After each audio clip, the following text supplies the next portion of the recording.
So hello YouTube. Looks like we're good there. Good on Twitch. Hello Tanner. Twitch itself is having issues for some people. It is having issues for me. As I said, I cannot update my title, and if I attempt to show the donation goal, I get this error: 503 service temporarily unavailable.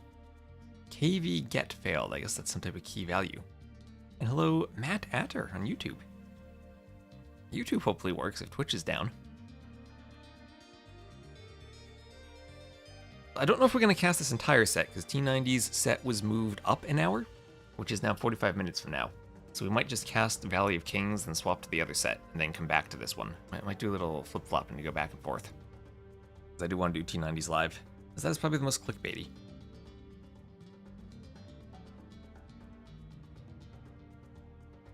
Not showing anything on your followed channels tab, so you had to search to find the stream. Okay, yeah. See nobody's streaming. Okay. Then I'm convinced this is a Twitch issue and not my internet acting up. Whew, I was worried for a second about my router, but we're good. The fan is working.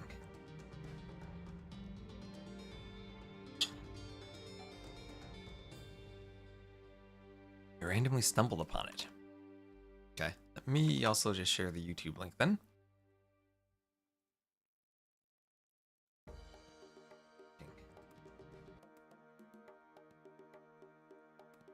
Okay, YouTube stream, paste that. That's what Twitch gets if it doesn't work. Send everyone to YouTube.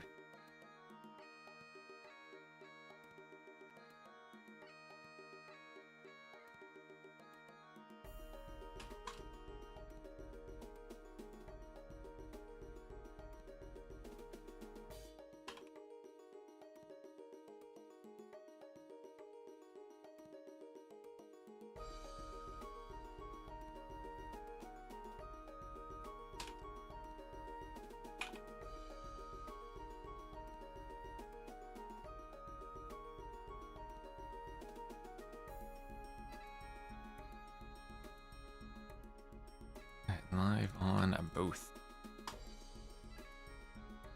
And Drex, hello Drex. Any of these? Oh, there they go. Starting the map draft. Perfect. It's like the worst map draft possible. I think there are definitely worse ones, boss. They could do like Arabia, Black Fort. No, they could. This is probably the worst one, right? Arabia. Golden Lakes, Forest Pond, Islands, and what other categories do we have? And African Clearing.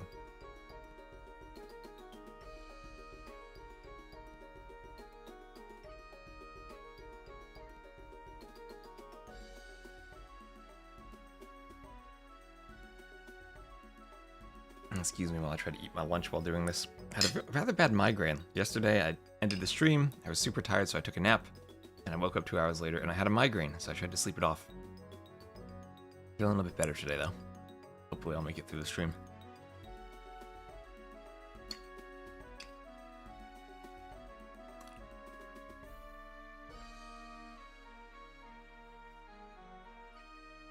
And if they'll pick Magyars, I might pick Malay. You had Canberra, Zawal, and Nomad in your community league set. Nice. Stay hydrated. I have lots of water with me. Well, has I? Well, I hope you're all excited for the community league. I have two sets today in the Silver I want to cast, and then I saw some Silver Kami League sets and the Pathfinder bracket that I want to cast.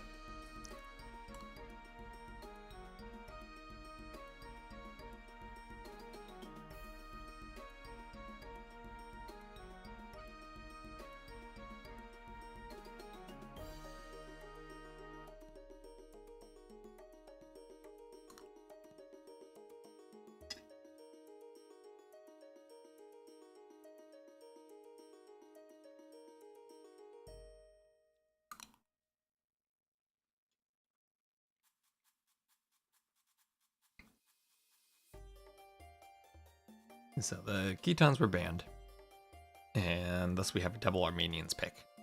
The Vikings and the Abden bans?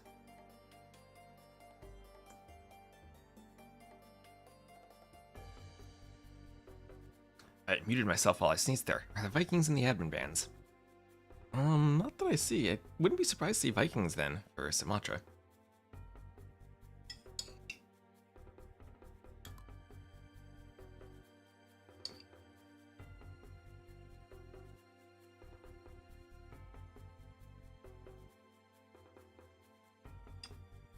I have a feeling I'm going to see a lot of Golden Lakes in the tournament, because it's a fairly standard hybrid map.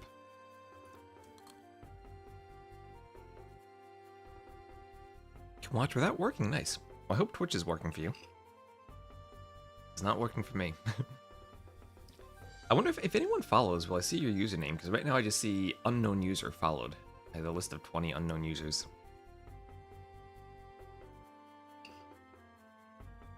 You could definitely use an alert to test alerts.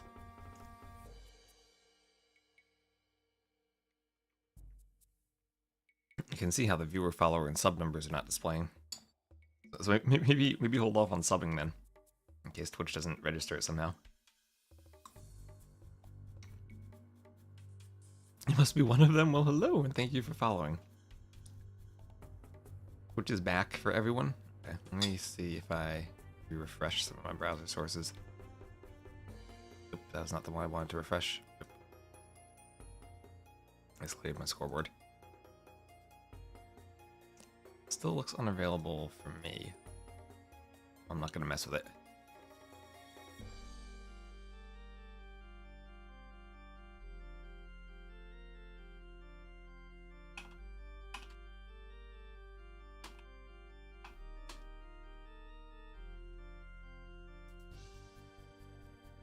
Maybe I can update my title though.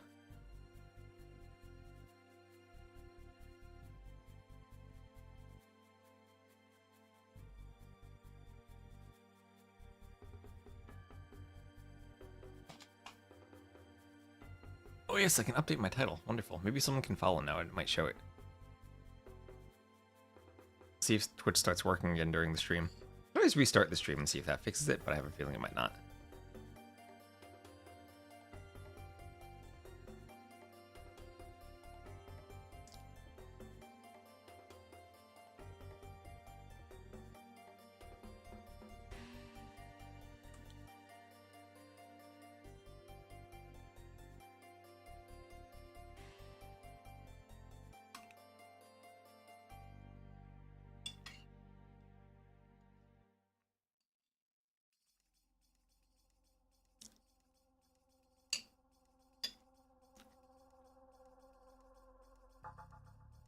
Who's on French OS? This is the HQ and Niaz team. Check they have a third player. Before I get the name wrong, let me double check. There's HQ, Niaz, and Timo. Timo, yes. That's the OS team Timo joined.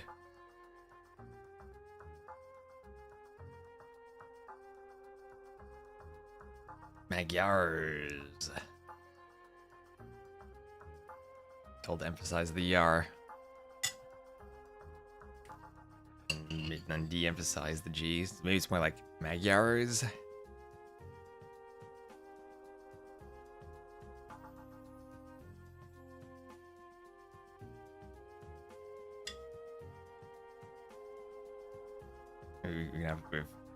All I know is that the Ketons is pronounced kittens. That's what I've learned. Kittens.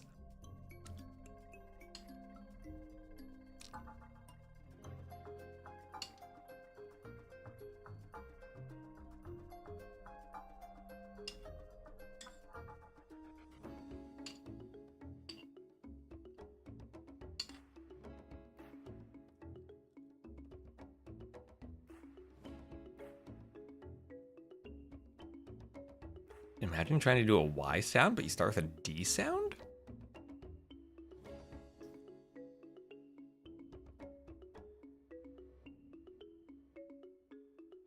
Like, I can't even imagine that.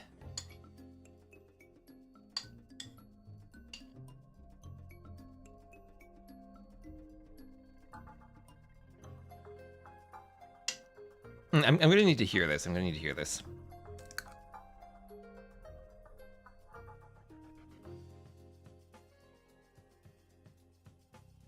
Magdars?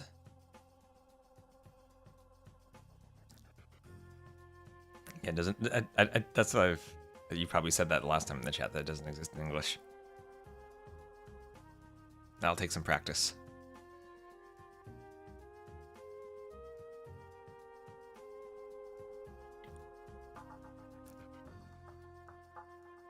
So, unfortunately, T90 set was moved up an hour as far as the schedule, broadcast schedule is concerned. So I think my plan is I will cast the first game of this set on Valley of Kings, then probably look at T90 set, and then go back to the rest of the maps.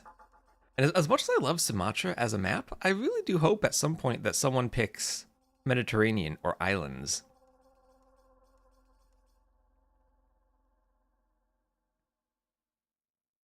Yes, so Sweden with their capital umlaut O, and I don't know what sound to make for that individual letter without any other letters near it.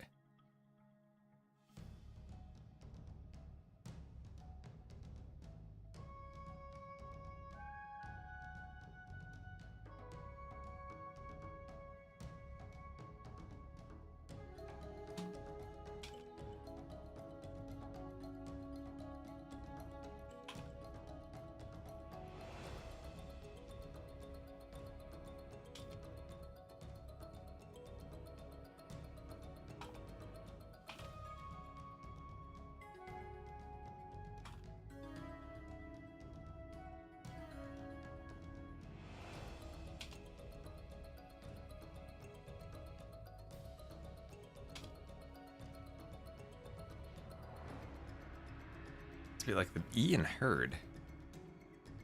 Like the French team draft. I like the maps they drafted. We have Valley of Kings, Stranded, and Sumatra. Should be a bunch of good maps. And DSB is going to be Beery's team. It'll be Beery, Levi, Uzi, and Sobek. So this is a really good team. And this is why I feel like we needed a longer tournament. So I could have done a bigger bracket. Because teams like this still... I mean, they're probably not going to win against the top teams, but they're still going to be competitive. And as much as I think the Community League is going to be great, I'm not quite sure where all the teams belong that still are in silver. Get my age to launched. Spec dashboard open. There's so many buttons to click between Twitch and YouTube and AoE 2. T90's playing some warm-up games. He's playing against Lobo right now. I see Beery's in the lobby. I don't know if Beery's streaming this. I think I have seen him stream before. Go check him out if he is streaming.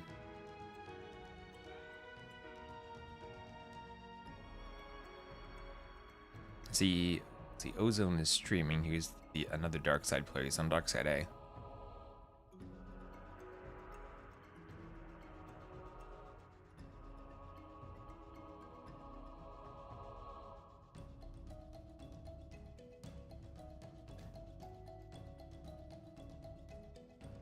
I realize you might be able to hear the music double because I have it playing and the microphone might pick it up. I'm playing for myself. How much do I like hearing it? I mean, not play it on my speakers. This is my favorite AoE 1 track. Also, I'm seeing how the chat is not appearing on the screen. I guess that's just Twitch being down. And hello, Ron, Theory, and LL on YouTube. I love the little cat box that you always post. That's so cute.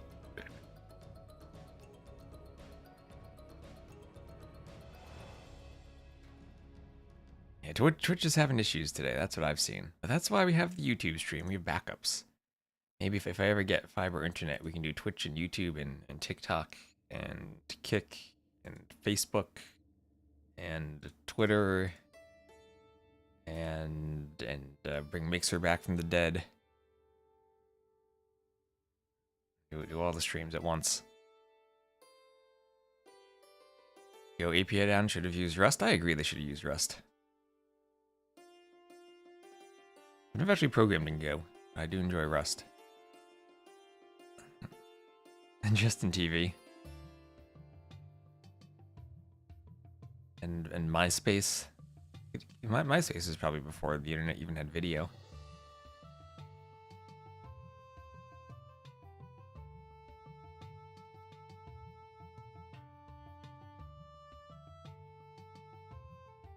So I see Beery, Sobek, and Petito in there. I We've got the settings right, Regicide. Look at the map. Valley of Kings. We should be ready to go. Now, I have seen Skirm Wars on Valley of Kings. But I think Skirm War is just due to a lack of creativity. Because I've seen... I don't know if I should reveal, but I've seen some really good strategies on the map that I think should absolutely 100% negate the Skirm War. But teams need to discover them.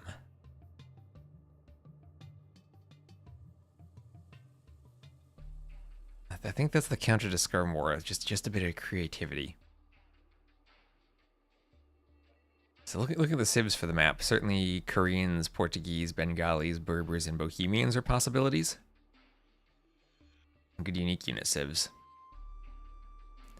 Skirm's the best unit in the game. Hello, Turs. I don't know. I think monks might be the best unit in the game. Skirms might be number 2. And hello, Mad Hyena. They're definitely top 2. The Darkside. I'd love to see Britons on the map, but they're probably saved for Arabia or Golden Lakes. You go Khmer and go Ballista Ellies. You go Saracens and go Mamluks. Those don't take bonus from Skirms anymore. Lithuanians for the late could be nice. I've seen Aztecs, but that was in a 1v1. I saw Jaguar Warriors wreck the Goths.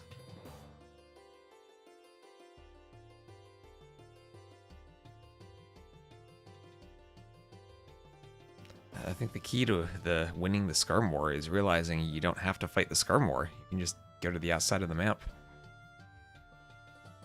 It's only like 3 or 4 feudal units. By the gold and the stone. Kingstoners rise up. Kingstone will be playing in the next set. My maps have defeated you quite a few times. Oh, that's because you got the settings wrong, Turs. That's because you got the settings wrong. If you don't get the settings right, they should defeat you, so that way we don't need to wait 2 minutes for an admin to tell us that the settings are wrong, and then the players have played 2 minutes and need to restart for a 9-vil start. So if you don't select Regicide or don't select random map, then yes. See, it is being successful, Turs. It is being successful. Monks and Skirms better? Sounds like an arena. Sounds like an arena game. Okay, I see the lobby is lost people. Beauty's there. OnlyFans? Oh, you're right. I gotta stream there too. Gotta stream my Vil cosplay. Skirm's number 1 because of the counter monks, which would be the number 1 otherwise. Ooh. What about Bengali monks? Those probably counter Skirms. Or Aztec monks with all their HP. I think they're probably monks that counter Skirms. You read Dark in the title and saw Darkside as one of the teams. You put 1 and 1 together and got 3. Can't blame you for that. I'm just glad Twitch at least showed you the title. Apparently Viper's playing some Rage Forest. That's another map I had updated recently. Rage Forest. It supports 3v3s now.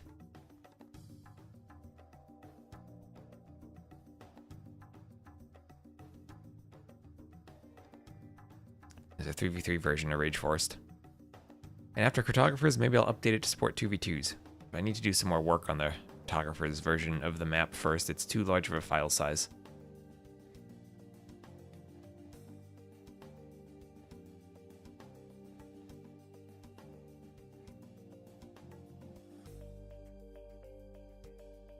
This is why I know Twitch is acting up, because I have different viewer numbers on Twitch depending on where I look.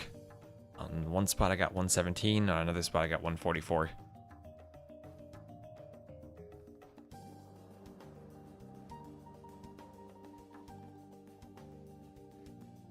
And Turs is playing, I think, tomorrow. Yeah, what's that schedule? LYA against Nocturna A.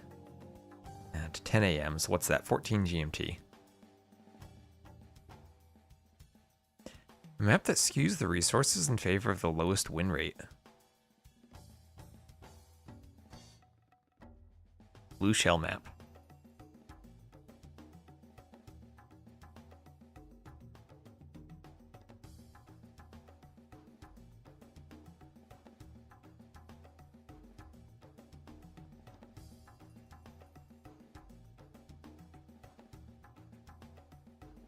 T90 sets even beginning the drafting.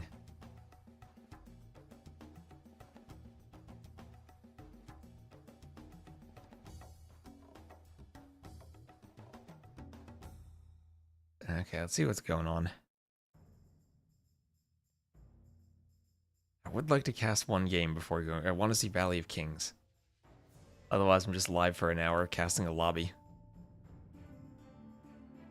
That's what AoE2 is like sometimes, right? It's a lobby simulator.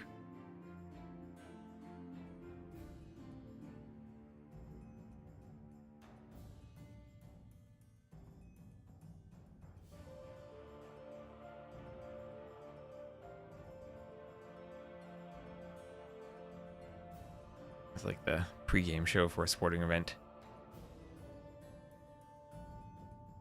I think this set should actually be really competitive, since French OS were one of the lower in the gold qualifier, and DSB were number 2. I think they're like only like 4 seeds apart. Yeah, it's seed 23 against seed 26. So this ought to be a good match.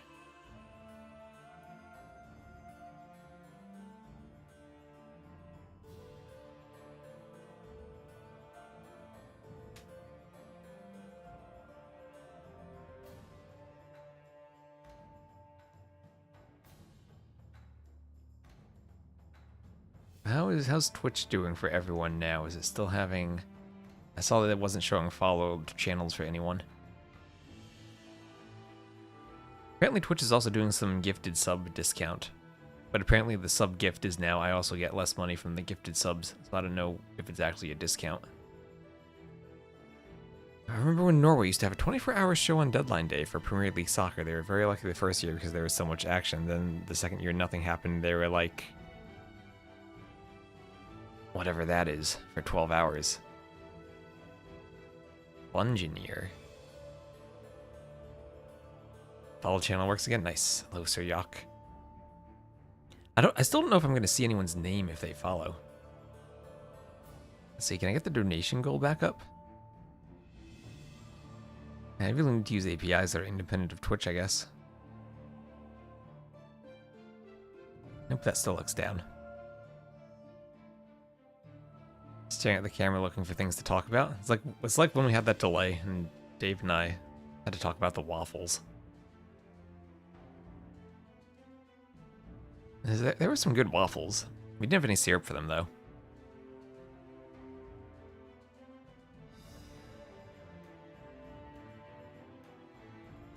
They weren't like breakfast waffles though, they were like snack waffles, but they were still good waffles.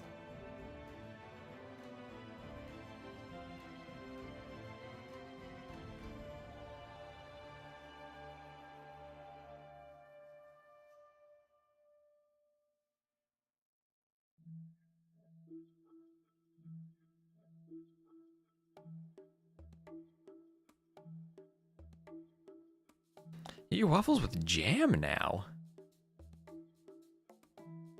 With some slam jam.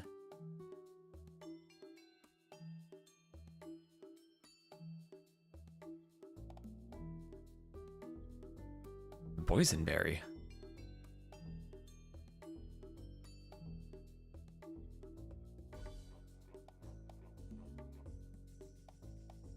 Okay, they have launched the game using a 3-minute spec delay. I really don't want cheaters.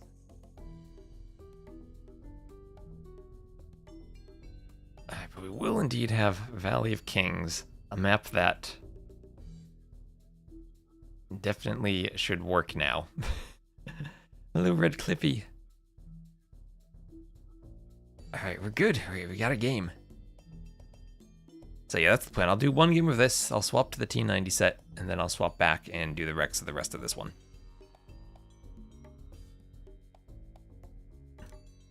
Swap around a bit. Let's also get the donation goal off of Capture Age, because that's not working right now. I'll have to remember to turn those back on. I will redo my overlays, though, after the stream today.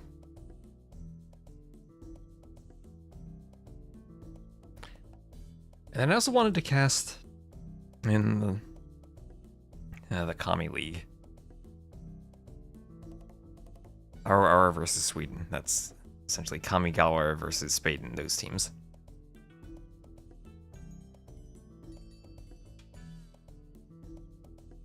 Let me remember to stay extra hydrated today after that migraine I had yesterday.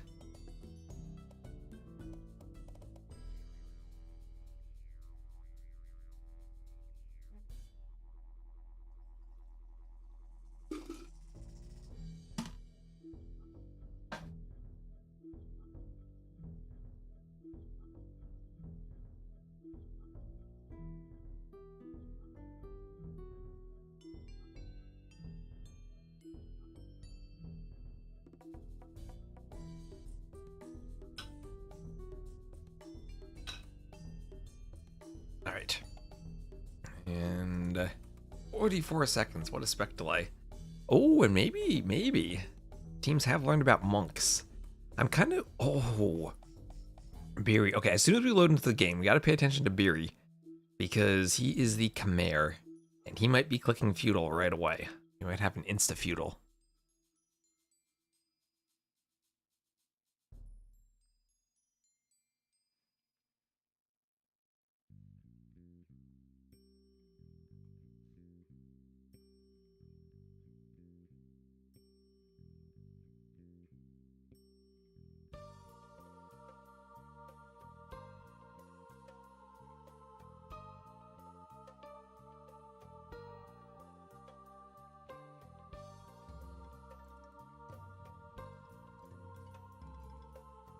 Also, I don't know why, when I click studio mode, my thing changes. Anyway, here we are, and Beery does it. Yes, he's doing it. Instant feudal. Insta-feudal from Beery. He's the Khmer. Well, we need a Khmer Georgians combo right now to do the double insta-feudal. But he's done it. And you don't need any buildings, and you start with 500 food, so he just clicks right up to feudal. Right, let's set up the scoreboard. This will be the French OS against Darkside B. And what did I say the seeds were? It's 23 versus 26. Correct me if I'm wrong about that, but I think those are the seeds.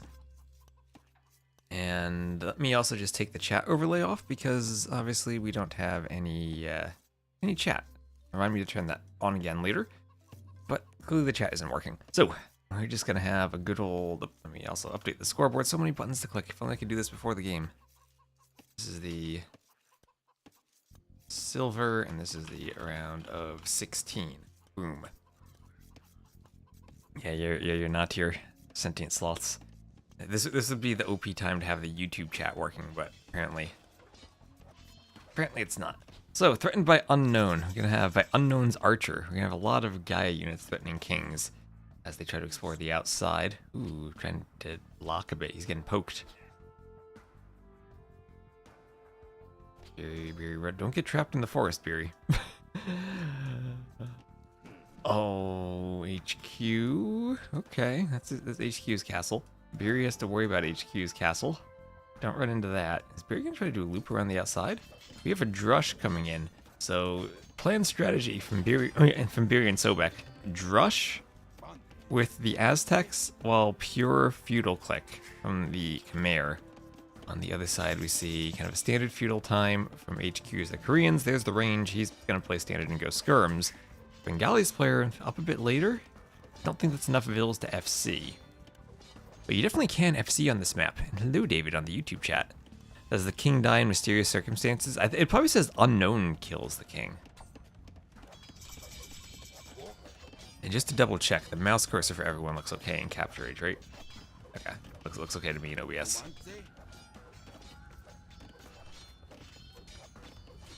So those kings still getting hit by those feudal units. Maybe I should put some scouts somewhere that are like fast and can snipe the king. Looks great. All right, good. As I said, it was super tiny in Capture Age, and it looks super tiny to me, but I'm not capturing the cursor, and instead I just wrote a program to keep track of my mouse cursor, and I'm sending that to my browser source in OBS.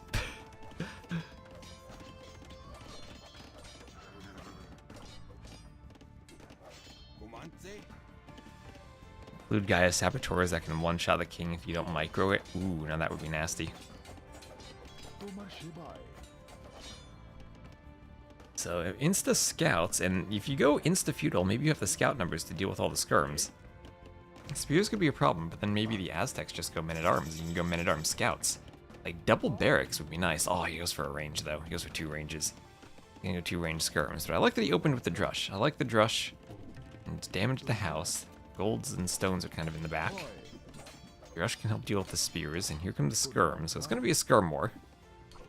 Question is what happens post-skirm war, and if the game is fully a skirm war, if we get more than just skirms. I hope we do. I hope teams realize you can do a lot more than just skirms.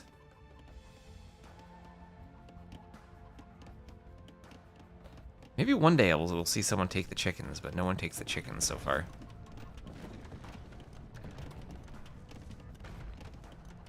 Hello, SY. Everyone likes to make words that rhyme with West.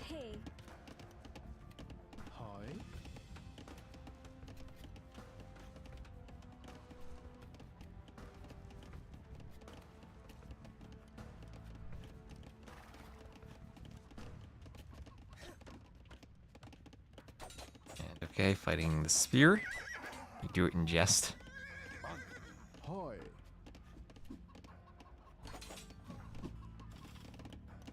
This is all around. That rush continues. And skirms and archers coming forward. Koreans that would discount and free armor, make them a great save for the skirms. Then also the war wagons are a good unique unit, but maybe mitigated a bit by all the skirms. Oh, and I can see the sub. Yes, thank you, Porphyrogenitus, for the sub. That'll count to Partner Plus. Do I do math simulations like Spirit of the Law? I have a math video I'm working on for YouTube right now. I don't really do like editor stuff though. I'm more into pure math. But yeah, I'm editing a math video. Hopefully I can get that out by early next week. Hi. It's about how I did some of the Cartographers maps. How I implemented trigonometry in the map scripts. So Vil goes down for Niaz. The scout and skirm combo is nice. I like that they included scouts in their units. Castles train sergeants in feudal? Ooh, I don't think so. I never actually thought about that though. And castles train sergeants in feudal. If they could, I feel like I would have heard about it. But then again, who would pick Sicilians on Regicide Fortress? David's saying no.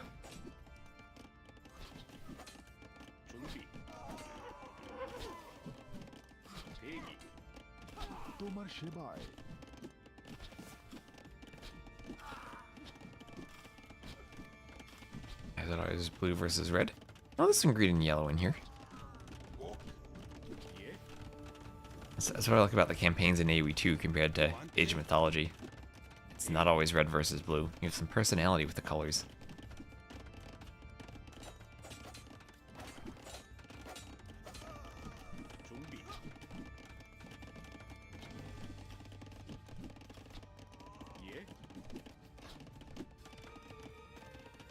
So skirm's just doing their skirmishing. A couple towers going up for defense. Or for offense. There's a tower right in that gold. Lovely. A lot of scouts applying pressure. And the scouts are going to jump the skirms. Niaz losing the skirmishers. Scouts getting in underneath a tower. Underneath maybe some TC fire too. That's a lot of skirms going down. And Diaz taking a military lead, and especially since they have scouts and not just skirms, it's a nice military lead. On the other side, that tower is still being ignored, denying some of the farming space. The chickens in the middle are thriving. Those chickens are just like, yeah, you guys go keep fighting. No one takes us. Thought maybe they'd be like drushers or something to fight over milling the chickens. Maybe tower the chickens to keep Vil safe from the skirms, but no, they just go skirm. Not even Scout Archer, it's Scout Skirm.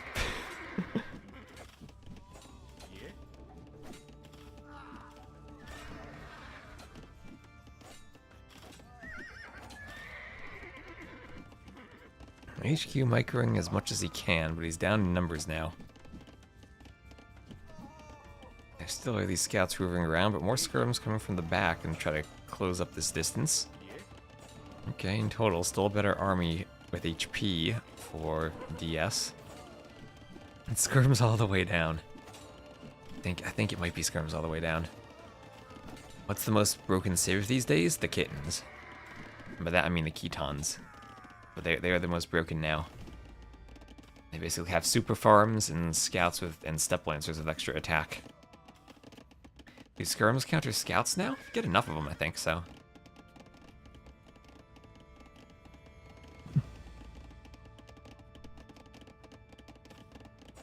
I plan to cover all ELOs or just select brackets. For the community event, I'm going to focus mostly on the higher ELO ones. But after the gold and silver main event is over, then I'll probably cast more different elos. I also want to cast the AOQ brackets that we have going on too. Lots of stuff to cast, I think. I think today is like the last calm before the storm of a whole bunch of kami games come in. Under the casting pressure.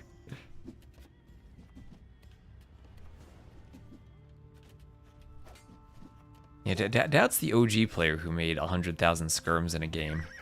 To go Byzantines versus Goths and beat Huskarls. Alright, yes, HQ, doing what you need to do.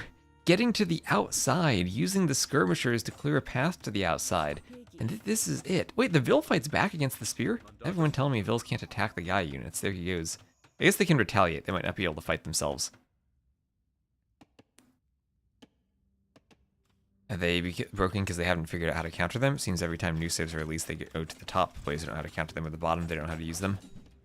I think the Khitans actually are pretty insane. If it goes late game, they don't really have a good late game composition. It's all about like the eco from feudal to castle and being able to spam step lancers. Can't target, only retaliate. Okay. Would be nice if we could control that and maybe have an update to how Gaia units worked. Like that Vil, I'm sure he would have liked to have targeted, but he could only retaliate. Sobek not realizing the strategy that you need to use your skirms to clear your gold mines. HQ, Neos, they're on the outside. They know what they're doing. They had a plan.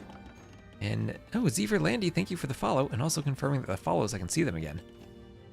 100,000 skirms in a game. He didn't actually make that many, he just typed in the chat. He said, Doubt typed in the chat, I'm going to make 100,000 skirms, and then he did as many as he could before his enemies resigned. And the real lentil soup flew.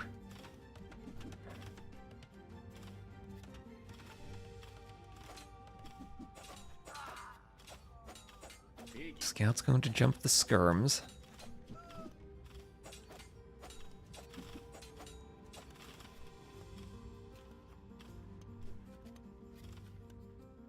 This is a scary army now. This is very scary. Castle Age on the way also for Sobek. So he's got a great eco with those Aztec farmers. Remember when Aztec farmers used to be insane? Now we have Khmer and Slavs and Poles and Khitans. And hello, Jimmy. How you doing, Jimmy? 99988. I'm curious, Jimmy, what do those numbers mean in your name? 99988. Is that just a bang on the keyboard? Is that there are 99,987 other Jimmys? Or do you just like the numbers? DS having scouts feels great. Aren't Aztec Vils like the AOC ones? They changed. Nope, they're at +3 capacity instead of +5. They're not like AOC. Skirm still taking down Vils. And Trebek C. Patel 007, thank you for the follow. And booming on the outside now. All the teams have basically made it to the outside. Vil counts are pretty similar. That king is out in the middle. He needs to be careful. Not just in the castle. And here come the scouts around the outside. 12 scouts, and they're going to get on the wood line. Oh no, HQ, you thought you were safe. But everything changed when the scouts got to the outside and attacked your Vils. And those are bloodline scouts with armor. Oh no. Oh no. Too much investment on the eco on the inside when they didn't have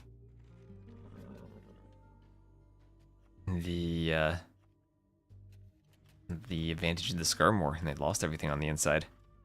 When does T90 play? In about 6 minutes. They rescheduled their set, so I'm casting this game. I'm going to cast T90, then I'm going to go back and cast the Rex of this one. T90 has rescheduled his set several times, and I said I would cast it, so I want to cast that.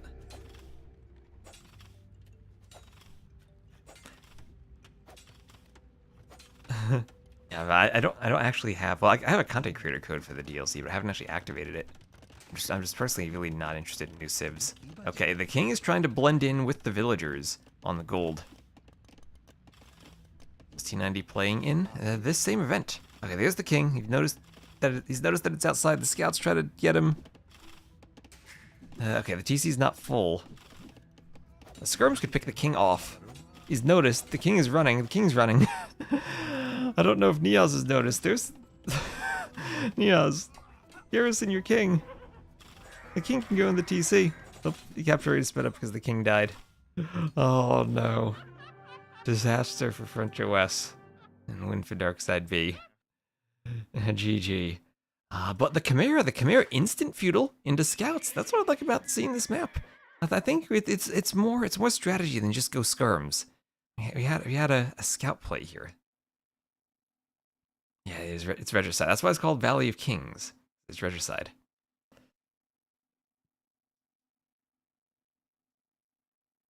Yeah, I mean, yeah, that would have been a throw if they weren't dead, but they were kind of dead. It is Regicide. Yes. Why is T90? How is T90? Where is T90?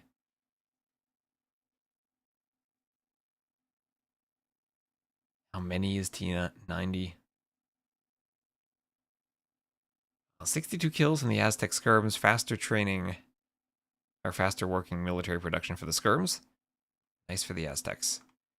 Alright, so as I said, I'm going to go and cast T90 set, and we'll do this one in Rex. So if you want to see the rest of this will be done after T90 set, so I'm guessing about 2 hours or so.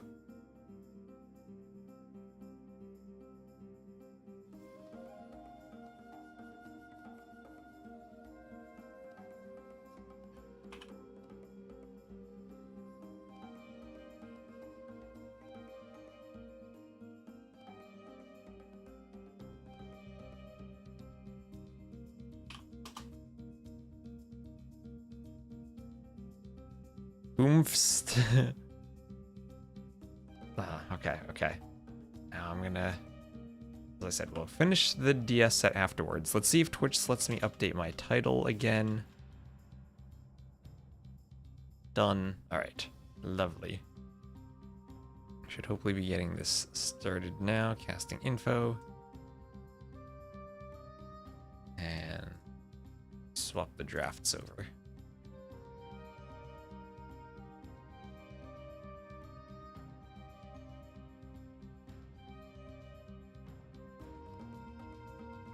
Oh, they're still drafting. They wanted to draft early. I guess they're still 3 minutes early. This is KingstoNe and Miguel against Swag. Oh, and thank you, Sunnyflower, for the sub. Hello. Thanks for the Partner Plus counting sub. Oh yeah, and we do also right now have the Cartographers emotes. You can spam the old grass carto. Do you remember that from Viper's channel? Did he have that exact icon as the emote? I remember I suggested that in his Discord, and then he made one. I forget if that was it.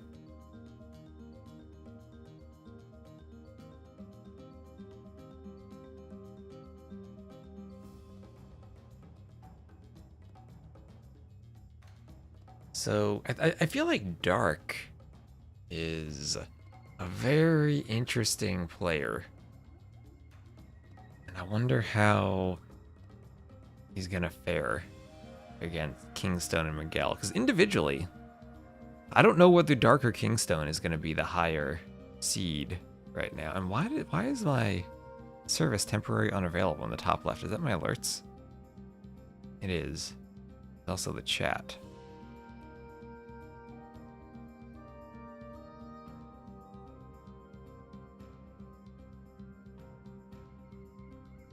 Okay.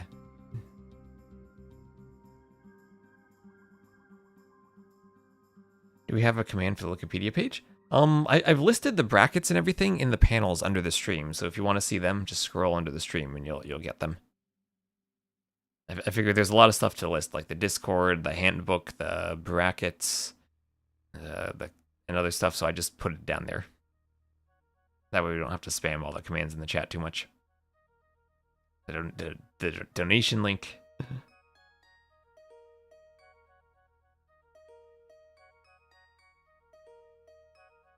Someone vibe coded too much and pushed to production. I've heard vibe coding is a thing. Your followers and sub numbers cannot be retrieved. Yep, hopefully this gets fixed soon. When will the next game start, T-Rex? It'll start when this draft here finishes. When the players make the lobby. So, probably a good 5 minutes. I'm just glad we got to see a Valley of Kings game. I feel like people really need to figure that map out. Scream Miguel. I say there's no map for him to lose his king, unfortunately.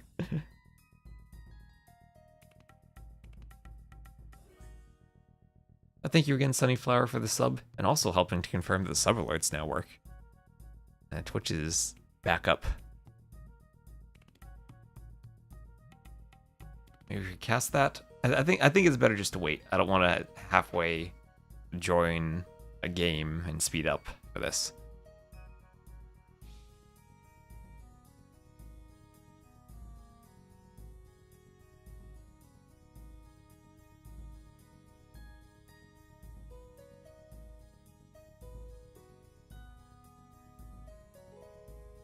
Vibe coding is just talking to an LLM when you have no coding knowledge, and you just ask it to make things.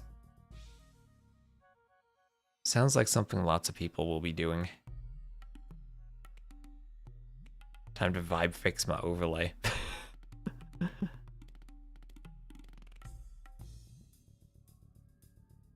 Here, we'll vibe fix the overlay.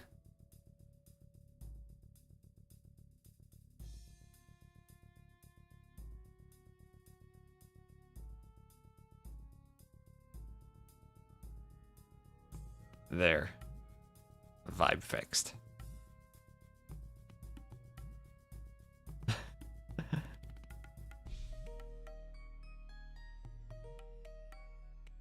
Does the draft forge pick what maps and civs are available? Oh, wait, we gotta vibe fix this even better.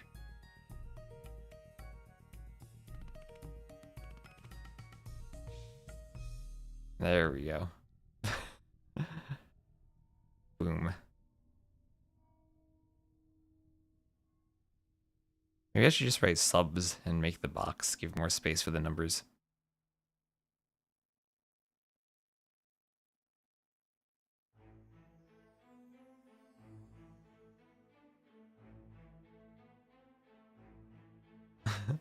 Hello, if I've been a 999 fan, 6666 fan. I know you. That's the ultimate sellout, because then the next sub becomes the 100,000th sub.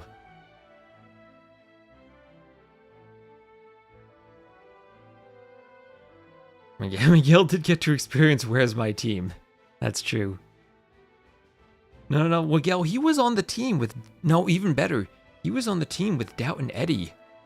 Who experienced when Metal typed we won the tournament. I forget if he was in the game, but he got to experience that. Yeah. Hello, Ecthelian. I really enjoyed the tournament 2v2 and 3v3 your favorite settings. Enjoying the quality of these teams. Nice. We're gonna have a lot of casting over the next 2 days. Over the next 2 weeks. And even beyond that, because the community event's still gonna last till the middle of July. Is he defeated on Chaos Pick game? You can be defeated there. And draft, can they ban units? Nope, it's only civs. The unique units just indicate what civs they have. As it is much easier to tell with unique units than with the icons. I don't know how the people use the icons. The icons just aren't in game, so I never learned them. What do I think of Louis' performance in Golden Lakes with Maya? To me, it was full clown with 100 crossbows in Castle Age. That feels like it's not full clown, but full hamster. And it also feels like he played really well on that map. The Maya are a strong archer civ, and suit Leary well. And give him a fish boom behind it. Oh, he's really gonna strike fear into the heart of those enemies who try to out micro against him.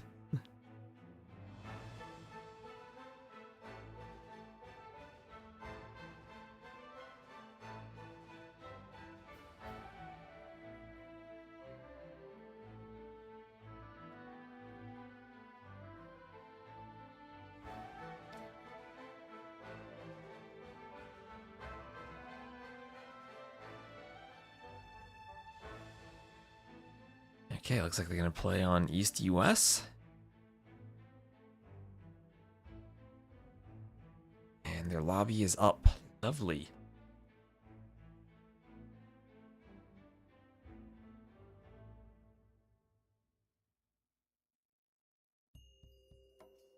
So this is the Silver League.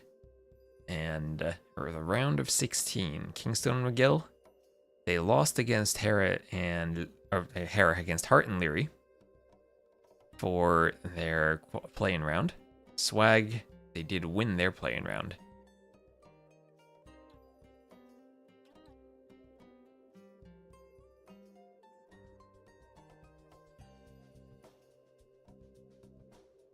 And it'll be Forest Pond version 2 as our first game. Version 2 means I made the fish more consistent. East US rigged for T90 already.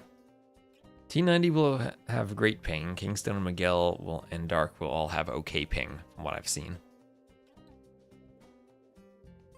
I mean, T90 is in Florida. I think he's pretty far from wherever the East US server would be then. I'd assume it's New York, but I actually don't know. Maybe it's Atlanta. Pardon, they were gold. They were gold. They won the play-in game. So they go to gold. They'll be against Sato and Mihai.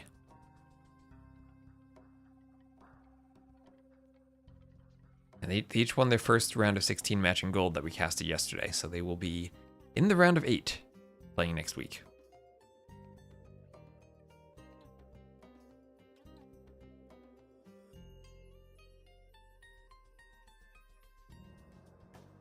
Has MBL's team played? Nope, they qualified right to the top 8, so they haven't played yet. And their first round match is against Viper, Jordan, and Tato. That'll be tomorrow.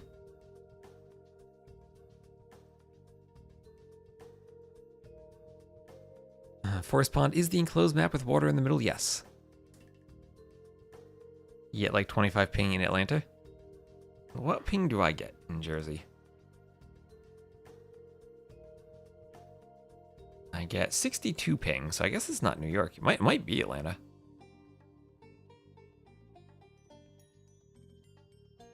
We see 3 ranges on an island on Sumatra? I hope so. There's no neutral islands, though. They're player-owned islands.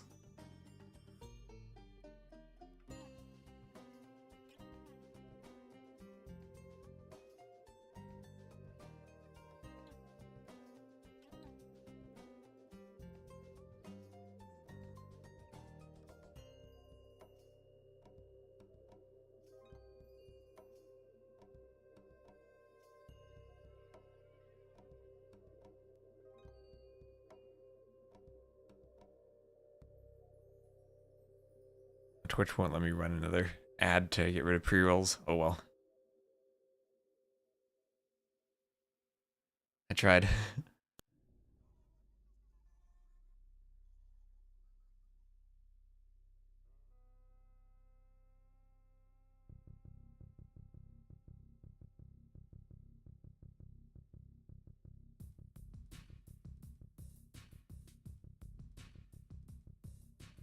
Everything in his life has led to this moment. Twitch is giving me problems again, so if anyone is having Twitch problems, let me know. And again, hopefully the YouTube stream stays stable for everyone who is into any sports. I'm a Mets fan.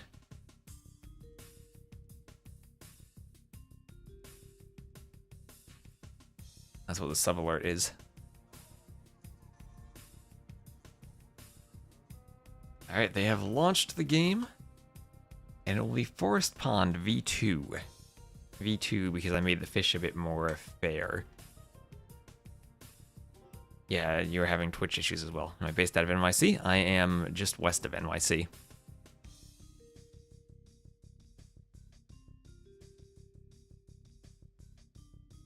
And hello, Beef.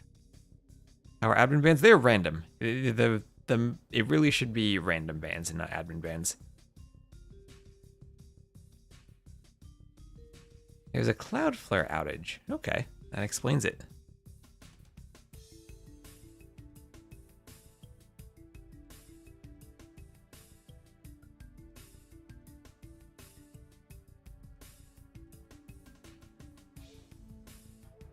Or like batting or pitching. I personally, when it comes to playing baseball, I am awful. I'm the worst baseball player you will ever see, but I enjoy watching it. Viewer voted bans. I don't think the players would like that though. I think that's more for some type of show match, but not for higher quality and higher prize pool tournament.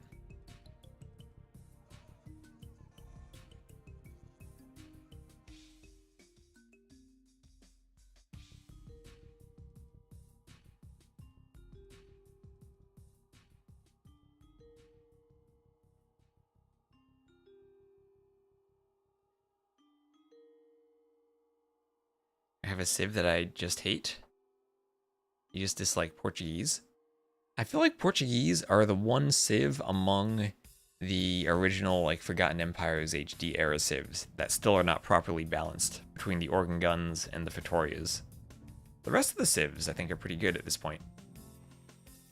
Alright, swapping over to Capture Age, and I need to turn off the chat so we don't have that alert in the top. Right. No difference between random bans and viewer bans. I think there is a pretty big difference because viewers might like just see Ketons and be like, "Oh, let's ban this." Or you know, there might be a difference in what gets banned. KingstoNe and miguel.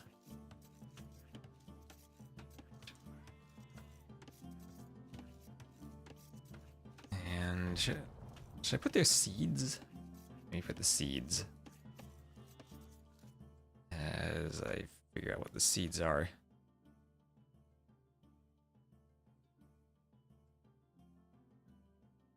Seed 20, and this is seed 29.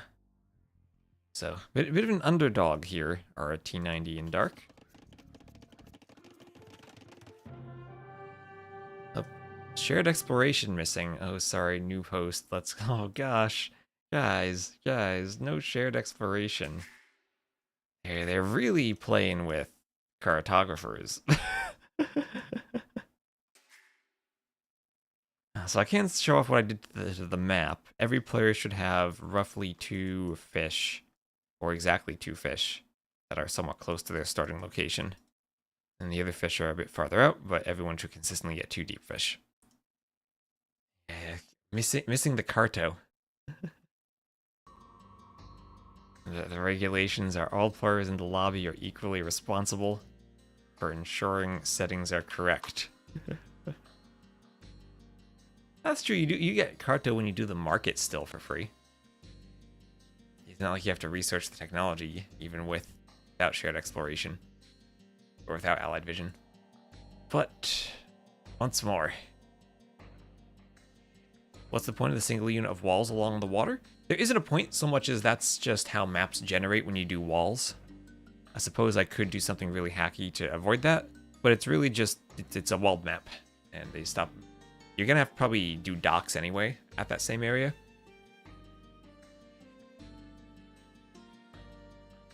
Well, it's just kind of a feature of the map. I didn't make the original map, so I just kept it in there. This was originally one of Trezini's maps. I see T90 playing. T90 plays all the time.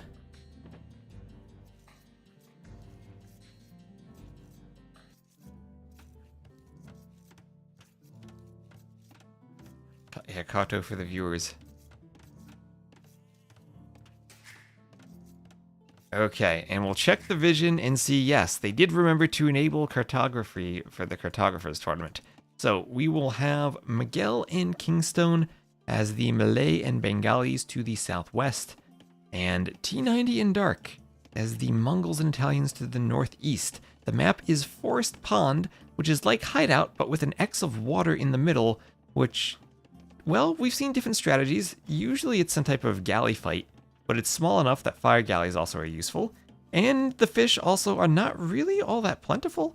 It might look like there's a lot here, but once you actually start fishing with 2 players, it really isn't, especially if you're fishing with 3 or 4 players.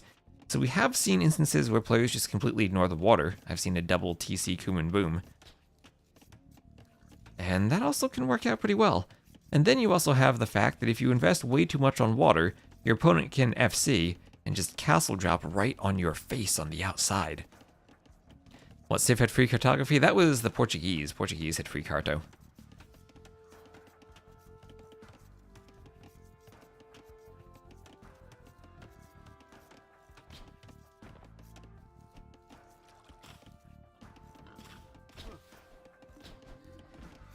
So nice spoiler from T90. Mongols and Italians, really fast up times. Have every civ here a good water civ? Mongols, no particular bonus directly for the water, but their fast uptiming makes them great for the water.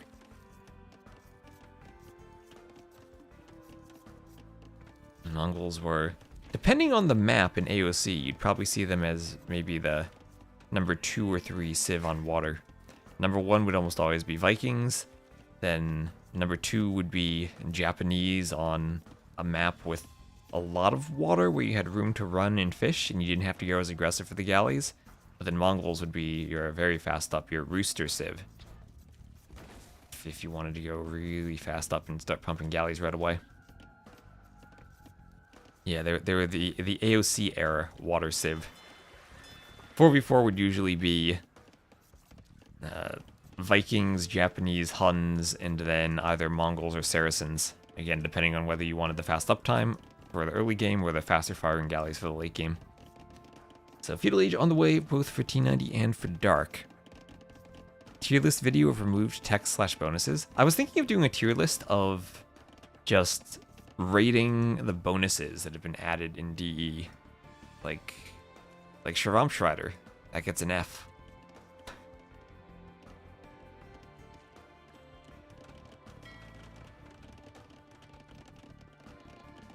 Huns, yep, because no houses and wood for ships, and also they had a good tech tree for water. And also no houses means it's really smooth, you can pay attention to microing. Because back in those days it was single queue, so being housed was one more thing you had to pay attention to while queuing your docks evenly and microing your galleys.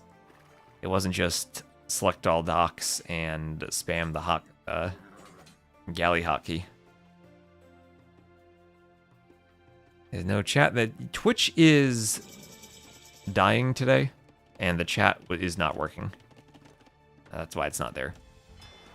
I was getting an error message from the browser source, so that is just off for now. You have to see it on the stream. Yeah. And Twitch is down. I actually couldn't change my stream title earlier. Hopefully there's apparently a Cloudflare outage, and hopefully that gets resolved soon.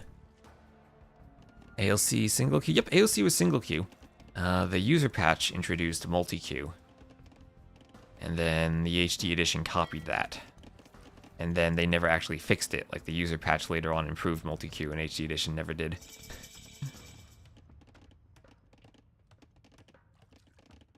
So everyone up to feudal. And now we have dock production. Galley, galley, galley, galley. Everyone doing galleys. 1 dock for KingstoNe, 2 docks for Miguel, and they're going fires.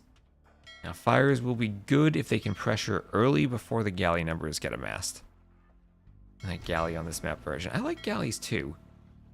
Perhaps I just really like microing them though. The galleys will be running around for T90. He does need to group up with Dark so they fight together. 2 galleys don't want to really fight fires, but 4 do. You're confused with multi-queue. I do kind of miss single queue sometimes. Whenever I go back and play the original AOC, I find that I really don't miss any of the quality of life features from DE. I think the user patch really hit the most important ones with the multi-queue and the rotatable gates. I really don't use the shift queue all that much. It's nice to have it, but I think that it's more a fantasy about how useful it is. Oh, KingstoNe tried to block the Ville, but not gonna work. The galleys will take out the fishing ships.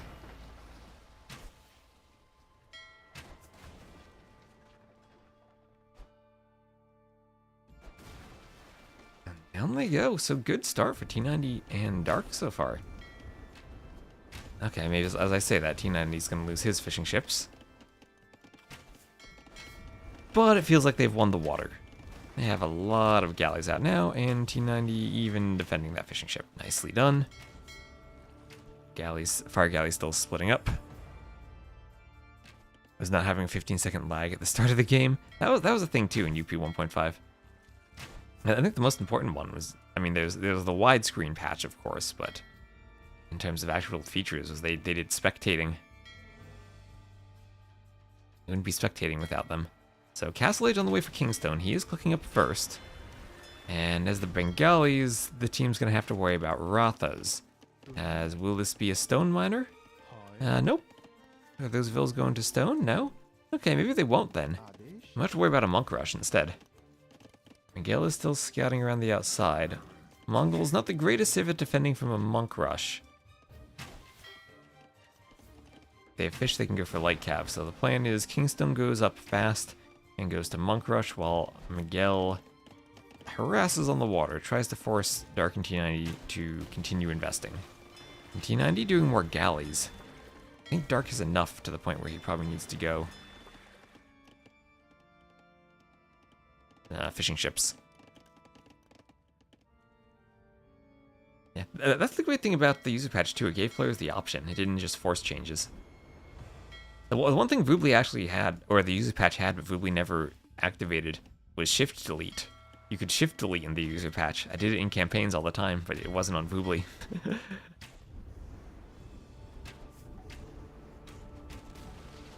Fire Callie's going down. Is a Mexican team? No, Miguel is from Brazil. So there is the monastery. It will be a monk rush. T90 did not get his walls up in time. And does he have a scout? He does. Will he see this? It's super important that he scouts this.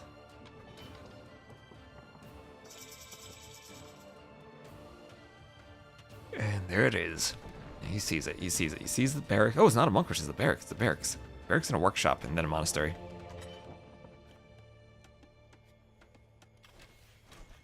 So galleys closing in on Miguel's docks. He'll likely lose them, as this team does now have the water, and will be fishing, but as I said, not many fish on this map. T90 might maybe delete that palisade and go out for a farther dock. He'll be doing a barracks himself, and what do you do against Bengali monks now that you see the spears out?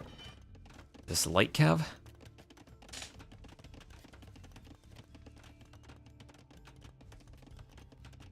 So double monastery monks. And this is what makes the map so interesting. You can lose the water, but then attack on land. And I'm kind of worried for T90 here. His team is a good score lead, but that is all water at this point. 10-ville lead, but here comes the Bengali armored elephant. T90, 90 seconds away from castle. He's doing a stable. He's going to need a lot of light cav. Trying to stonewall behind.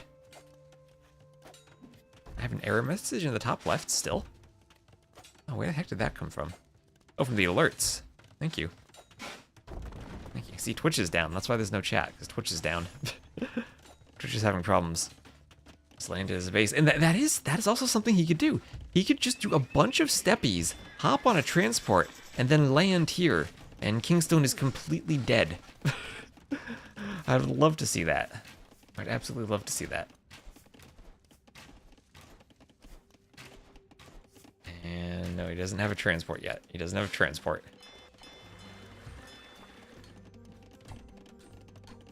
All three major cloud providers are down right now, really? That is a big outage. Is there some large political, international reason for that?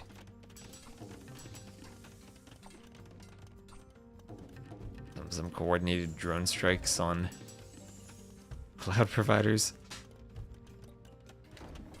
It's weird that they'd all go down. Also, I should have my YouTube chat open.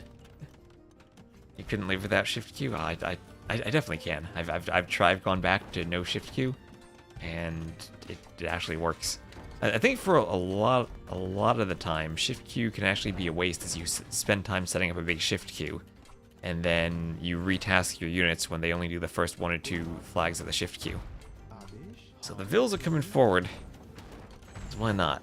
Double mangonel push, along with the elephant ram, going for the barracks. T90 amassing more light cab. We'll do bloodlines. Did I say barracks? I meant blacksmith.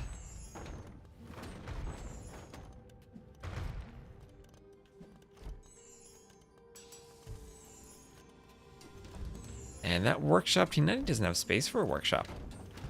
Honestly, I do think the transport ship play for T90 would actually be the best thing at this point. There's gonna have another TC for KingstoNe. Imagine the light cav right now hoovering, denying the TC, killing everything. Getting into the wood line. There's 13 bills on that wood line.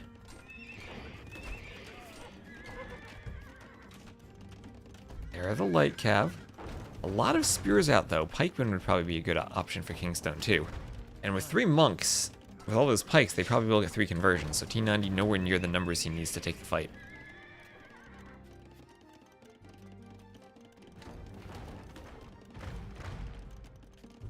And this is great. We have 109 viewers on YouTube. I had no idea how many YouTube viewers we'd get. And for the Silver League, that's lovely. Because we were getting 70 to 80 last week. And it's jumped up a lot yesterday. Now Dark's Archer's up to... Oh, they're coming to help T90. They're coming to help T90. I thought maybe they'd attack Miguel. Now, Miguel is just like, I don't need no walls. He doesn't need walls. He's just going to shift delete. T90 letting the monks charge on the scout. So this is now Pike plus Mangonel plus Monk. And it's hard for Dark to micro against the Mangonels. He wants to pick off the Pikes. And micro is important. T90 deleting everything. He's going for a big charge to the light cav. He's attacking the outpost like he's playing William Wallace. Finally he goes to the monks. And the Mangonels pick off the crossbows. Crossbows trying to dive in the min-range of the Mangonels. And the Mangonels go down. The Mangonels go down, and now the crossbows can deal with the pikemen. T90 wants a TC. He's going to grab another Mangonel. And I think T90 and Dark have done this. They've stopped the monk push. Now the question is, how are they booming? The Vil counts are just about equal.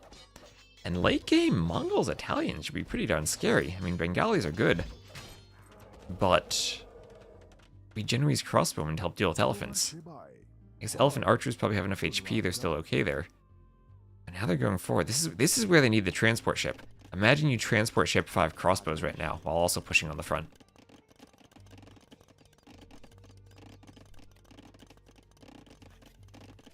And bowsaw is almost always correct. It's one of those things people tend to skip in 1v1 these days. Oh, you're right, you can put 20 in the crossbow now. How silly of me. 20 in the crossbow, 20 in the transport ship. 20 crossbows in the transport. Okay, ram now. Trouble is that once the monk rush starts, it never stops. And they can try to pressure the gate all they want. They have to deal with the monks still. Unequal, just fishing ships. Okay, fair enough. Vil counts, when you consider fishing ships, are in the lead. For swag, eco unit counts ahead. So ballistics for Dark. Still trying to break in. Have to worry about that TC. A nice wall in from KingstoNe. Oh, they need the transport. It's gonna be a 3rd TC for KingstoNe. Maybe that ballistics should have been a transport ship. T90 doing fish traps. Some neatly placed fish traps aside from this one. That's a few too many tiles away. But these are okay.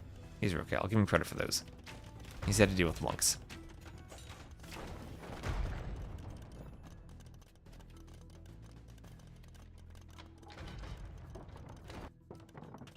Well, maybe the light cav will find that Miguel isn't walled, and that Miguel's kind of over chopping too. He's just booming away. Dark having a really nice boom though, up to 98 eco units. T90 still probably gonna need more light cav.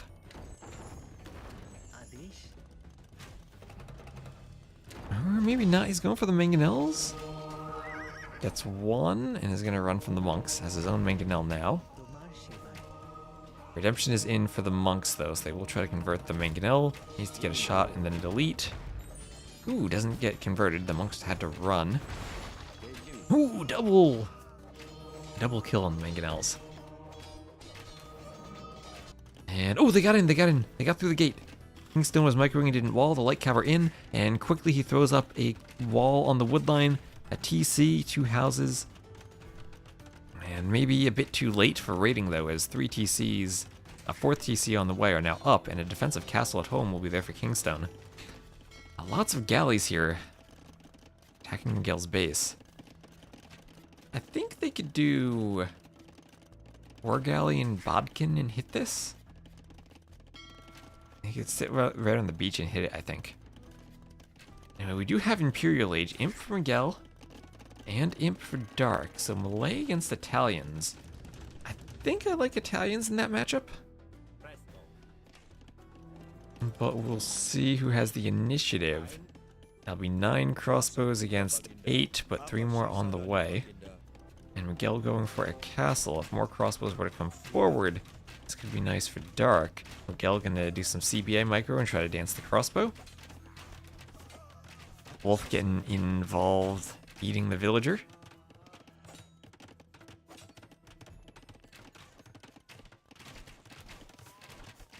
Do they not see the transport? I don't know.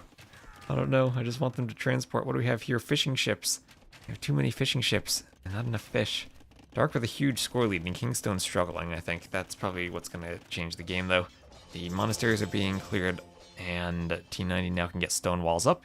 He can get stone walls up, and then they can focus maybe just doubling Miguel on the other side. Blue burning. So Thumb Ring and War Galley on the way.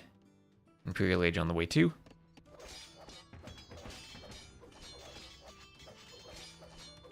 Who's gonna cast if T90 is a player now? Terra's gonna start casting. I need more German streams so I can practice my German again.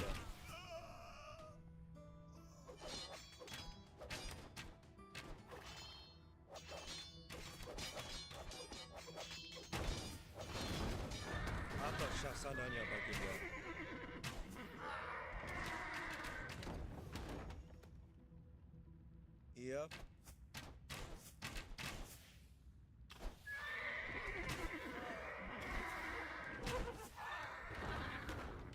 And oops, split. Okay, Miguel, look at that micro. Now he's gonna get some crossbow raids on T90. T90 has a castle up. The bear gonna kill a vill. Will kill a vill. No, the vill's loom. He's gonna attack the vill.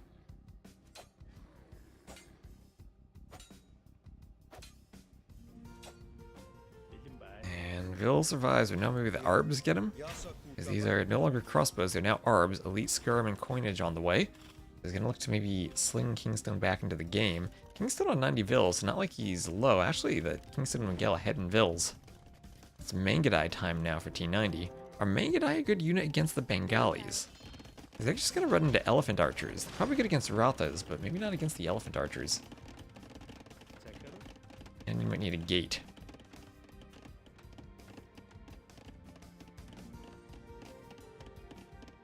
I think you should go elephant archers. You might be trying to go Rathas, but I think elephant archers counter the Mongols until maybe you're forced T90 to get siege onager. Look at all these fish traps, these T90 fish traps. Let's make another dock out here. Build the fish traps around the dock, T90. And what is? Not even Nilly could fix the pathfinding needed for these fishing ships to drop off. Look at that ship. It has to sail all the way around there, path between them, and then go back. I was doing a huge loop. You just do another dock, and they don't need to sail at all. Where are the canoes? No canoes in Cartographers. Well, maybe we should make a canoe map.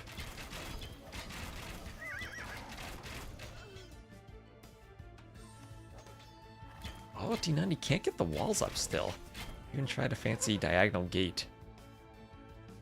Gonna send the Mangadai forward, build a wall, and trap the arbalests. Oh, I hope Dark realizes that the arbs are pathing around. Or the arbs are pathing around. Now, if you don't want to transport, the other thing you could do is just delete this dock, destroy this palisade, and walk right in. Oh, that is a lot of arbs that have died for Dark because they were fighting skirms. But with the cannons, he's still winning the fight. I don't think that was the best way to take the fight. But he is pushing forward still.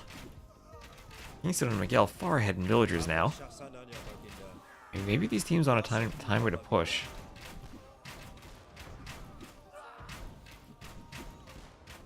Knocked him this with the Rathas. Well, he hasn't done anything. He's still doing vills. Only 2 Rathas. He's up to Imp now. And after clicking Imp, maybe he goes Elephant Archer. Oh, what is this? The Mangadai. They found the trade. They were attempting to start trade. T90 ran straight to the corner, looking for a bird, found a market, and denied the trade.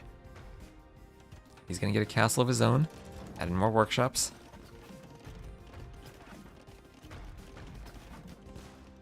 I guess we could see Power Technica. But T90 is up to Imp, and we'll have Elite Battle Elephant for Miguel.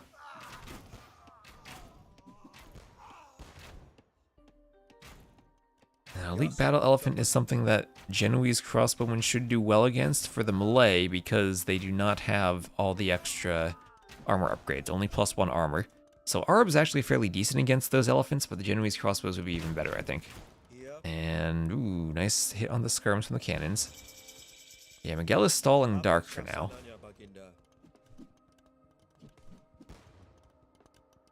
I didn't read this earlier. Thank you, Game in the Gamler, for the follow. And okay, that cannon's one-shotting the castle. They got it. They got it. Miguel, no, don't build castles under bombard cannons. You should know better than that.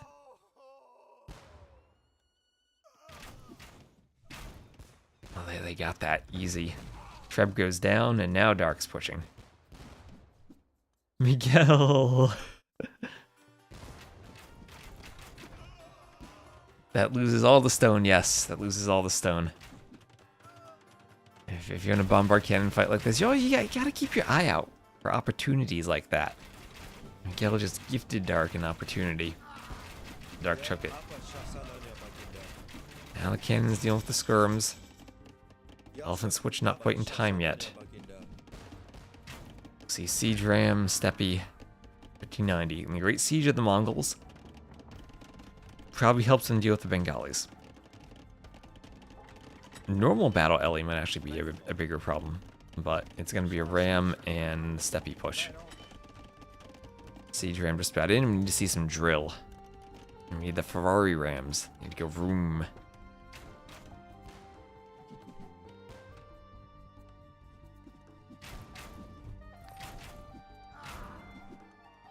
Do Malay get siege engineers?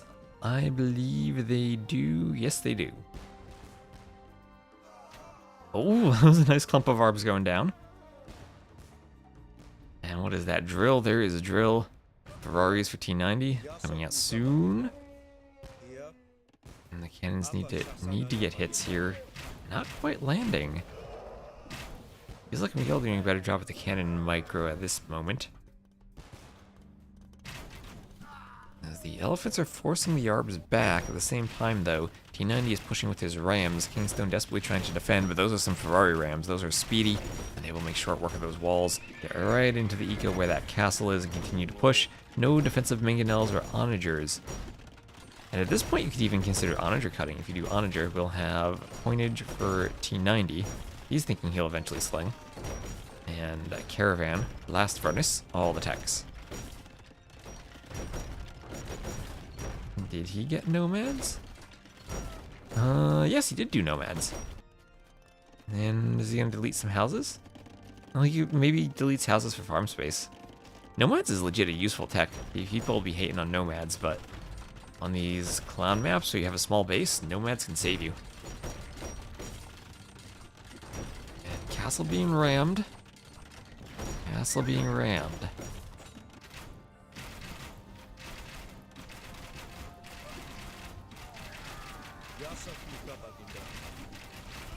Cannon's taking out skirms.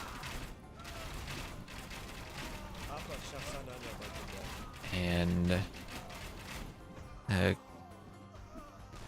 do I say that? Axel Chupalix, thank you for the follow. First time watching. Hello, Melvado. Hello, hello. And Susie, thank you also for the follow on Twitch. So T90, he's step raider, lancing, he's raiding. KingstoNe is dead. We're trying to re-wall with fortified walls, but the rams are in. And the rake and Turtle Lord, thank you for the follow. Turtle Lord must be able to reminisce fondly about the days when turtle ships were good. They nerfed them in the patch, and I don't know what they did, but I do know KingstoNe and Miguel are calling the GG. The galley opening worked. Going 2 players to defend the monk rush worked. And as disappointed as I am in not seeing a transport, the walling and fighting on the sides with a better eco led to a late game win. Dark with the wonderful castle denial. And that'll be T90 and Dark taking a 1-game lead. Historical rework of turtle ships. I just demand give me the big cannonball again rework of turtle ships.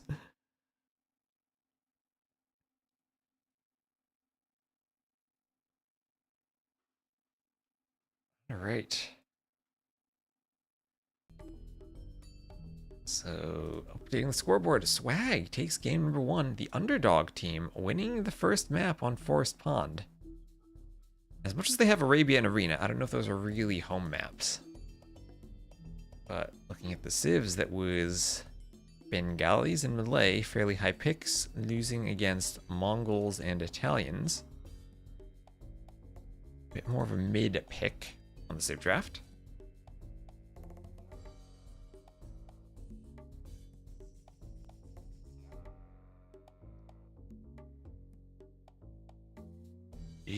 GG. Next game, Forest nothing. Oh, we're past the Forest category already.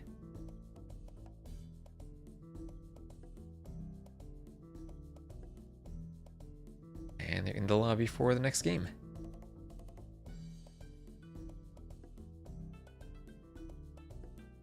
So thank you everyone again for supporting the tournament. Twitch is down, so we don't have the chat on the screen. But thank you for typing in the chat anyway.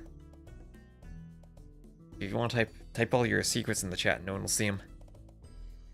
Without the overlay.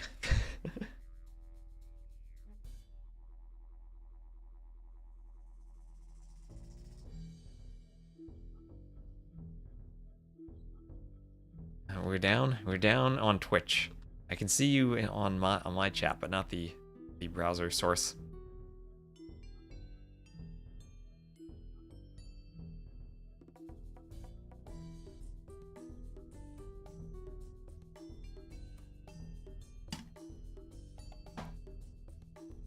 What is my favorite civ to play? I've always liked the Byzantines. Oh, Chupa, with underscores in the name. I can read it now.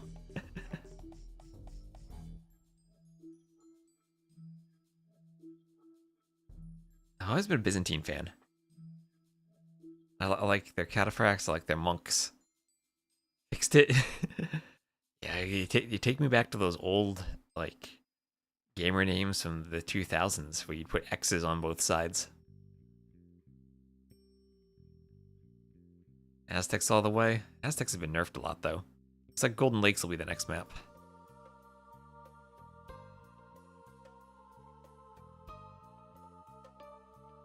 AOC portable version? What do you mean portable version?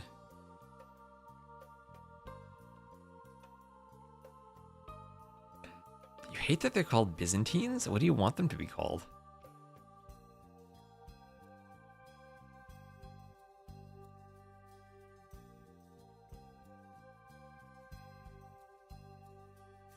Oh, PS2 AOE2. XX T West AOE XX, yep. I know the Chinese don't have camels. I am sad about that. I miss when the Chinese had camels. It feels such a weird change to do to the civ. They're supposed to have a good flexibility, and now they've just been curtailed.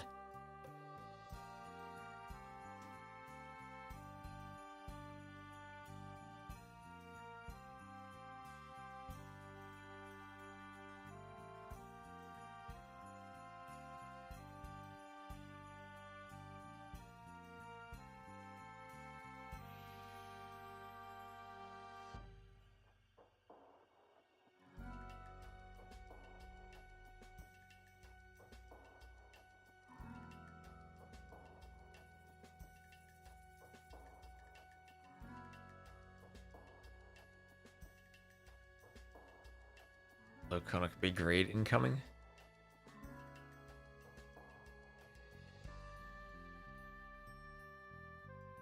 Let's hope Twitch works with the raids. Oh, and thank you, Viper, for the raid.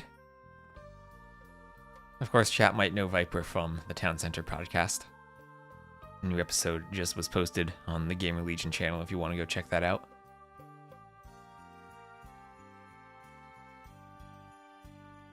Thank you for the raid. We have right here, KingstoNe and Miguel are obviously the KingstoNe and Miguel team, but Swag is T90 and Dark. And they just won Forest Pond, and next game will be Golden Lakes.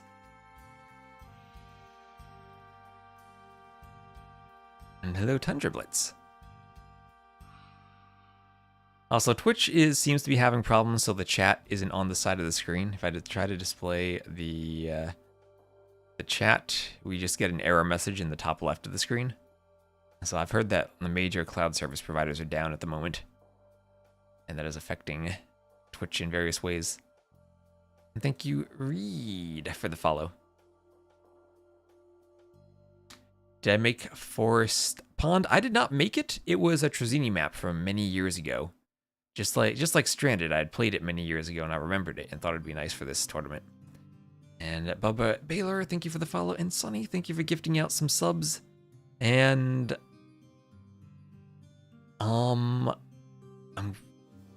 Wadaland? Are those numbers supposed to be letters? Thank you for the follow. And hello, Fluffy Bunny in the chat. And Peter Odin. Also, I appreciate the follows. We do have a follower goal of, I can't display it on the screen now because Twitch is down. We'll have 15k followers on Twitch, and if we hit that goal, we have, I'm going to increase the prize pool by another $500.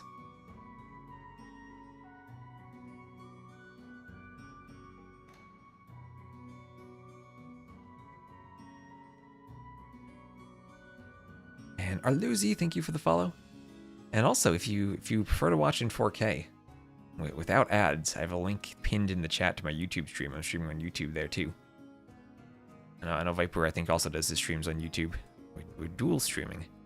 I know some people might prefer to watch on a device on one that's more friendly for YouTube or Twitch or whatever, so you have both options. And Alucard, thank you for the follow. Lesso, thank you everyone for the follow. What's the follower count right now? We're at 12,560. And Mikey, thank you for the follow. So I figure if we do really well in the last week, there's a chance we can hit that. And Former Sode, thank you for the follow. Landy, thank you for the follow. So many lovely people. I appreciate all the follows and all the support. And we are about to get into this game. We have 20 seconds left on the spec delay. And Malta Lourdes Briga, thank you for the follow. Follow overdue. Rundown Berserker. Is that what Viper is? A rundown Berserker if he's washed up and not at the level he used to be. Drimgir 2, thank you for the follow. What map is up next? Golden Lakes. And here we are, loading in. Lovely, here we go. And I'll just make the scoreboard red versus blue. And I need to give this team their win. So welcome to Golden Lakes. This will be game number 2 between Swag, Dark, and T90 to the west against Miguel and KingstoNe to the east. We'll have Maya for KingstoNe. Leary used the Maya very well on this map the other day.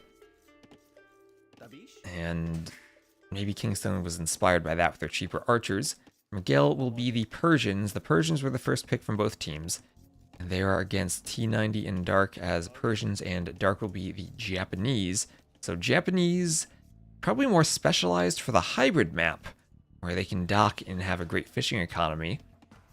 But Mayans also now have longer lasting fish. I think that was something that didn't happen in AOC. I think the fishing ships didn't have longer lasting fish, but it does happen now in DE. And already KingstoNe is going forward with the Ville, trying to find a dock Ville perhaps. Trying to find a lame. You don't have any deer on this map, so if you get lamed, it can be quite devastating.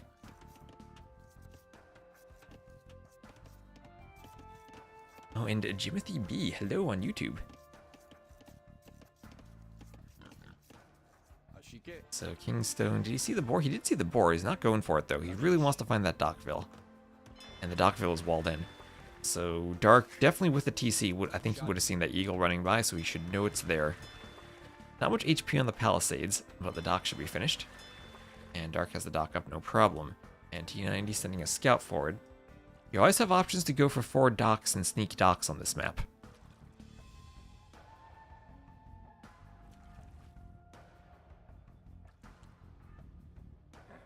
As Miguel comes forward.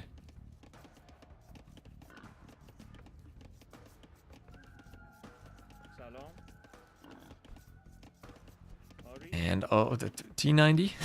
T90, don't lose your Vil to the boar.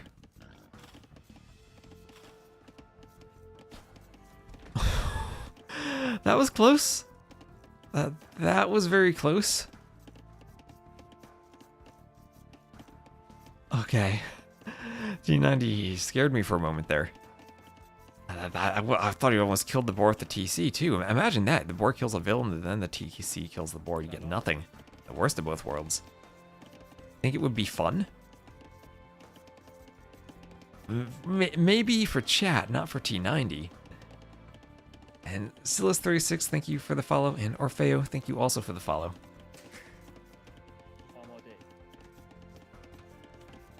Did Red lose the Dockville? No, 1 HP on the Dockville. Oh gosh. Did the scout find it? Yeah, the scout must have found the Dockville. Miguel, I think, maybe brought his own scout over, but he's 1 HP. Has been... Where's the Eco Katie yet? Oh, wait, maybe Miguel did lose the Dockville. I guess he did lose a Dockville. Yeah, 1 HP. Maybe there were 2 Vils out there and he lost it? Is there a corpse somewhere? I might probably hit it with a palisade. That's okay, maybe that's why T90 was distracted.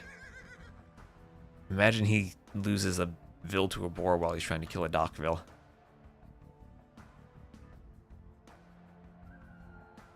There are no wolves on... Oh, wait. No one has a villager kill. Oh, Miguel had to have lost to a boar then. Miguel must have lost the Vil to a boar. There's no wolves on the map, so he lost the Vil to a boar. I don't see the corpse anywhere still. Is that it? That's just part of the TC? So, okay, while T90 was attacking the Dockville, Miguel must have saved the Dockville, while he is the one who lost a Vil to a boar. That explains it. Okay. Now, deletes that don't show up as deaths. I'm pretty sure they don't. Well, I'll see deleted it somehow while walling.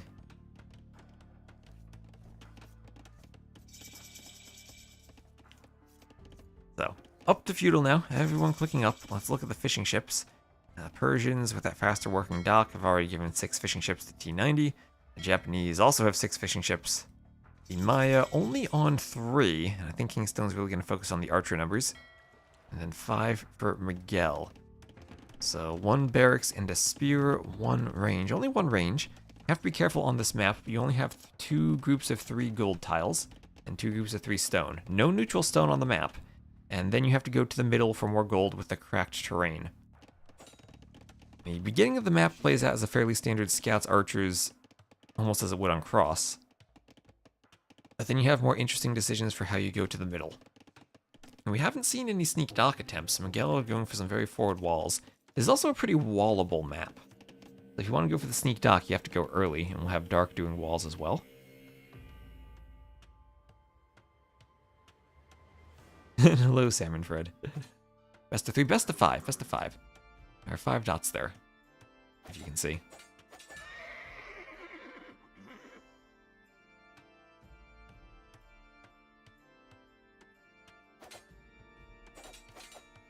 Have your account in your ELO. Remember also to add the YouTube video viewers in too. We have 128 on YouTube.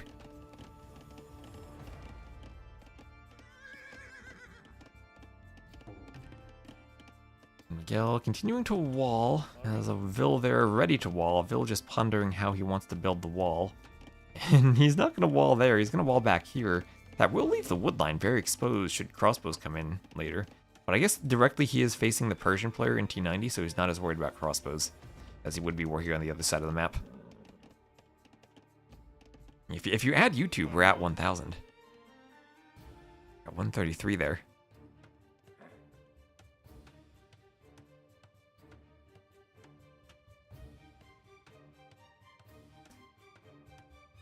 Who's worried about T90? I mean, they lost the first game. I think they should be very worried.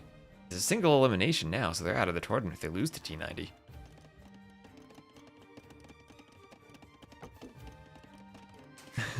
Maybe Dark is worried about T90. So fletching on the way for KingstoNe. And now KingstoNe just wants to use the cheap Mayan archers to get more archers than Dark.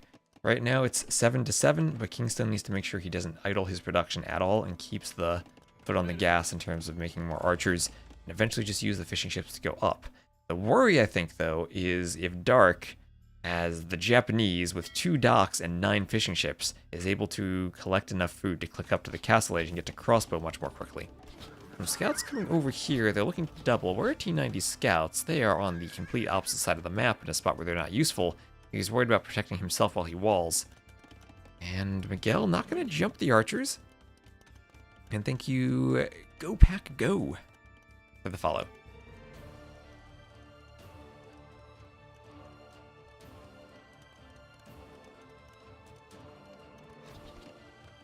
Yeah, Viper, of course, is going to be playing tomorrow.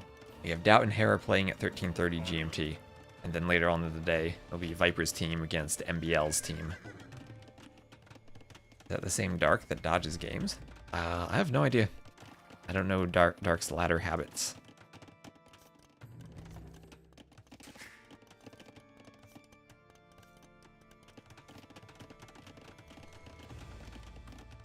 T90 just fully walling, but as I said, this is a wallable map. Bloodline's on the way for T90. And Zaza, thank you for the follow. Bloodline's on the way. Scouts and archers still running around. Archer is on the way for Dark.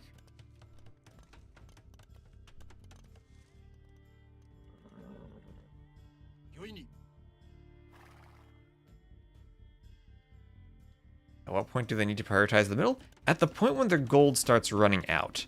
So we see Dark moving over to his second gold mine now. He's almost done with his first gold mine.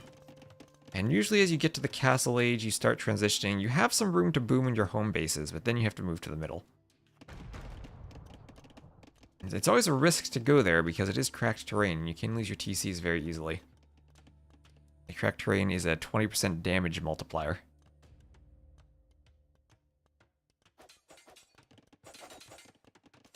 And oh, thank you for gifting out 5 community subs. I don't know how to read your name. 0B610C03E8. What a name. So Castle Age on the way. First for Miguel and KingstoNe, both going up faster. Somewhat my thought was the Japanese fishing ships would help this team, but not quite maybe as smooth as a build. I'll be clicking up soon, but not yet.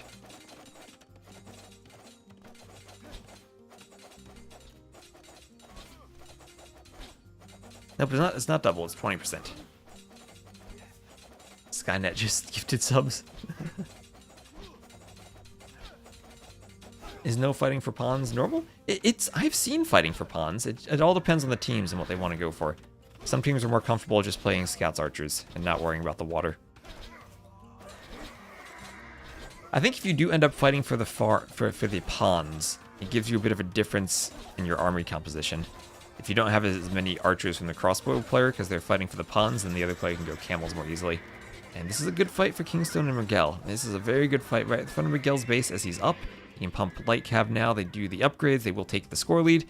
The other team now over 90 seconds away from feudal. So after both investing more into the feudal age with their later uptiming, they are going to lose the fight. And that puts them a bit at risk. They do, I think, have the better fishing eco. Oh, look at this. Look at T90. What? Is this T90 with these fish traps? Adjacent to the dock? Fishing ships on top of them? What? Dude, the last game's fish traps are like out here. This is properly done. Did Dave come to play on his account or something? What is this?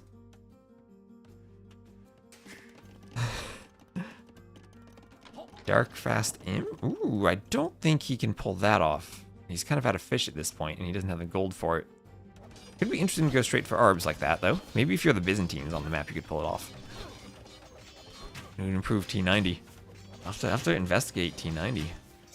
I have to get our base to launch a probe into T90's playing in this tournament. Alright, well, T90's being pressured. He's looking to wall up everything with houses and stone, make sure there's no gaps. I think there's a one-tile gap here, maybe, between the houses.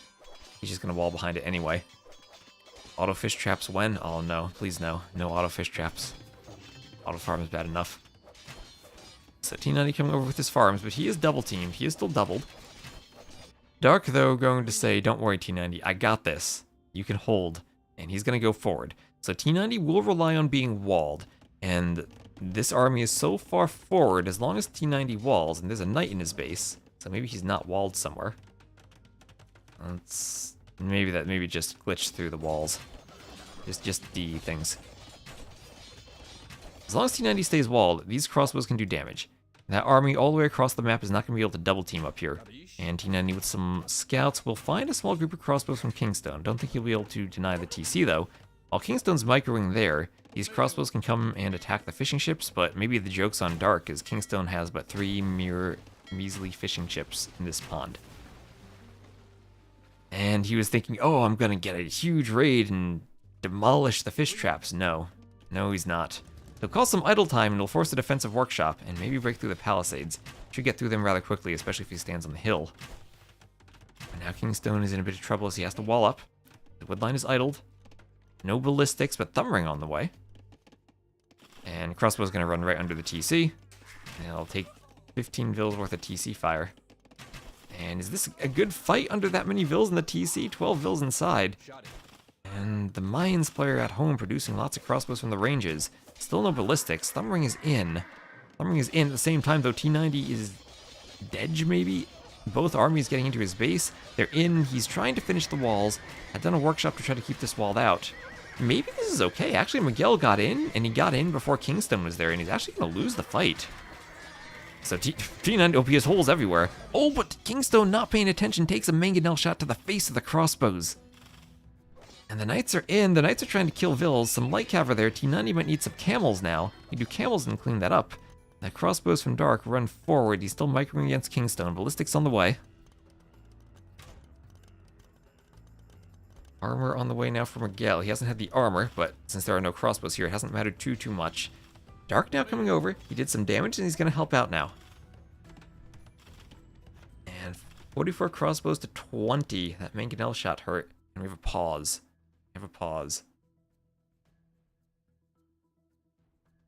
Look, we have a second from T90 lag. They're playing on the USC server. T90, you're the one who shouldn't have any lag.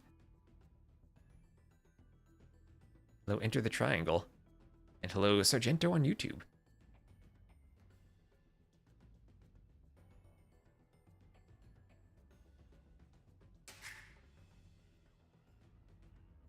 T90 is back to playing by himself after seeing his base being invaded. T90's like, where's my team?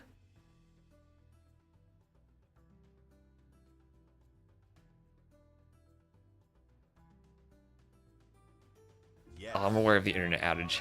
Very much so. Twitch wouldn't let me update my title earlier. It's a good thing I updated my title in the middle of the night to tag everyone, because I wouldn't have been able to do that earlier.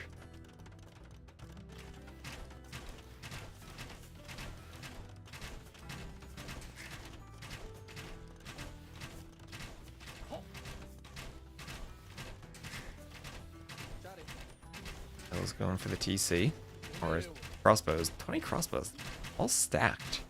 It's a nice stack. And Heretofore and Marikai, thank you for the follows. Thank you everyone for the follows.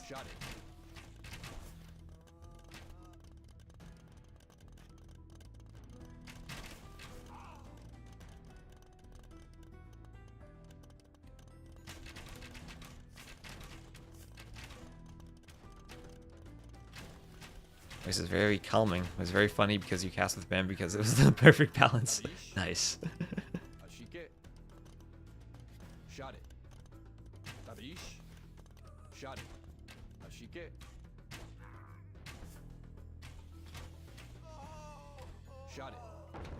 Ooh. Oh, that was a mangonel shot. Dark stacking a bit too much.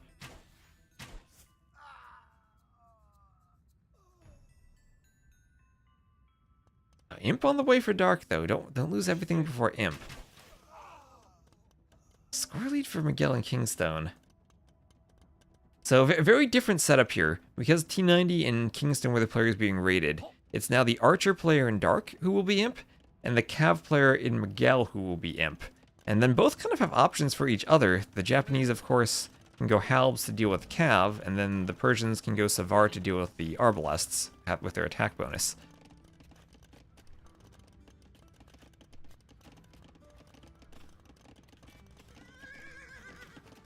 And oh, T90, well, no.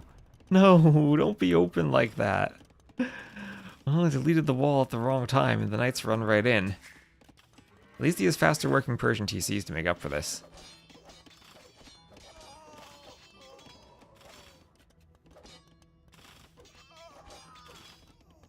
Miguel is really pulling ahead.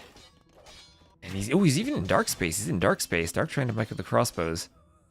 Persians still have that attack bonus against the crossbows.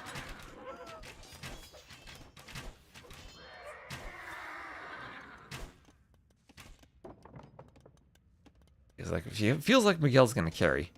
Feels like Miguel's gonna carry, especially since he's raiding in the space.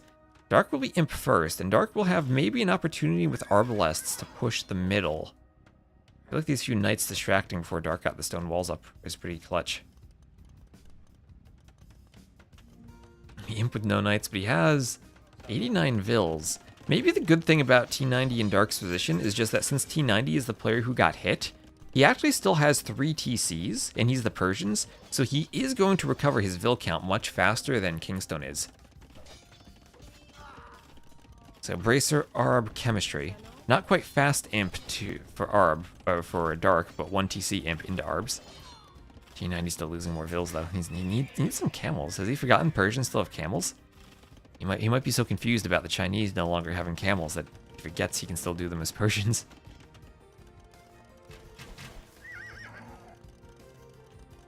And now you get Chemistry, Bracer, Arb. You stand on the hill on cracked terrain. This TC is gonna go down to the Arbs. It's almost like you have Obsidian Arrows, because they only have 7 Pierce Armor, and it's 10 attack for the fully upgraded Arb. The Mangonel gonna come in too. This will push KingstoNe off the middle. KingstoNe, at least he has the longer lasting mine gold at home. Oh, you know, that's something I didn't think of the first time I saw the mines. The longer lasting gold in your home base can be a really nice way of not forcing yourself to the middle as early. Let's see, Dark, don't let T90 Mangonel your Arbs. Much better if KingstoNe's the one who does it.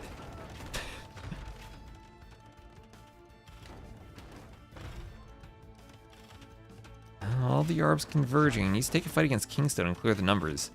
Miguel, how is Miguel still in T90's base? T90 trying to do knights to defend himself. T90, ooh, counter raiding. Finally T90 counter raiding, getting into Miguel's base. A lot of stone miners there. Miguel was thinking of a castle, but T90's gonna get some knights hoovering around now.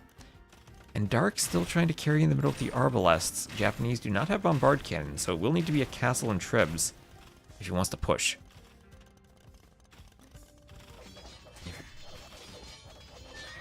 He doesn't add Halves. Savara will be very scary.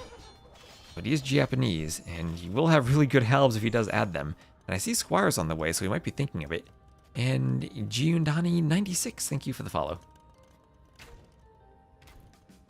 Xing as the Cavaliers run past. And Miguel, 120 eco units, 33 fishing ships. Look at these fish traps. Look at the beauty of these fish traps. More even up there. Oh, yes, Miguel, he knows how to fish. Oh, T9, no. You started out so well, but you reverted. No, these are not the fish traps you want. Okay, yeah, it's over then. It's over then. Those are the fish traps T90 has. I don't know if Dark can carry this.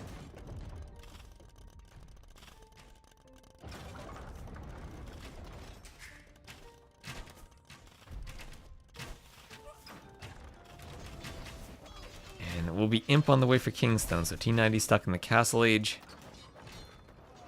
Acne Castle when he programs and not fish boom properly. He's casting instead of working on his APM. Knights coming over, but they'll be pretty useless if the Arbalests come in. Savara's going to push Dark off of the middle and somehow still in the back. Miguel's raiding. At least this raid is walled, and the Arbalests are there to clean it. That's a lot of Arbs in the back and not in the middle. 90's raid in Miguel's base has been cleaned up. And he's still trying to fight on the hill. Imp upgrade's not in yet for KingstoNe. He just hits Imp.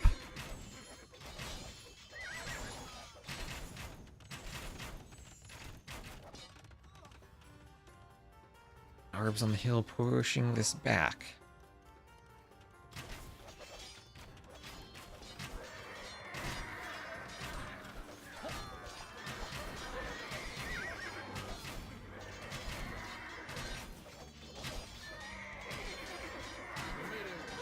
Arbs on the hill, going down. Imperial Age Mayan crossbows, and now it's Maya Persians in Imp. And I don't think there's much left for this team to do. The Savaras are in. Savaras have all that Pierce Armor, 8 Pierce Armor, and the bonus attack against archers +4. Perfect unit here for surrounding and killing the Arbs. I'll be doing only 2 damage as they're whittled down by the Mayan crossbows behind this.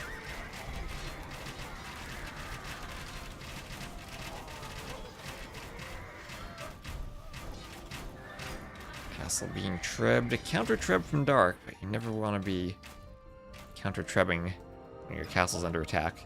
We'll force Miguel back for the moment. Miguel's still raiding in T90's base with a Savar. Oh, he's been in T90's base this whole game. T90 spent so much on walling, then they broke in and he hasn't been walled since. Okay, I mean, Dark pushing this back a bit. Dark has a lot of Arbs. Arbalest chemistry is still not in for KingstoNe. Needs to wait for the upgrades before fighting. But they're going to take one big fight. T90 still in the castle age. Can't really contribute anymore now that the Arbs are going to be upgraded. Still need armor. Dark fully upgraded. If you're the Japanese at this point, you might even consider swapping to Cav Archers, but I guess that's too expensive. And there are the GGs. They're not going to take the fight, but the Savaras would have come in from the left, the Arbs from the right. This army was trapped, and that'd be cleaned, and T90 still look at those resources. Nowhere near Imp. Did not have, has the Persians, 13 fish traps.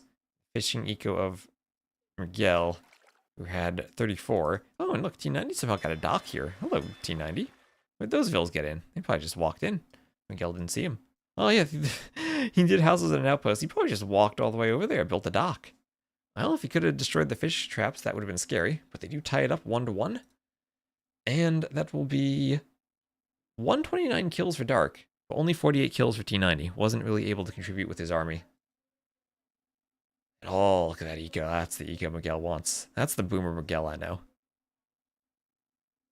Also, thank you, Laubreditho and Tafsta for the follows on Twitch.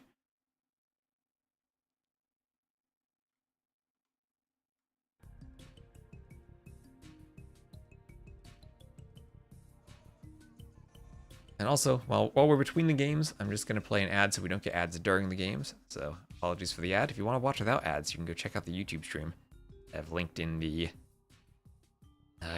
pinned comment. So you'll miss me updating the overlay. Otherwise.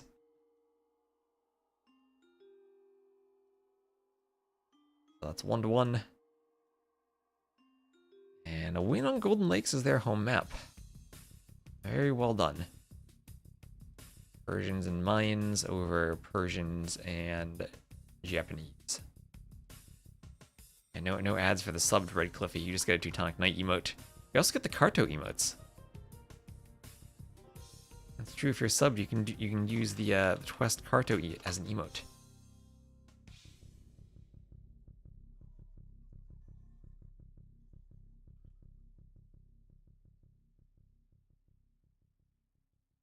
So thank you again, Viper, for the raid.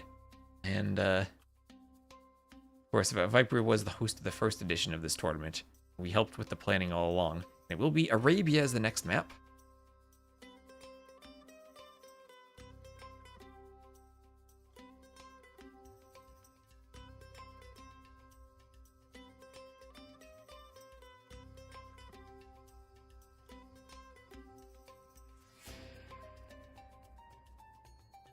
You're double dipping on YouTube and on Twitch.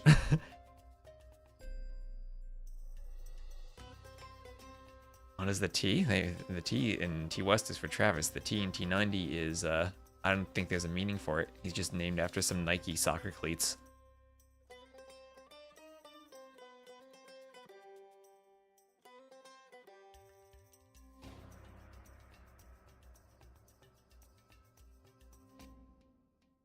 Chicken 90. You know, no, the T in T90 is not for Tristan. There's a pair of soccer cleats he wore called the T90s.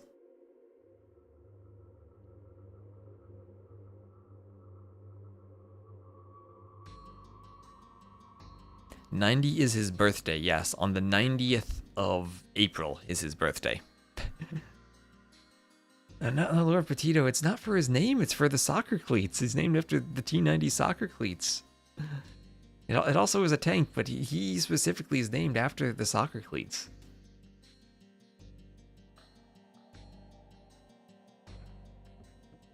His name is Tristan, but that's not what the T in the T90 means. Oh, you mean 1990 is the year? No, he's born in 93. He's almost the same age as I am. He's about a month older than I am. He was April, I am May. Okay, let's set up the scoreboard again. Gotta do this every time. So Swag 1, Game 1. KingstoNe Miguel 1, Game 2. Alright. So, Chicken Arabia. We got a nice desert version this time. And you do have chickens. Oh, he's not going to phosphoro push the chickens, though. That's sad. Would have liked to have seen a push. T90 phosphoro push? No, he's going straight out to the chickens. Alright, so mill on chickens before lumber camp is what I've seen for this map so far. Very early boilers for the 9ville start. Yeah, no funnel. Hello, Mr. Kirby. No funnel.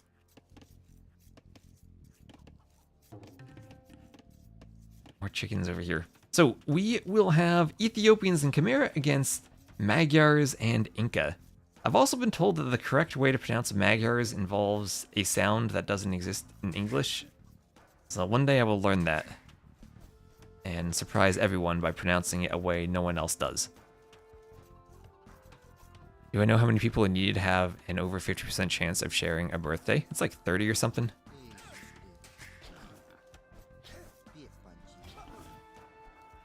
I remember when John Hopcroft really liked that, the birthday problem, when I took some course with him as an undergrad. Anyway, what KingstoNe? What is this villager? He's the Inca. Why does he have a forward ville like that? I think it's 23? Oh no, it's some number.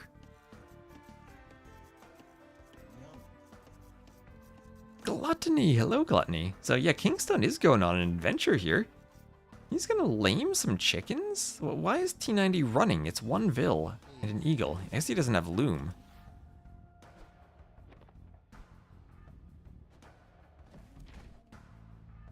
He's gonna lame all the chickens. Well, one thing about laming chickens, they don't have as much food on them as deer do, but they also don't decay as fast. So you can lame the chickens, but T90 honestly could just be out there collecting from the chickens still. I think he might be overreacting to this. So everyone milling chickens right now. Actually, no, Miguel's not. He's milling the berries. He's saying, I've played Arabia all my life, and there ain't no chickens on my Arabia. I'm taking the berries.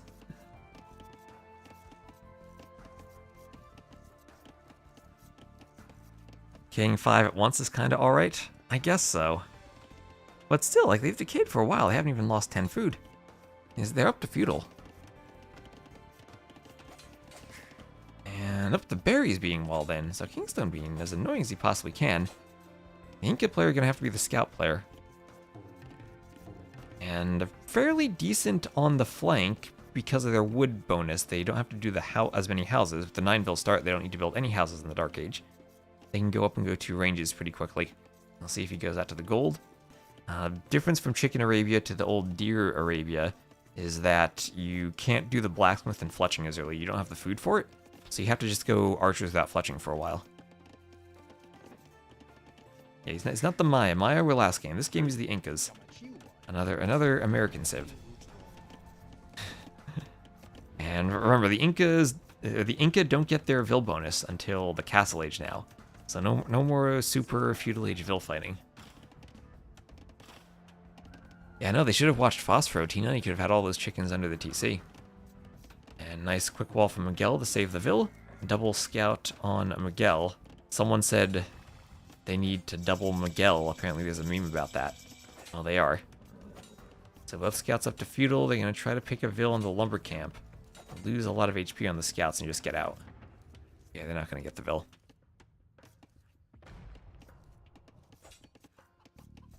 Oh, did he upload a video about the chicken pushing? Nice. I casted a Phosphoro game on my YouTube where he pushes the chickens.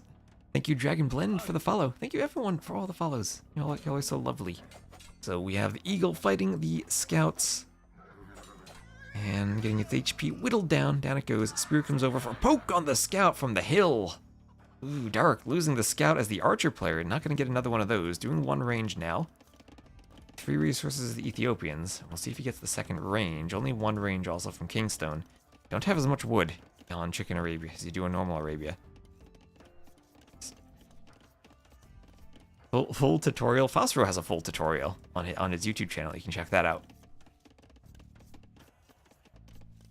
Maybe Scout can kill the walls. Then you just put a bit more HP on the walls, but yeah, that's a good point too. Oh, getting pinged on Discord. What does Petito want? The relics? Yeah, the relics are fine.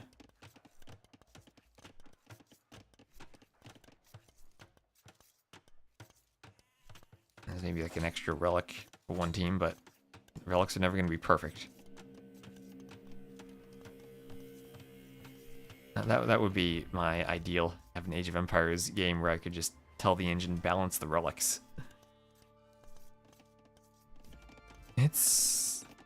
Are wood lines scripted with less on Chicken Arabia? What do you mean scripted with less? You mean like the number of trees? This is pretty similar to standard Arabia. No big changes. I have a very slightly different technique for generating them so that they don't interfere with hills, but otherwise it's roughly the same size.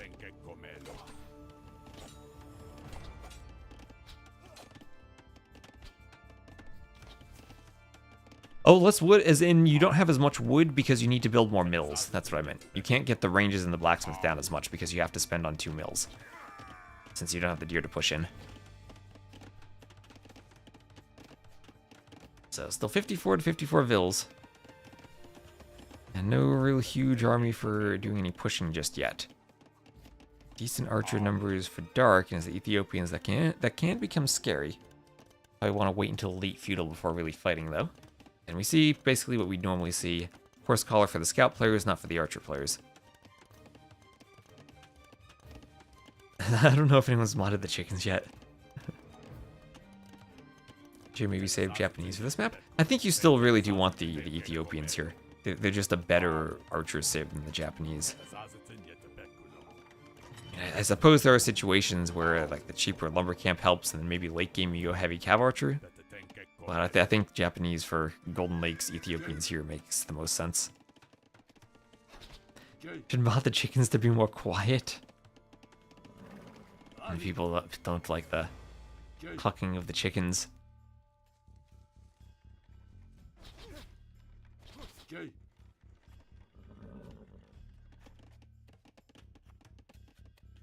Japanese can get 2 ranges out faster, then isn't that better than the Ethiopian bonus in the short term? Well, remember, Ethiopians get a bunch of free resources when they hit feudal, so I don't know if that really affects the range timing.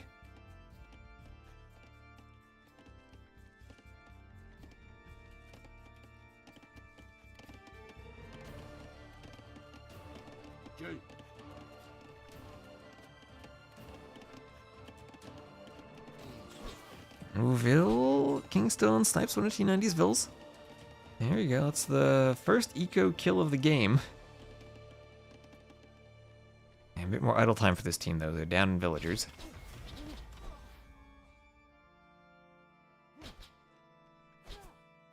It could be an extra loud chicken mod. Okay, the army's not together. The army's not together. T90 had been chasing and not close enough, and that let Dark's crossbows be by themselves for a while. Dark will try to pick off the spear, do what he can. T90 has more scouts in this fight, and he does have bloodlines, and bloodlines is going to turn this fight. That was a horrible start to the fight for Swag, but T90 gets the scouts there in time, and now he's able to start picking off KingstoNe's archers as they start to fall back. Miguel will be in the rear. He does have the attack from Magyars, but overall Bloodlines I think was more impactful in that fight, and what started off as an awful fight ended up maybe only slightly bad. Spears, it even looks like Spears fight less now with the animation change. Maybe the next save they release will have a chicken whispering? Well, they have that in Age of Mythology. You can place the Poseidon god power as the lure. I think it spawns chickens and lures nearby chickens to it. So if they try to copy more features from Age of Mythology, then maybe that'll be the next one. The chicken pen. So lots of farms idled. T90 is the Chimera, so we can just put more farms in the back if he wants to. Try to keep them by the TC for walling purposes. Couple of spears for Dark, not really able to fight, but they do absorb archer volleys. And this should be a pretty close fight now. Dark's just sidestepping all the arrows. Miguel sending more scouts in. He now has armor. More archers pouring in for KingstoNe.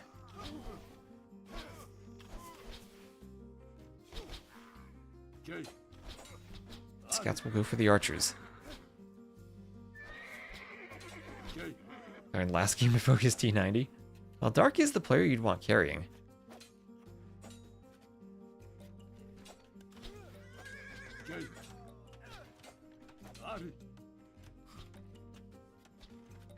No 2v1. They gotta complain like they're playing a Michi FFA or a Land Nomad FFA. No 2v1.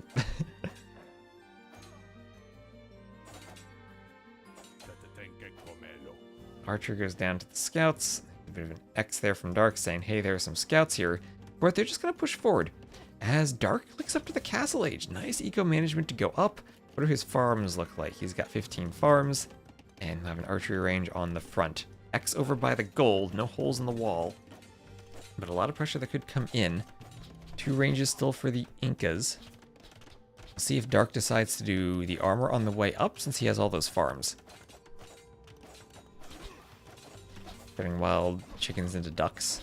If you want ducks, you can play Roller Coaster Tycoon. You can click on them and make them quack. Dark higher elo?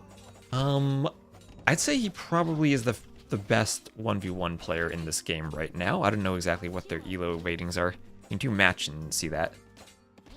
But KingstoNe has the highest elo. But KingstoNe or Dark, I mean, they've both done very well in some tournaments recently. I might even slightly favor Dark. I know Miguel is not quite at the level he used to be compared to everyone else. And these 2 players are in. Scouts from the back will come over. Archers will pick them off. Down they go.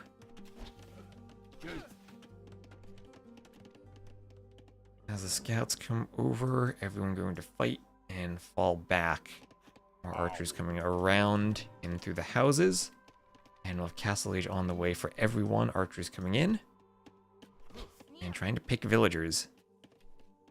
And did he sell stone? Yep, he did sell stone. So everyone selling stone to click up is usually what happens on Arabia. How does Miguel have 1 stone? Oh, he's 1 villager on stone. Yeah, but usually players sell stone to go up faster. You can buy it back if you want TCs. And Vingador, thank you for the follow. Swag, definitely up in army numbers now, 40 to 19. Up in vills too. So they've, other than the beginning to that one fight, it feels like they've consistently taken good fights. And maybe the laming from KingstoNe didn't have the effect he wanted it to.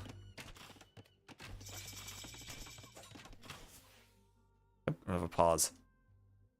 Remember back in the days there was a bug in AoE1 where you got unlimited farm food when grouping farms with the unit and hitting the stop button? Really?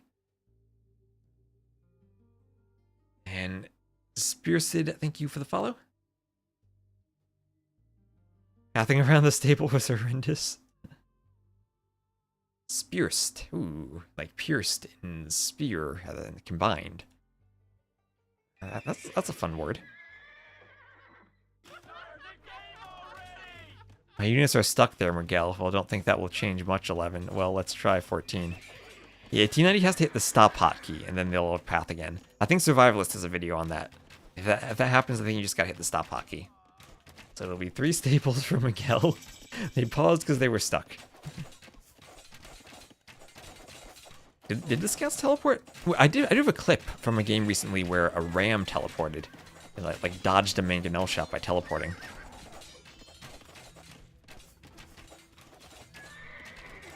It's a combination of your surnames. Ooh, okay. And Jackley65, thank you for the follow. I guess Steppies are the best unit to have stuck. The Ballistics on the way for Dark, T90's up. Yellow trying to take a fight as the Magyars. And how does this fight go? T90 slightly had the hill there for a moment. Crossbows from Dark not even being microed. And Miguel losing almost everything, but does he have just enough to push this fight back? I think there are too many crossbows there. Darkest of Micro back, but all the cav are going down. Only a couple of knights left. And they have done it. They've cleaned the army. And they're looking like they're going to go up 2-1 as Miguel will call the GG. KingstoNe losing his army too. And T90 and Dark looking to make it into the round of 8. We'll have 47 kills for Dark. Most eco, both these players, a lot of eco. The lame didn't pay off for KingstoNe. And the Vil counts boomed.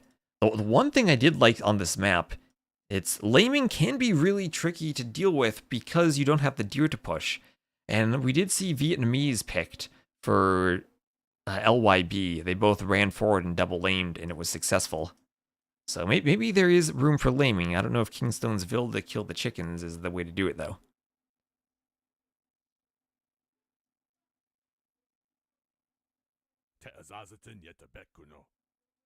Into the Mishuggle. The Meshuggle.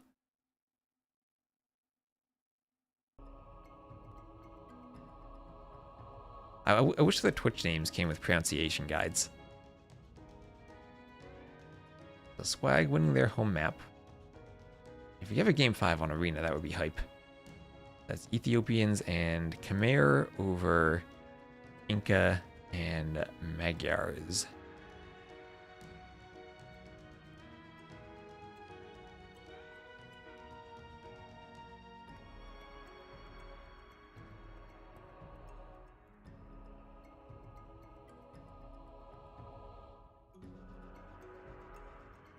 Are these Rex? Nope, these are live. These are live, Viper Cream. These are live and well.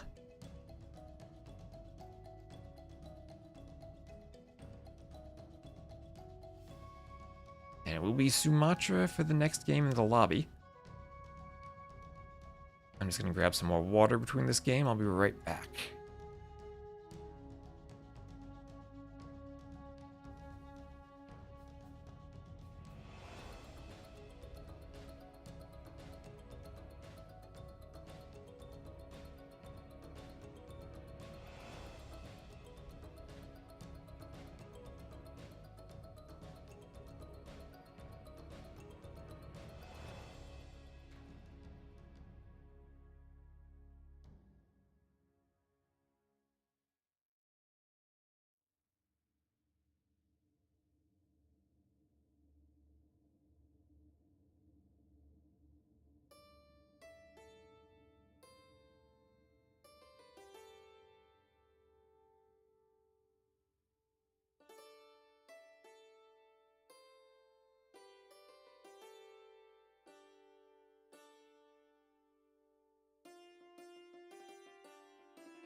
Alright, back. GGWP T90 Dark. Look how they massacred your boy KingstoNe. Oh boy. Remix of the AoE1 music? It's the DE music? Yes. I think the soundtrack is available. I think I just ripped these tracks from the game files though.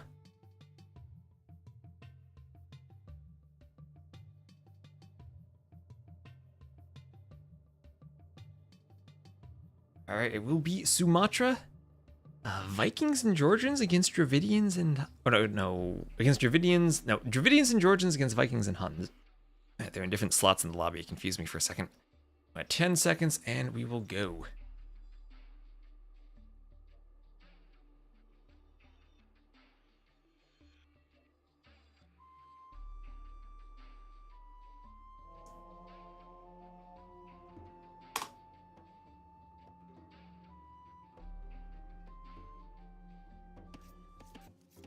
Alright.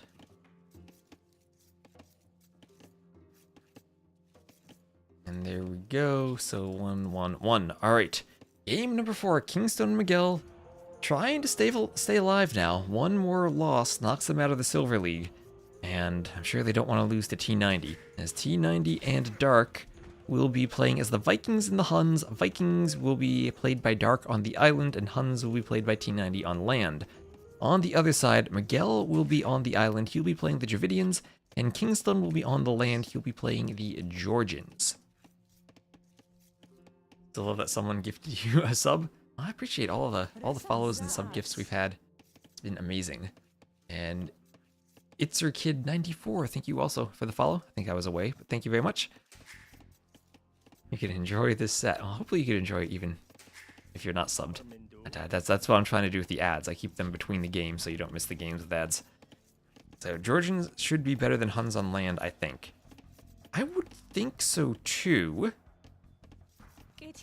With all their healing cav archers could be nice. Do they know? Yes, they do. It's based on the colors. Blue and red are on land, and green and yellow are on the water. And Dane P6, thank you for the follow. I was thinking that since the water players usually are the flank players, it might make sense to put blue and red on the islands, but it's also a bit harder to see blue on the water. And so this way at least green is on the water, blue is on the land, and it's maybe a bit easier to see on the minimap. But yes, it's always the colors, low numbers on the land, high numbers on the water.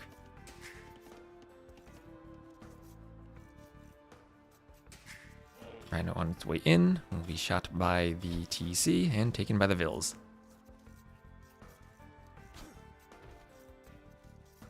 Yep, the water civs indeed spawned where they are supposed to. Yep, Vikings on the island, Huns on the land. Maybe I misspoke. I had a headache yesterday. Hopefully I'm not misspeaking too much today. you ever have one of those headaches or migraines that has like a...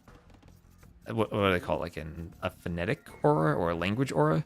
Where you lose the ability to speak? I've had those before. I didn't have one yesterday, but I've had one of them before. It was really awkward. And like it affects your language processing centers of your brain, and you can lose the ability like to spell too. You have a head that does that. Does it make sense for the landlubbers to dock? I think it usually does to fish. The question is, do you contribute anything by going on the water? The last time we had cartographers, we saw a lot of double water builds, but we haven't seen that as much this time. I think I moved the TCs on the land ever so slightly closer to each other and also closer to the water, but that also makes it harder to wall up. So you would need to full wall and go water, and it's a big commitment. Can you rewind? You can go to the YouTube stream. If there's a link in the Twitch chat, it's easier to rewind there. If you're on Twitch, you can go to the URL and type /videos and go to the videos page, and then click on the past broadcast, and you can watch that while it's still recording, but it is a bit awkward. Yeah, Twitch doesn't rewind as well as YouTube does. Do these ponds have fish? If you mean the little bits of shallows, no, they don't. I suppose you could dock them if you have Malay and you want to build harbors. I don't know, maybe you could build a dock and then just set the garrison point on the dock and have some galleys spawn on the dock, because they'd be trapped. Maybe that could be like a weird tower. Well, they're more just for scenery. They're on the original map, so I left them in. If you're asking about the big, deep water, yes, this has lots of fish.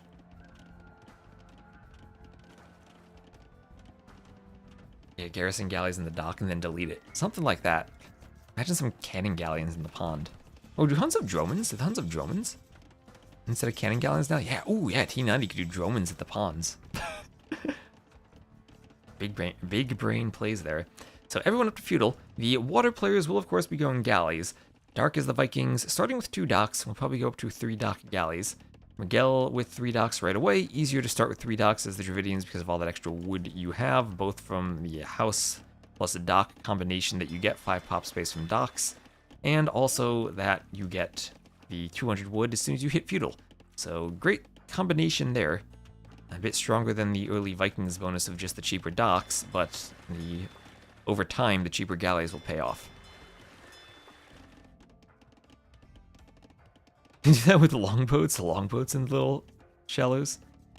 Yeah, the trick for this map is to figure out how you actually play a team game. The simple thing to do is just play 2 1v1s, one on land and one on water.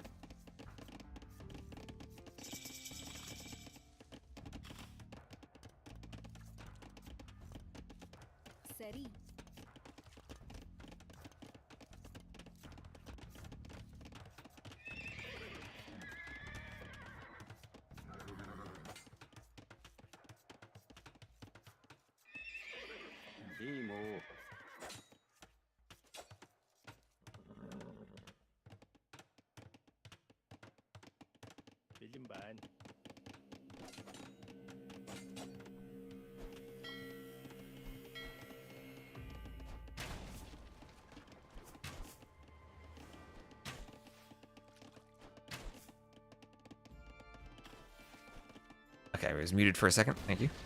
As Reaper died on me, I had to restart my audio processing. Ooh, Vil goes down on the docks. That Vil is permanently muted. There you go. Fixed it. Thank you, chat. I need a muted emote for when Reaper dies on me. If anyone has other recommendations for digital audio workstations to do live filtering and stuff, I will take them, because Reaper keeps dying. I'm not just using OBS itself because I want to have the audio the same if I'm on a Discord call with someone. Audio processing is much more difficult than it should be. So, on the land, scouts and archers against scouts. A nice build from KingstoNe to get the archers out this quickly. And T90 is just going to be walling up. His berries are a bit forward. He's just going for a stable, adding in a blacksmith in the back. So Huns should have a good food eco with all those fish.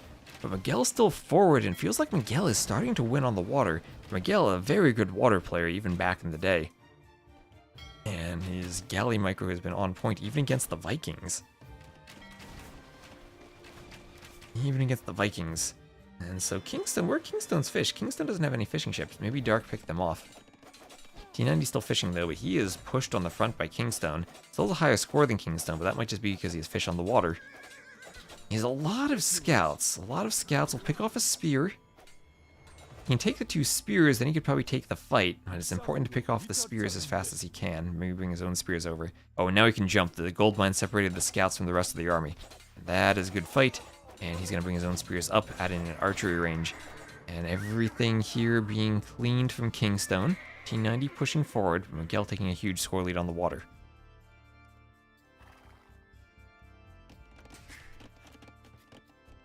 And yeah, Miguel still owning everything on the water.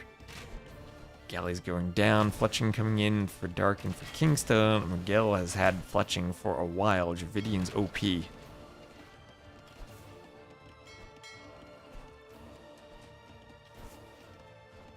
His fuel time was so slow. You might want to go FC. It might have just maybe not been familiar with the map. You do have rhinos. He didn't get lamed, did he?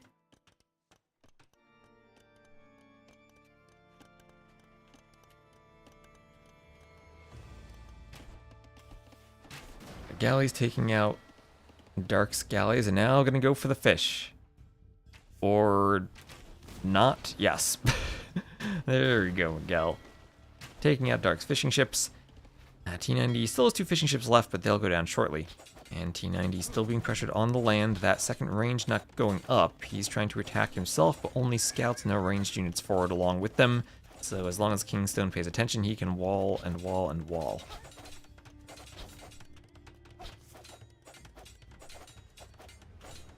Dark needs to garrison his docks.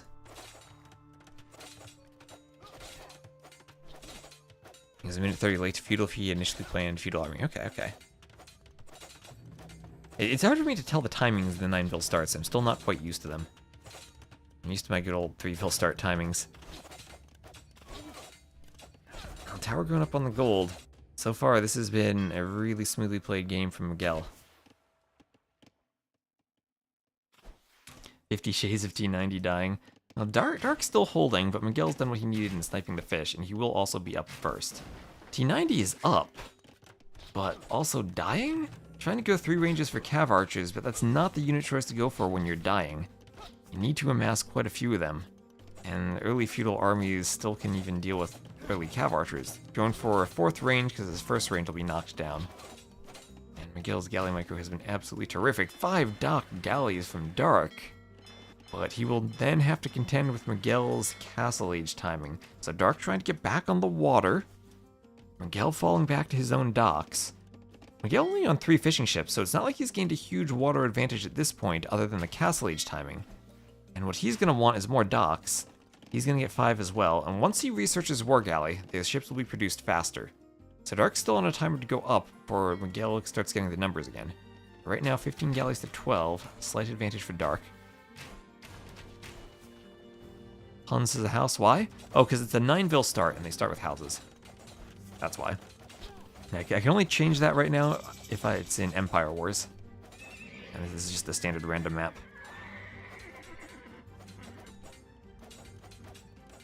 Yeah, the map spawns with houses. Would love to be able to avoid doing that with the Huns. I need excess scripts to be fixed. And then I can do that. There's actually a special addition you can do to random map scripts called extended excess scripts. But they don't transfer properly in mods. or they're not found properly by mods. So I can't quite use them for tournaments. I could only use them if the mod name doesn't contain any spaces in it. And I realized that after I'd already uploaded the mod and figured I didn't want to change the searching and anything. And Dark Vander, thank you for the follow. I think they still need a bit more in the way of bug fixes before I can use them. Eventually one day though, I hope that Huns won't need houses. And quick walls, not in time. Not in time, oh no. KingstoNe picks the spear, he's up to the Castle Age. He'll probably be clicking light cav and attack right away. Some cav archers coming over for T90 though. KingstoNe killing a few vills. Now he's really starting to take them down. Cav archers trying to defend. Scouts just going for vill kills. A couple of weak vills still. Scouts will run. T90 in the middle with some scouts. Clean some of KingstoNe's army. KingstoNe gonna go elite skirm. Surprised he didn't click light cav there. Galleys on the water gonna hit the berries.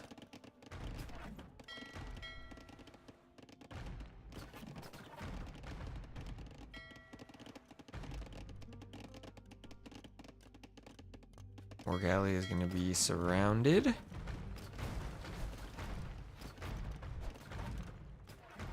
And galleys will go down.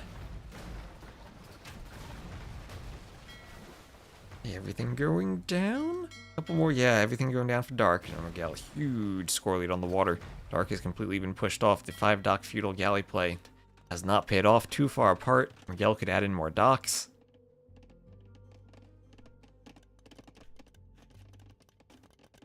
And skirms forward to deal with the cav archers now. We'll need a defensive workshop from T90. The ballistics on the way. With Miguel's lead on the water, will be hard for Dark to help. Dark already transporting. Sending more vills over. He's doing the lumber camp. Probably do a TC once he's up. Or no, because he sold his stone. T90 just doing another TC. KingstoNe will be on 3 TCs. Script runs to have yurts. That I can't do just in the map script. I can script all civs to have them, but I can't do that just for Huns right now. One measly galley against the fleet of war galleys. And the Armada will show no mercy as it goes for the docks. War galley upgrade for Dark. This is where I wonder if you could consider longboats, because they do train faster, and you could skip war galley and just add longboats. I don't know if longboats are actually better than war galleys though. Definitely better than fires. Against war galleys, maybe they're more even. Ton of galleys left to upgrade. Oh, wait, where did those come from? Sneaking around the back. Okay, well, there they go. Not nearly as many as Miguel has, but he has some that are very well stacked. Oh, a demo. All right, nice demo, Dark. Doing what he can. Doing whatever he can to survive on the water. As, oh no, the skirm's gonna find his villagers, but T90 has a mangonel. T90 to the rescue. Another demo. Ooh, doing some damage with the demo is Dark. Okay, Dark. 12 to 15 now. More reinforcements closer for Dark. Dark can actually win this fight. That is an insane fight for him to win. Somehow Dark's still alive. But he's gonna call the GG. Okay, never mind. He's not still alive.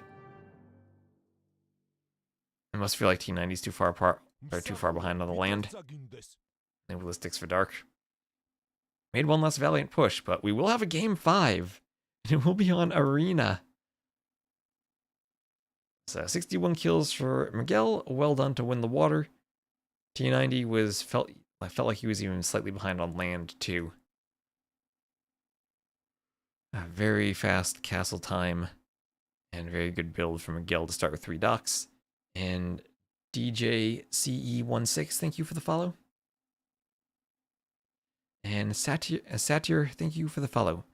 And 62 vills for KingstoNe. He was booming away. Booming away. And hello, Jace on YouTube. Hello, hello.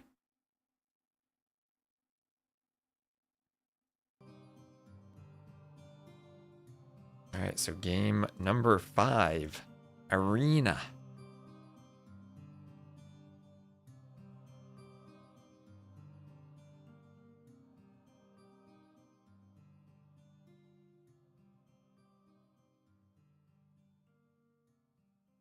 And let's get these civs updated on the overlay. It's 2-2. Everyone winning their home map so far, but Arena, very standard. Don't know if it's really a home map. That was Dravidians and Georgians over Vikings and Huns. So what do we have here? Britons, Slavs against Spanish. I mean, all 4 civs that Miguel's team have are great for Arena. It'll be Britons, Slavs against Bohemians, Lithuanians. We have a 2-minute spec delay. Okay. And Arena, remember, this is Arena with an I, not an E, and that means the walls have their proper 1,800 HP. And DGreat007 on Twitch, thank you for the follow. Pour myself some more water. Might hear some water pouring ASMR.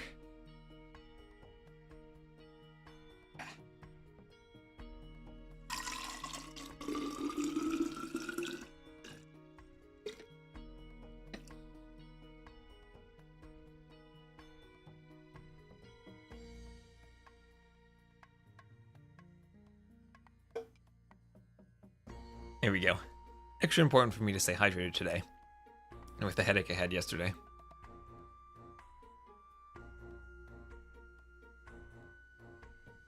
And different walls, classic walls. Classic HP on the arena walls. None of this HD, DE, Tower Rush, low HP walls. No, we have it's a proper game of arena. Bohemians seem way better than Swag. That was the T West stays hydrated ASMR. I have a good Brita pitcher filled with water, and I pour it into my bottle. And I use a bottle of water because when I just used a cup, I spilled it and killed a keyboard once. So now I make sure that every container I have has a lid that closes, so that when I knock it over, nothing gets spilled. This is live, Zaki. This is very live.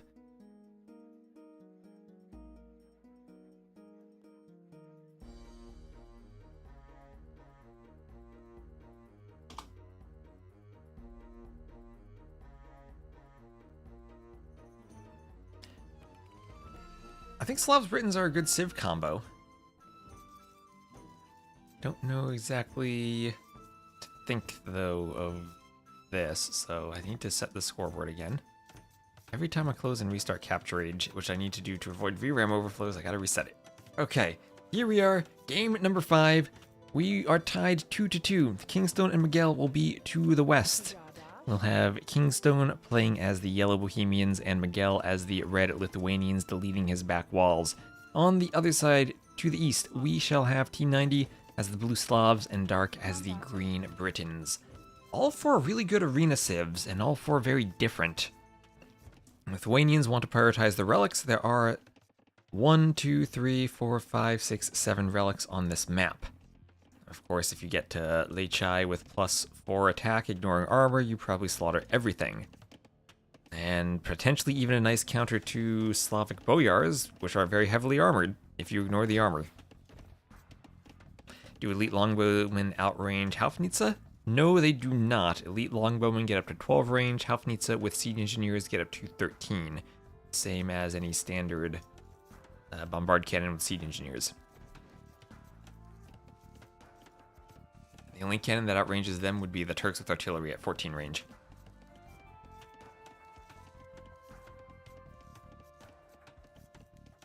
Walled in by Panda Rocks? I don't think we're ready for that. the world can handle that. Okay, TC shoots the boar. Nicely done.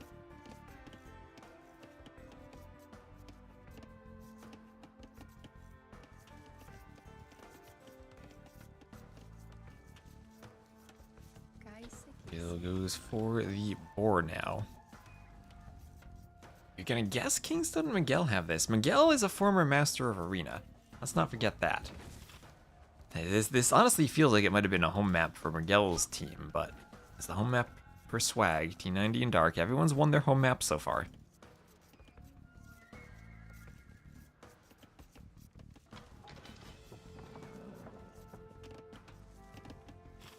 So the boar is on the way in. I mean, KingstoNe's lure. Hills on the berries.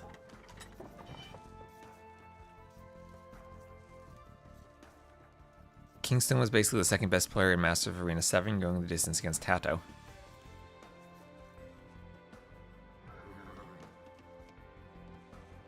I really do like Britons on Arena though.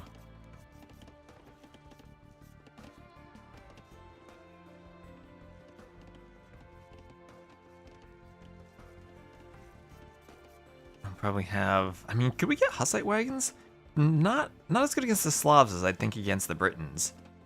It's maybe the big weakness for T90's team is they don't have bombard cannons. They have longbows and werewolf trebs.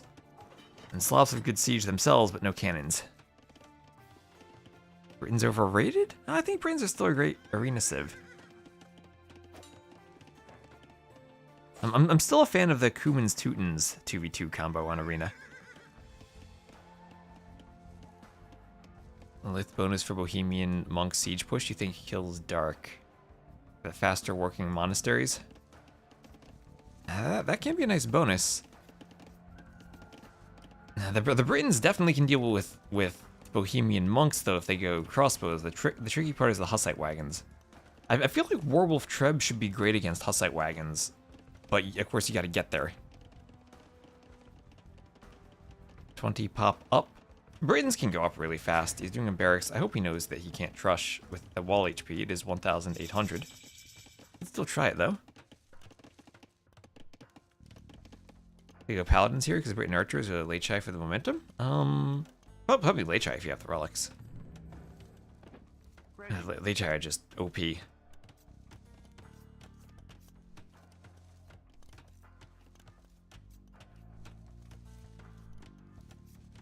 They are cooking. Let's go Paladins, but it probably isn't necessary. Hofnitsa or wagons can deal with Briton Archers. Is T90 gonna siege? I'm wondering what Dark's gonna do with that fast uptiming. He could just do a feudal boom with some archers. Maybe he's just going archers because he wants to make sure that he doesn't get castled by KingstoNe.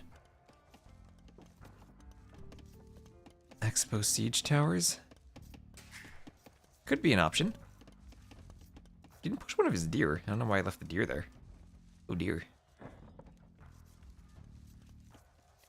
Everyone else up to feudal about the same time. We got 26 pop builds from them. Like the icon for a new Google product. with the basic colors.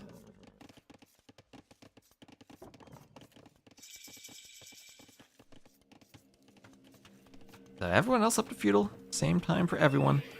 Stable up. And I guess we had the fast scout in the middle from Dark for a while, but probably should go push that last deer if whoever wants to go up. Well, I guess to be fair, the Britons do collect from the sheep ever so slightly faster than they do from the deer, but I don't think you want to leave your food out there. Alright, they synergize well. Teutons with the conversion bonus are just overall a really good arena pick, and the Cuman boom is insane. And it's much harder to punish the boom for a variety of civs if you don't have monks as an option because of the Teutons bonus. So scout fight in the middle feels like it has gone fairly well. I was going to say it went good for T90 in Dark until Dark killed the scout and didn't run away fast enough. Now Miguel with slightly more HP, 29 to 20. And we'll see... Oop, he's actually going scouts, so Miguel's team will own the middle. And Lithuanians usually do like to fight for the middle to get relics, so scouts are no surprise for Miguel. Scouts also from T90 really show that to Miguel. Yeah, Miguel's just gonna sit there with the gate and maybe run another scout in. KingstoNe Xing saying, yes, Miguel is in the gate indeed. Oh, what was that scout doing? I guess you could time the animation, wait for the scout to hit the gate, and then go for it and try to get out. New tower player, most likely to castle the Kuman player. That's a good idea. The Kuman player can also just tower themselves. I like the way I saw Tato play Kumans on Hideout a few times, where he tower rushes while booming. Weird one-tiled tree in the wall there. Must be a forest tree, not a straggler. I placed the stragglers after the walls. Mandatum?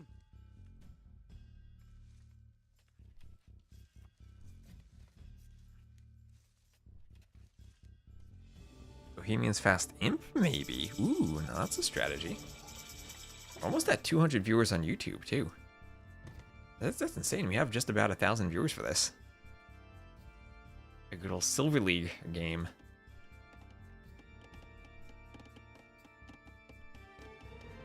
Yay.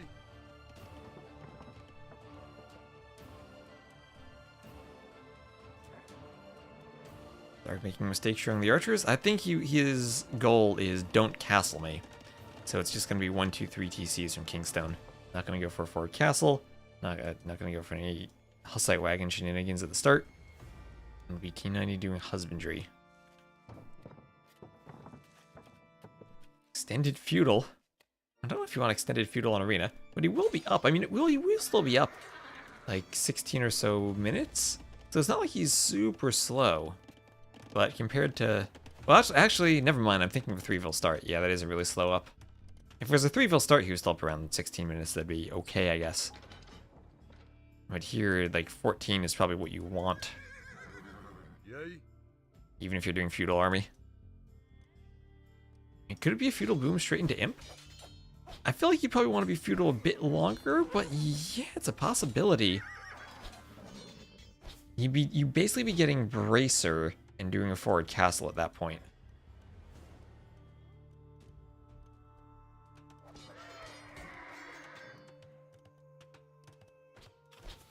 And T90 here just wanting to fight for relics against the Lithuanian player. We do have one safe one they should probably get.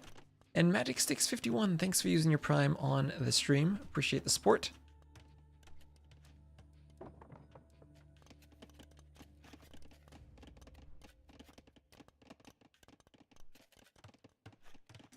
And they're about to be up 25 vils. They've gotten a really nice boom going.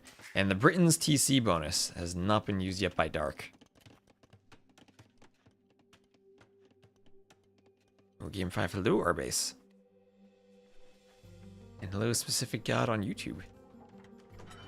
So, Light Cav running around. We'll have a Ram in the workshop for T90. Still going down to the Light Cav. He's trying to Alcatraz himself, won't get it. But there will be Rams at least. It's not like that's far for T90 to set another Vil if he needs to. Crossbow Bodkin on the way. And they're going to look to push. Push the Lithuanians. See if Arbase can stay awake. Arbase, did you have a baseball game today, Arbase? How'd that go? So Ram goes for the wall. Start ramming. Comp is Miguel playing towards. Boom and defend. Maybe with some mangonels. Right now it's just Monk Mangonel. Long term, if he gets relics, he probably wants Late Chai, ultimately. If he doesn't get there, he could go Knights, Swing Hussars, Halbs. He could maybe do Hand Cannoneers. And for now, though, it's probably just going to be Mangonels and Monks. Well, 2 Rams with a lot of Britain crossbows to stop quick walling behind this. This is going to get in and be pretty scary. Is the Arbase and a baseball diamond?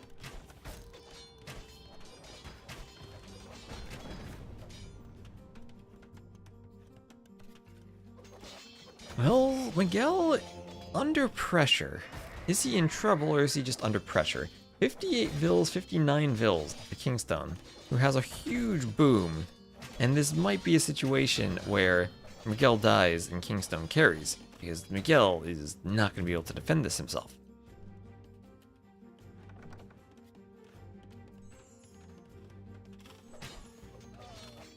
Workshop pressured. Rams moving in. That's 3 rams. A lot of crossbows for Dark. Ooh, mangonel. Britons want to use their range against the mangonel. Like Cav, just want to run in and snipe it off. Thank you, Ben Killian, for the follow. Definitely time to sneak some vills over to Miguel's base. I mean, is this a situation where Miguel wants to run vills over to KingstoNe?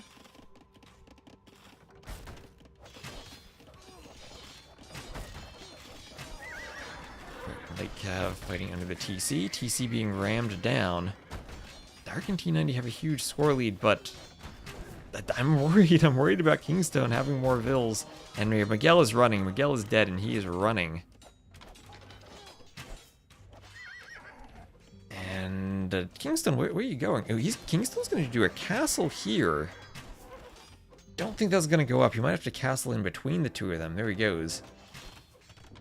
That is good aggression, and that is one player dead. Miguel is a player who likes to boom on arena. He's definitely a boomer.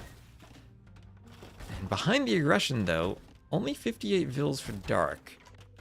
The question is, how do you fight the Bohemians now? Can Britons do that when the Bohemians have such an eco lead? And the castle will go up, but the chased vills are found by T90. His light cap finding the vills. And is there garrison space in the castle? No, if they run farther. Okay, he's gonna get vills in, but Dark is there. Dark is there. They could let the crossbows in to the base, actually. He's going to be aware of that and not go in. And that's gonna mean the mangonel has to chase. But again, these are Briton crossbows. They do outrange the mangonel. Don't have to worry about that as much as other civs would. Miguel could lose all of the vills here. He needs to get into the castle for safety. He did not want to let the crossbows into the base, and he's losing even more. Oh, that was a disaster. But at the same time, KingstoNe has 88 vills. He's up to imp with a 4 TC boom, and he has a castle for some Hussite wagons right now. Mangonel's coming over for T90. Hard to use monks against mangonels if the Britons have crossbows with all that extra range. Oh, yeah, you chat. I don't know. I think you might be calling this GG a bit early. Slinging rules, they're allowed to sling. They can sling freely. Sling is only taxed 50%. I should put that under the, like in a command somewhere, and also under the panel under the stream. Sling rules. And 207 viewers on YouTube. All right, we are passing 1,000 total viewers. Mangonel's trading shots. Down goes a crossbow, and they're pressuring the gate. Miguel at least has a TC, but it's not a safe TC. It's not safe at all. KingstoNe will go for another castle to keep this attack out, walling a bit in his base. And does he have any vills left in here? Oh, he does. 3 sneak vills all the way to the north. He's going to try to do a lumber camp. This is why you don't delete the back walls, Miguel. This is why you don't delete the back walls. You could have a clandestine eco up here. Yeah, I put back walls on the map for a reason. It's because sometimes they're useful. Oh, that's a gate trying to trap some crossbows. Rams don't work against Hussite wagons, I'm pretty sure. Dark needs a second building to go up. Well, he is up now. He won't be too far behind in terms of timing. And in total, Miguel 24 vills. Really dead. Well, he's gonna get a TC up there. That's definitely a mistake from this team. Should not be letting him get that TC. Now, what are the relics? The relic situation. 3 relics for KingstoNe, actually. So that means if he needs to, he can give them to Miguel. And no relics for anyone else.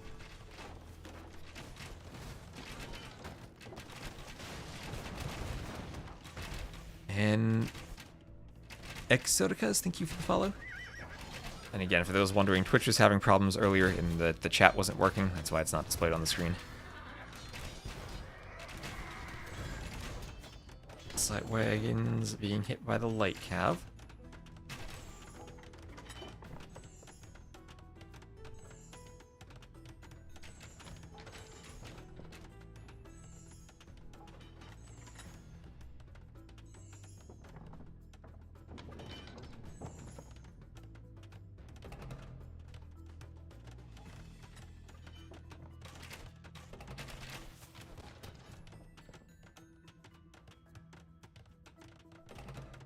Really impressive gameplay from the blue side. That Redville lead did not last long. No, it didn't. Imp time, but no castle for Britons. Yeah, the stone is forward, and how's he gonna deal with the Hussite wagons? I mean, he does outrange. Oh, wait, what happened to that castle? What happened to... Okay, he deleted it. I was afraid the crossbows might have destroyed it somehow. From Saracen obsidian arrows. There's enough cav and crossbows out. Is he trying to give a relic to Miguel? What's that monk doing? He just pathing weird? That monk's just failing to path. Can't get to the monastery. And it will be a forward castle from KingstoNe. T90 up to Imp as well. 174 vills to 155. And this might just be KingstoNe needs to hold 1v2 until Miguel booms back. Miguel has TCs in his base, actually. I think it's a mistake to let... Those 3 vills have now turned into 9. They've tripled. And Britons can be scary. We'll have chemistry or bracer all being done. 10 range. That'll be good against cannons, but no longbows, no werewolf trebs so far. No conscription. Also, castle will be in the middle of the map, defending some of the golds there. Chemistry canceled? Oh, I canceled chemistry. Oh, it doesn't give you range. You don't really need it that much as Britons since you don't have cannons, but it is nice to have. It would definitely help against the Hussite wagons. I mean, you get chemistry, you get up to 10 attack. Maybe then you can deal with the Hussite wagons better, and he's added it in again. Oh, the university was destroyed. The university was destroyed. He needs to build it at the back.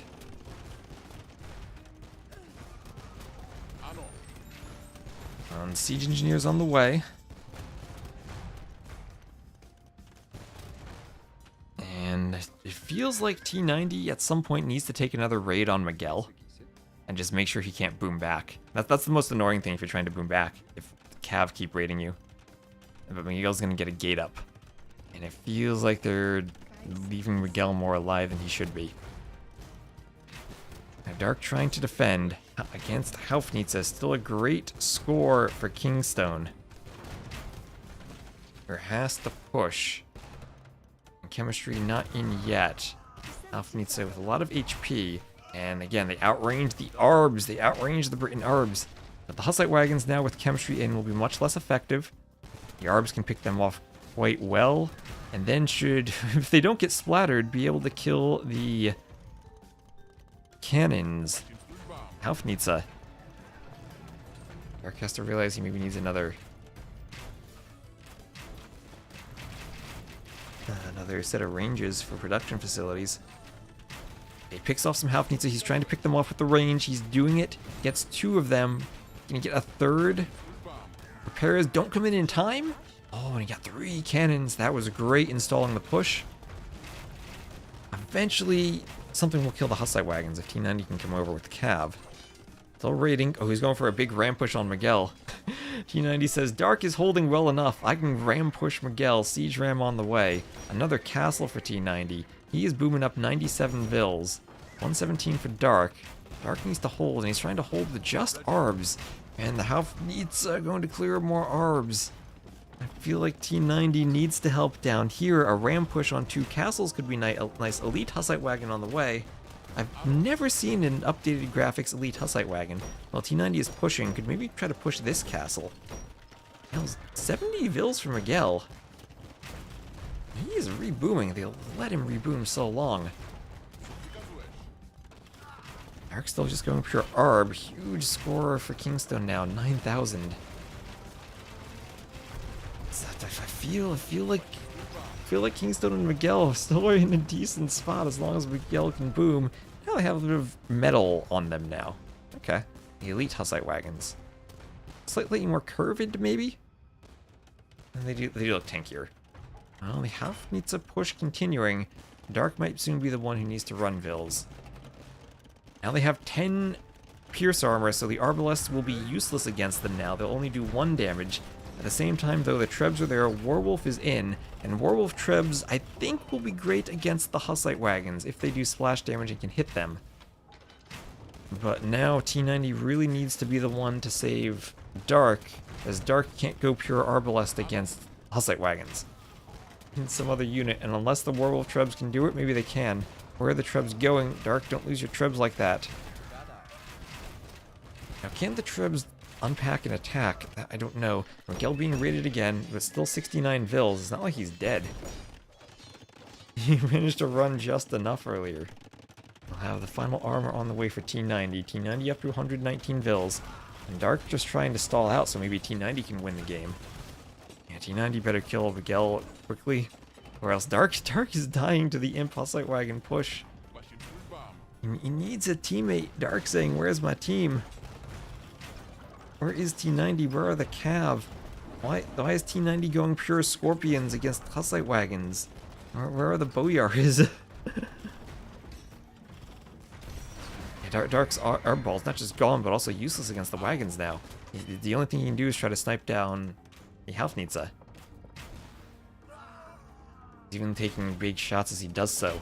Has to run his Vils. Dark still having 110 Vils is insane. He needs to go to the back of T90's base maybe for some wood or some farming area. Now T90's still raiding Miguel, doing what he needs to do against Miguel. This is important, but I think maybe a bit late. Has a few Boyars. Forging on the way, and T90 just waiting for his upgrades as they take out a castle, and they keep pushing. I think they went after the wrong player. I mean, that's another point. It might have been easier to play against Lithuanians than against Bohemians. But I guess the good thing is that there are no relics for Miguel. Now, T90 at risk of losing a castle. Haufnitze, some being taken out by the Trebs. 3 or 4 of them still fighting. Dark trying to pick them off, sacrificing Arbs to the Hussite Wagon, just Haufnitze. And we'll pick them off, he does, but the castle goes down. Still quite a few Haufnitze alive. And T90, I don't think Scorpions were the play against Hussite Wagons? He was trying to do Scorpions to deal with all the Halbs, maybe. Yeah, honestly, if T90 had just gone champion, he'd be okay. He's doing ballistics. T90 needs to be the one making a unit to fight these things now. The Arbs are dying.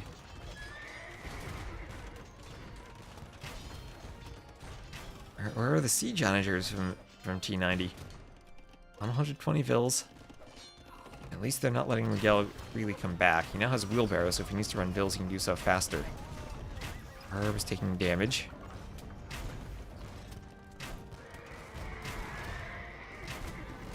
Light Cav going for the cannons. T90 sees a weak Haufnitze. Will go for it. The Vil tries to repair. But it does not go down, just survives. T90 pulls back a bit prematurely.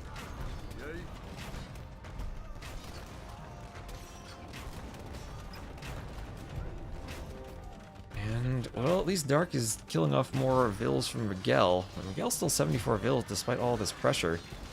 KingstoNe taking the entire map with the Hussite Wagons. T90 has Onager on the way. Onager on the way. More in the workshops. More in the works. He's adding in the castle, but for Haufnitze already ready to take out the castle before it goes up. And enough Halbs there to stop the light cap. T90 just deletes that and runs. He wants to take that main gold. Maybe he needs a castle back here. Finally some proper siege from T90. But he's losing castles again. Chemistry on the way. He doesn't even have Hussar in yet. Slavs can do that, right? Yeah, they can do Hussar. He's trying to get just enough to snipe the cannons. He doesn't quite have the eco for it. At least Dark still has a ball of Arbalests, and Dark is still fighting down here. He's going to stop KingstoNe from taking his stone, stop him from taking the gold, and also pick off Haufnitze. That's a lot of Vils that can be massacred here. They have to run. Dark retaking his base, still the top scorer on his team. In the middle, T90 trying to find the Haufnitze. There they are. He's afraid of a few Halbs. He goes for Hussite Wagons instead. We're trying to use Dark for cover. And, you know, attack upgrades, that's true. Attack upgrades would help him tremendously in picking off the cannons. Haufnitze trying to splash the Arbs. T90 found another cannon. Found a bunch of repair Vils he can go for. KingstoNe maybe now starting to fall apart doing architecture for more building HP. But it feels like both Dark and T90 are in the game, and what a job by Dark holding running enough vills and having eco everywhere. He's still been that 110 plus vills this whole time, despite all those raids. And now T90 is here, and T90 might just be able to do it and send his team to the round of 8. Alf needs picked off by the light cav. Vills going down. Vills all going down. Oh, and KingstoNe's in trouble now. He's dropping in vills. He's being massacred by the Arbs. He's got 12 elite Hussite wagons left. They can have their elite upgrade graphics and their pierce armor. But they can't hold up to the might of T90. KingstoNe also running out of gold. Running out of gold, and that means it's skirm time against the Britons. Bohemians don't have the best skirms. They do miss Thumb Ring.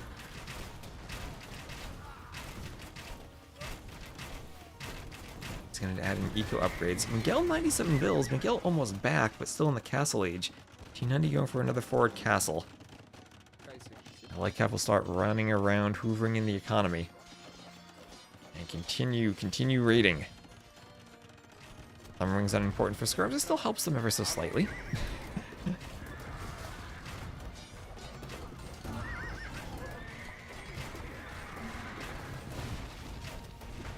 Site wagons going down.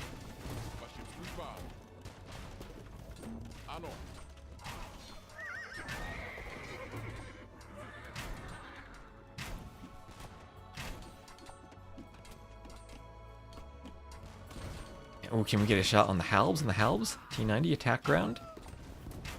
Okay, he missed. That could have been much better. They'll go down to the Arbs anyway. So there is a banking on the way for Dark. Dark somehow still has the top score on his team, despite the fact he was the one who was raided earlier. But he's thinking of slinging T90.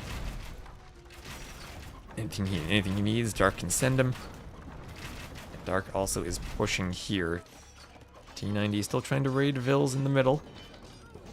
KingstoNe and Miguel holding on for their tournament life.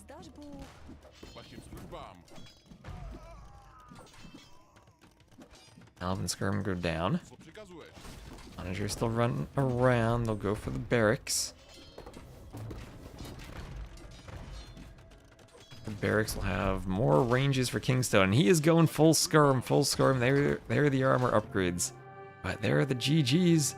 T90 and Dark do it. They do it. That push from KingstoNe looked scary, but they hold on. 398 kills for KingstoNe, only 53 for Miguel, who got doubled early on and could not hold under the pressure. He tried his best to reboom. They gave him lots of opportunities with not picking off all the vills. He got back up to almost 100 vills. Yeah, he got up to 103 vills.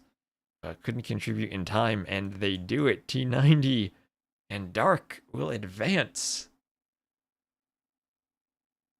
The honor choice versus Bohemians is just to take out the Hussite wagons. But yeah, maybe Boyars themselves would have been a nice choice. As T90 had a lot of cav, I don't know where they were. And Varian gifting subs. Thank you, Varian. The T90 victory. He will advance. So let me just take a moment and update the bracket. Okay, we'll update the bracket live.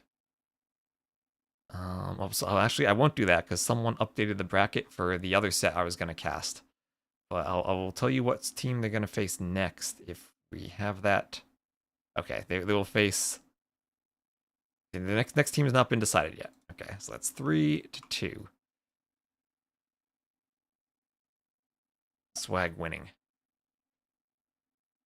GGT90. That was a great game 5.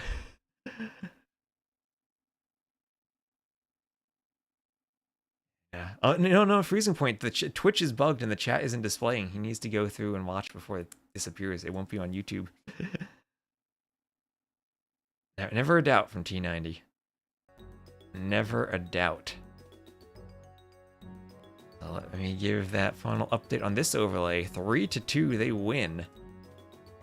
Winning on Arena. Every team won their home map.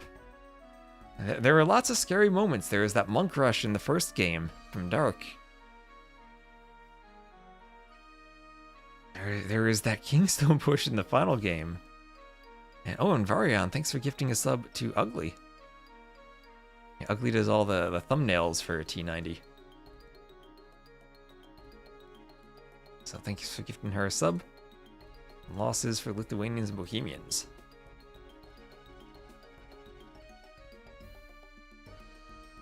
Well, that was something. My YouTube chat saying they think T90's kicking himself for not going Boyar. I think T90's just happy to have won the game.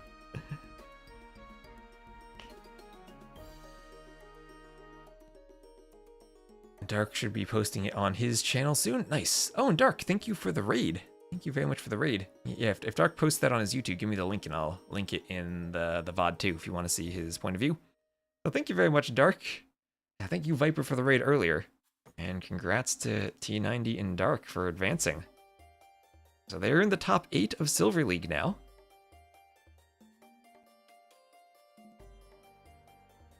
And I'm going to go cast... Oh, and Ornlu's giving us a raid. So we're done with the T90 and Dark versus Miguel and KingstoNe. But I'm going to go back and I'm going to cast French OS versus Darkside B. I'm going to cast the Rex. You didn't record that match, but we'll do next round? Okay, if you do, send me your YouTube. And if anyone makes VODs, I'll try to link them. Everyone is here. Thank you, Zapdos, for the sub. That'll count towards Partner Plus. And again, if we do have a goal, if we hit 15k followers, I'm increasing the prize pool by another $500. So thank you for the follows. We had amazing viewership on YouTube, over 200 viewers. And a few days ago, we were at like 80. Now to get to 200 plus, I feel like the YouTube stream is growing, which is wonderful. And hello, Baron. So let me see our base. Do we have the Rex on Discord for the French OS set? Varian posting about the karaoke bar for the meetup. Oh boy. You know, Varian's a wonderful singer. That's the wrong Discord. This Discord.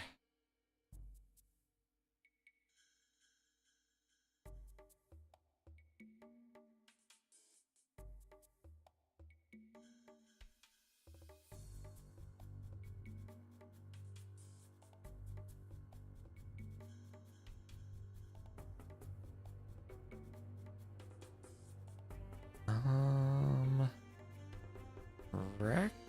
Silver Rex, there we go. Alright, we're gonna go back to French OS versus Darkside B. Meetup is in my Discord. It's for people in New Jersey. Alright, so back to this. French OS. Darkside B. They spell their name all cap from what I've seen.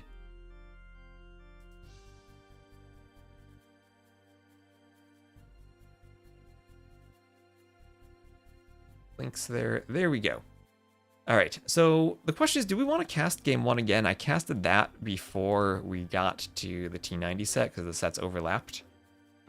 But maybe I'll just recap it. Do a quick speed through of it. It was on Valley of Kings, and I don't think we've seen enough Valley of Kings yet. So I want to cast this, and I have one more set from the Community League I want to cast today. So let me paste these Recs into my save game folder. Recap sounds better. Short chat GPTs. Yeah, we'll speed run the first game. This will be previously on French OS versus Darkside B.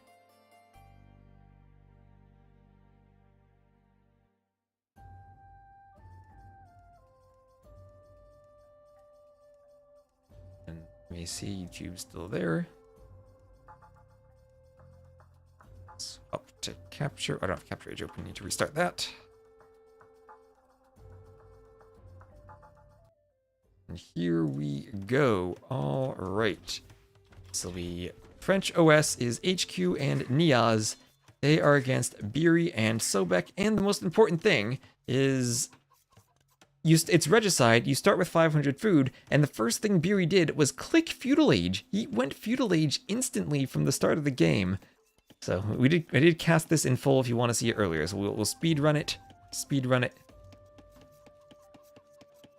Come back to where we were. The map is Valley of Kings. Thank you, Therasli for the sub. Thank you very much. That'll count towards Partner Plus. I appreciate the support. So there we are, instant stable. At the same time, we also have a bit of a drush here. Aztecs and Khmer for drush and scouts. We've seen lots of skirm wars on this map, but this is a bit of a different creative strategy. Scouts in Drush, insta-scouts with a Drush. And that means when the skirms come out, they're going to have scouts to combo, and it'll be scout plus the skirmisher here, as Sobek will be adding in ranges once he gets up. Meanwhile, it's just a skirmisher spear plan for the other team, but that's a lot of, like, doubled unit composition, skirms and spears. Here we have more variety, the eagle, the militia, the scouts, and the skirms.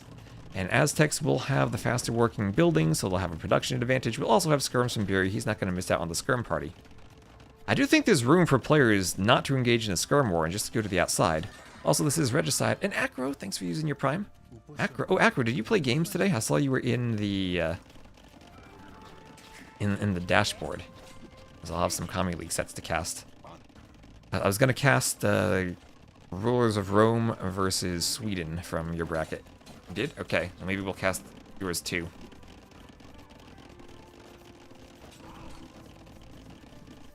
Yeah, now it's skirmisher time. It's skirmisher time, but the Khmer scouts are such a nice advantage in picking off the skirms.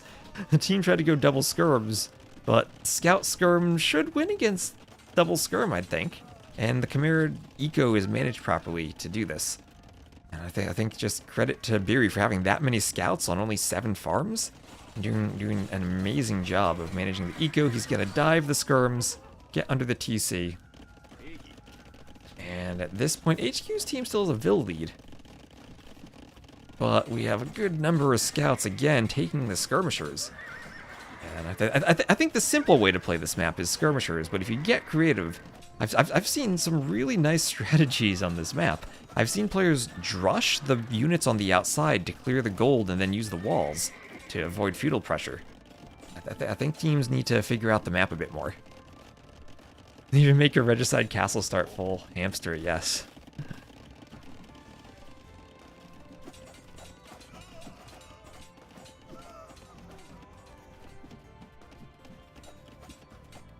Your only tool. What was Automod doing?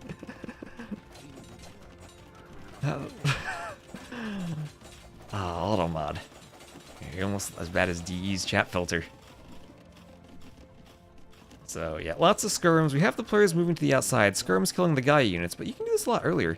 And now we just need to keep an eye. Let's speed this up a bit more. As players start to click up to the castle age, Sobek will be up. And we did see the ending of this earlier, so we'll keep an eye on this king for those who weren't around earlier as we summarize the game. And we'll have everyone move over to the gold. Market goes up. And Vils move to the gold. Still Vils going to the outside. And the outside, you're safe from the skirms, but you're not safe from scouts. They might be deterred from the castle. I feel like deleting your own walls is a risk. Yeah, you don't have to micro as much going in and out of the castle, but it could let scouts run through.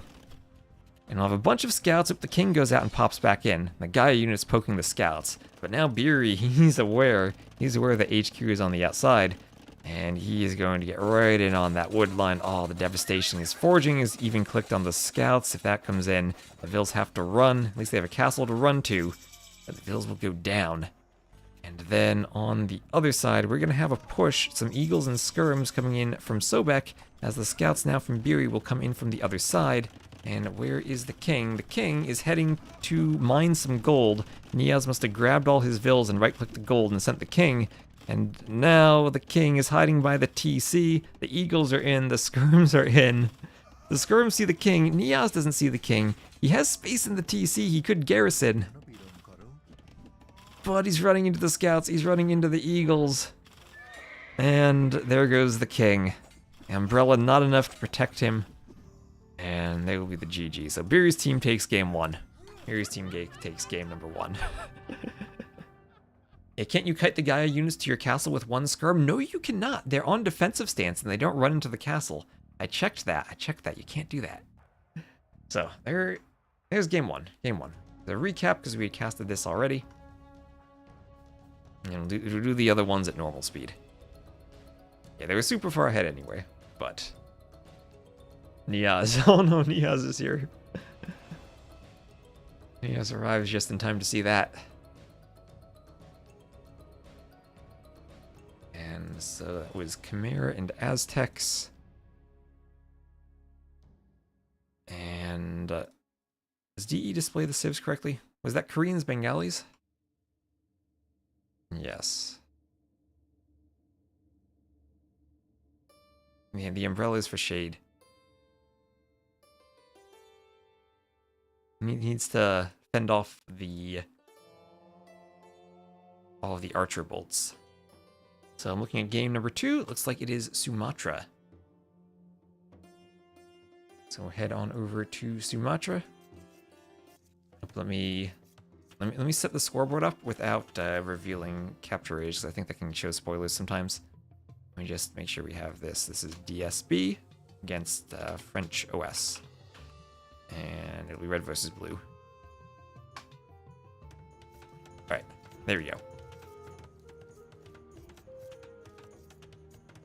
How does the king work? Can you garrison him anywhere? You can garrison the king in a tower, a castle, a TC, or a Khmer house, as far as buildings go. Extra special for the Khmer on Regicide, you have more places to keep your king. So this will be Sumatra. I don't know if they ever changed that, but you can garrison the kings in Khmer houses.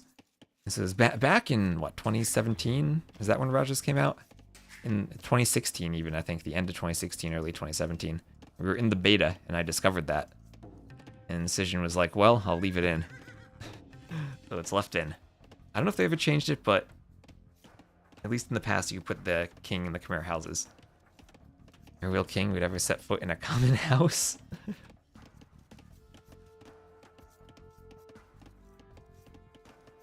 Thanks, yep. So here we have Sumatra. This was originally a map called Eastern Coastline, but it can spawn in all 4 directions, so I renamed the map. The coastline isn't always on the east, even though it is in this version. You have a player on land and a player on water, and as much fun as this map is, I'm actually kind of disappointed, because every single time there's been a water map, teams have chosen this map. They haven't chosen islands, and they haven't chosen Mediterranean. They've only picked Sumatra. Same with Zawal and Arena. Some of the maps are too bogue. They're too good. They haven't even picked Regicide Fortress. Yeah, otherwise it's only villagers that can go in houses for the Khmer. Villagers and kings. I actually didn't test queens. I'll have to test that and see if it's consistent with the king. I did realize that queens and kings have different speed, so I gave them a boost. Yeah, on Regicide Fortress and Valley of Kings, I made it 50-50 whether you have a king or a queen. Unfortunately, the queens only have one style of graphics, though. Maybe in the future we can convince them that they need to do more graphics. So, rhinos for this map. Your island players will be going water. We'll see galleys, likely from both of the island players. Vikings and Armenians, 2 civs will see quite a lot. Niaz will be playing as the Japanese, so he will have that fishing bonus. And it will be incumbent upon his island player to protect his fishing ships for him. Same thing for Biri as the Romans, still a good eco. They do have slightly faster working fishing ships. They are 5% faster, as is that Shorefishville.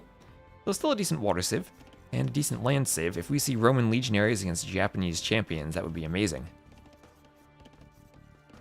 And hello, old man Willow.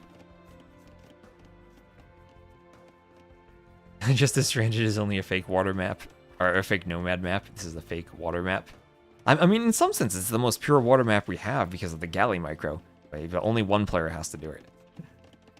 Is this basically the same as Eastern Coastline? Yes, only it's not a 2 TC start. Eastern Coastline was a 2 TC start, and it also only spawned with the coastline on the east. This one can put the coastline on the west.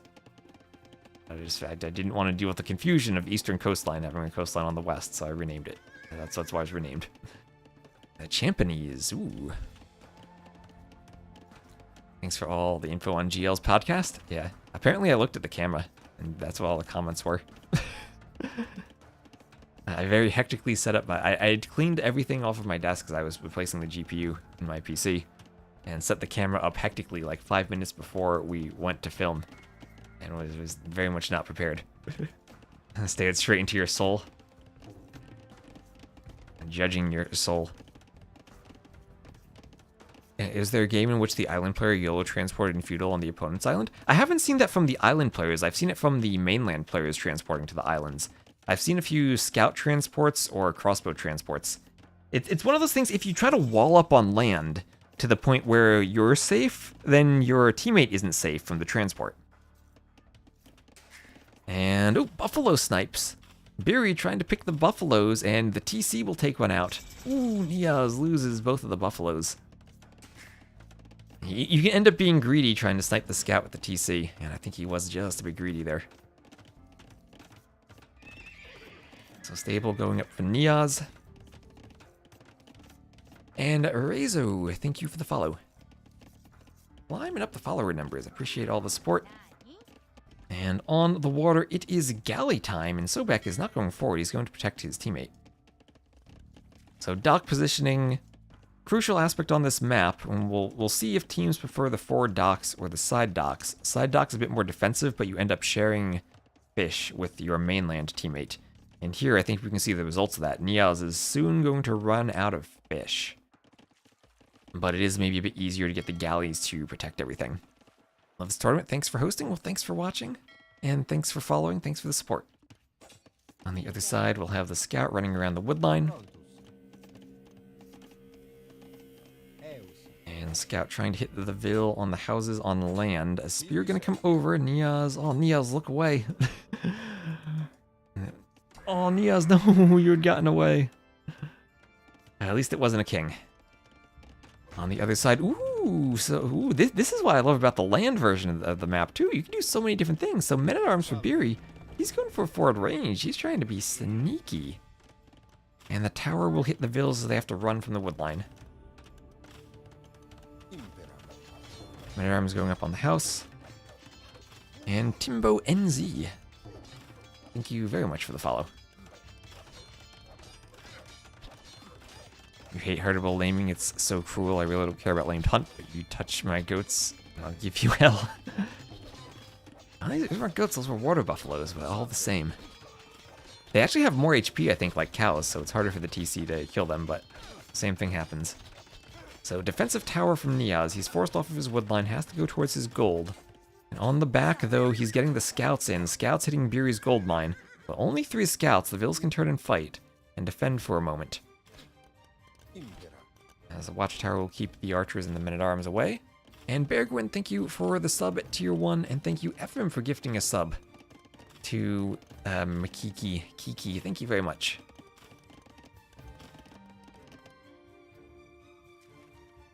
I appreciate all the subs for the day when the overlay isn't even working. Oh, and thank you, Bergwin, for gifting 5 subs. Yeah, Bergwin is in charge of the replay packer tool that they're using to upload the replays. So if we ever accidentally get spoiled, you know who to blame. Kappa. So yeah, gold is exposed from the right side. On the water, it looks like no one aggressively pressuring right now. 12 to 14 galleys, so still pretty close. And everyone still has their fish. Surprised there are no Dravidians. We do see Dravidians on this map a lot. And we'll see lots of Dravidians. I honestly wouldn't be surprised one day to see like a Viking plus Dravidians as a combo.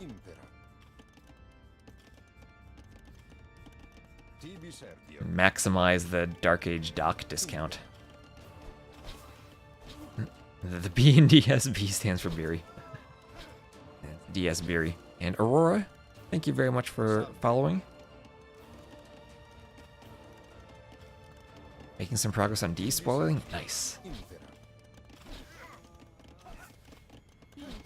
Yeah, it's been a while since I looked at the recorded game format. If you really want to be fancy, you could combine the recs from saves and restores. But that would probably take a lot of work to get correct. That's always a project I had in mind from years ago. Ooh, plus Dravidians. Ooh.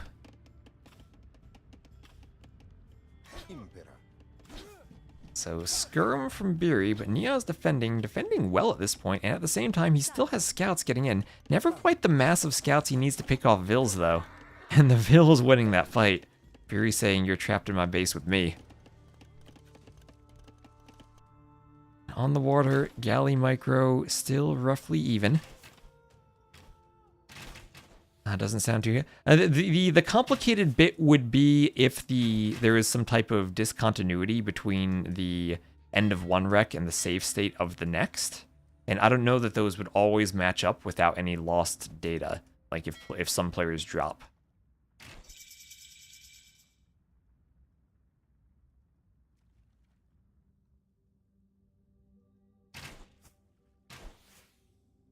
But I think it probably might just be possible, even if that happens, just kind of like to teleport from one to another, because you have the save state and you can just move to the save state.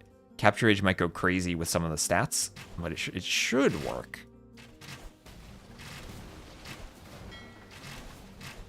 It's been one of those ideas I've had for a while but haven't had time to look into.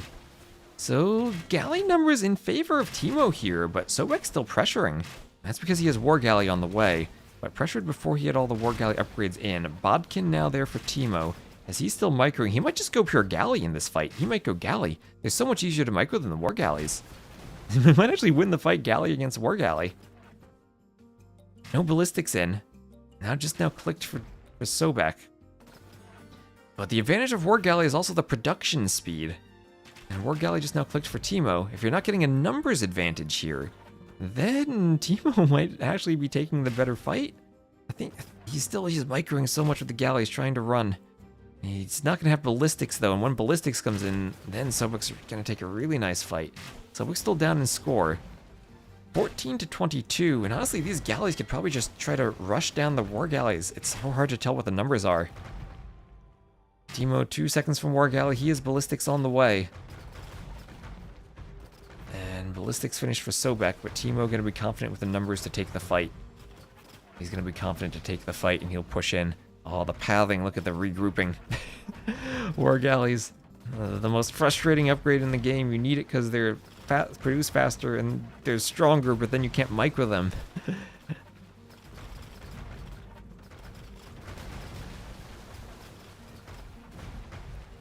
Did they make the spike at the front of the galley larger in the last patch? Did they? Oh, I didn't read your chat until after I saw. You can go back in the YouTube video and look, maybe. I don't think they changed the galley graphics at all. It feels like Teemo is winning on the water. Meanwhile, both of the land players are on their way up. And we still have an archer and man-at-arms fight. Man-at-arms go down. Now it's just a skirmisher fight on the right side of Niaz's base. Buri's still hoovering around with his forward, trying to do some damage. Not really finding his way in, though. Tower up on the back of Niaz's wood line.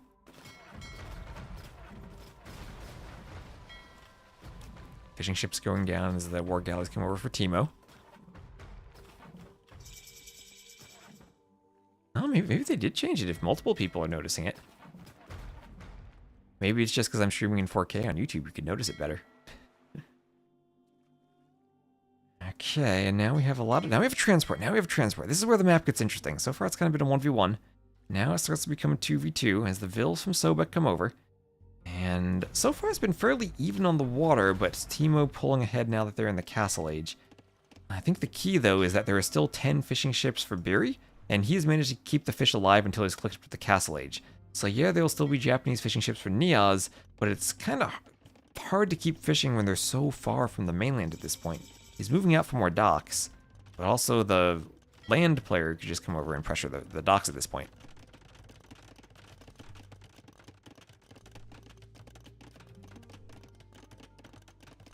Yeah, in CA Pro, they essentially create a huge file where they save a lot of the state instead of just saving the commands. Which is interesting, but also very performance intensive from what I've seen. And can result in huge files. You can also save those files for the future now, which is kind of cool, but kind of honestly kind of a shame that it's behind a paywall. In the old days, the user patch just kept track of all the version numbers. You could literally just put a rec anywhere on your computer, double click on it, and it would open up in the correct version and play back.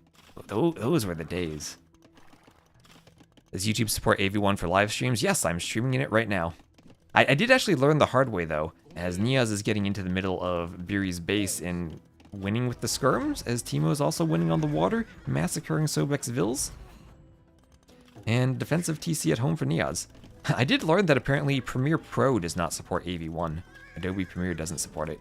'Cause I do all my editing in the free version of DaVinci Resolve. But when I sent to Nelson my webcam recording of the GL podcast, I had recorded it in AV1, and he couldn't edit it. So I then had to re-render it in good old H.264 so I and send it back to him.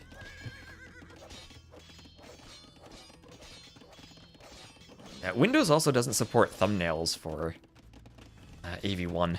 It only has thumbnails for the H.264, and I think it does for H.265 as well. I might even need to download something or set that up at one point. Yeah, well, the Twitch stream is H.264 right now. I got added to the 1440p beta, but I don't think I have the bitrate to stream both to YouTube and to Twitch at a high bitrate. Because Twitch only supports up to officially 6,000, unofficially 8,000 for their bitrate. And YouTube, I don't know if there's a limit. I think I can go up to 68K for a 4K stream. Or maybe it's 40K and 68K is for recordings. Something like that. I was looking through their stats on their recommended page the other day. You can go much higher on YouTube. But for the 1440p beta on Twitch, you need to stream it at least, from what I saw, 20,000 bitrate. And I think you need to updo all of the encoding yourself. They call it enhanced broadcasting, where I need to encode all resolutions and send it to them. So hopefully in the future, if I get better internet and they support other codecs, that's possible. I really do not want to encode 4K twice in different codecs. So Niaz devastating the land with his knights. He still has blinking red dots in his base from the night raids from Buri. Buri's forward not successful enough on Niaz. He even has a monk defense now with our good old new monk graphics. Buri is just being massacred now. And it feels like Sobek, honestly, decent with his Vil population still. He did get to the land in time, but I don't think he's there with a way to do anything against the knights. Windows Explorer should display thumbnails for AV1. It doesn't for me. If there is a way to do it, send me a Discord message. I could just leave it at AV1 and force him to stop using Adobe. If only, Francis. And more, thank you for the raid. Thank you for the raid. What's this map? This map is Sumatra. Ask it on YouTube. And hello, Buckpucker on YouTube. Glad to see you're enjoying the YouTube streams. So raid in the east. Ooh, a longboat. Sobek got a longboat over there. Killed a fishing ship. Don't know if it was worth it, but he got there at least. So we still have one skirm in that range. So nothing left for Buri. He's just, the only thing he's done now is force Niaz to forget about his knights. As they're just going to amass on that gold mine before heading out to battle. And the raids now from Niaz will find Sobek's TC. Conversion on the knight. On Shovels, thank you for the follow on Twitch too.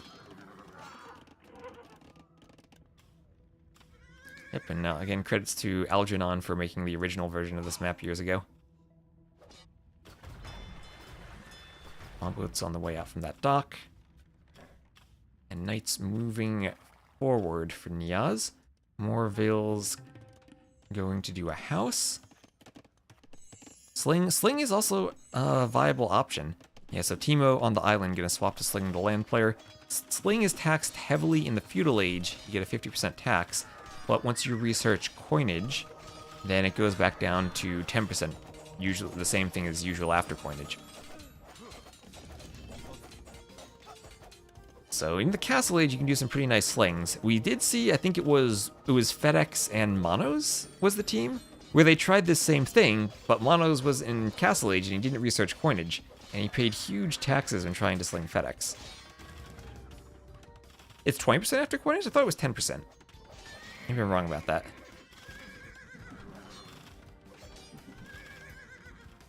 It used to be 30% base, or the base is still 30. But coinage used to be available in feudal. So that's what you do in the old days on team games. You would almost always have a slinger. Wall up and go for a feudal age sling. So double forward workshops from Niaz trying to say, I might not have a king anymore, but I've got 2 workshops forward. And he finishes it before the Vil dies.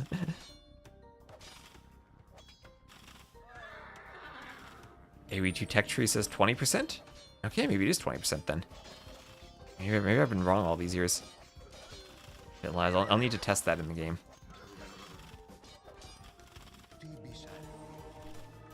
So Monk wants a conversion on the Knight. And the Knights will pick off the Monk.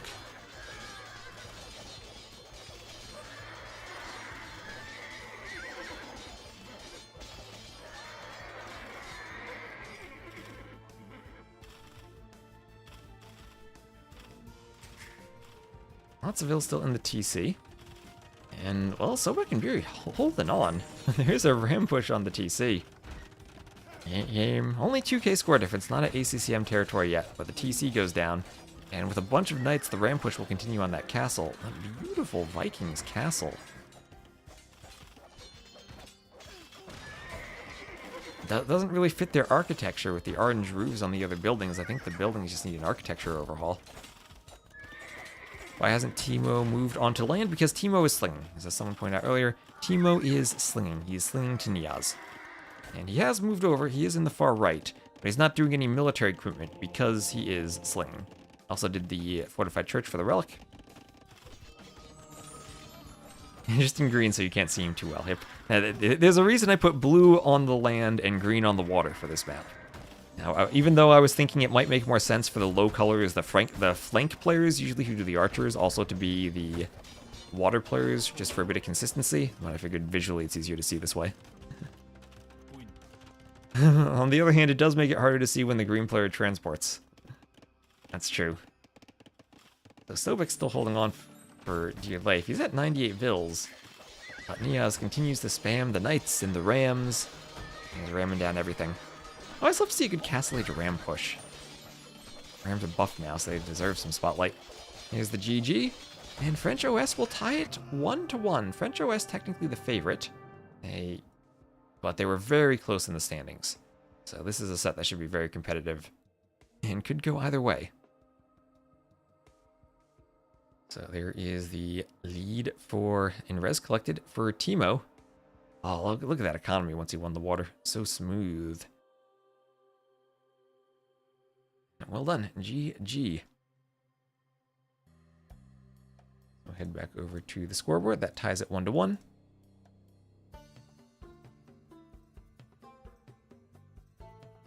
Leave the map. Restart Capture Age. Are they running on the French operating system? Do the French have their own operating system? Alright, I think I'll stop messing with the pre-roll ads since these aren't live anyway. Oh, Beery also is right now playing... These are Rex, but Beery's playing on the ladder. Against MBL. So, French OS 1, Sumatra. And that was a win with Armenians, their very first pick. And Japanese, so pretty high picks. Against Vikings. And I've completely forgotten what Civ... Beery was, because he died so fast.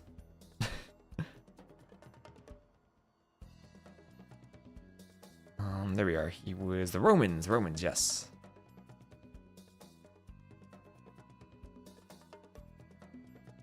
Yeah, Twitch. I'm still waiting for AV1 support on Twitch.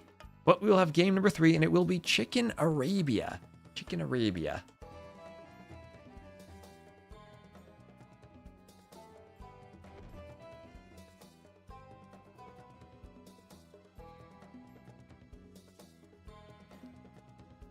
Here we go.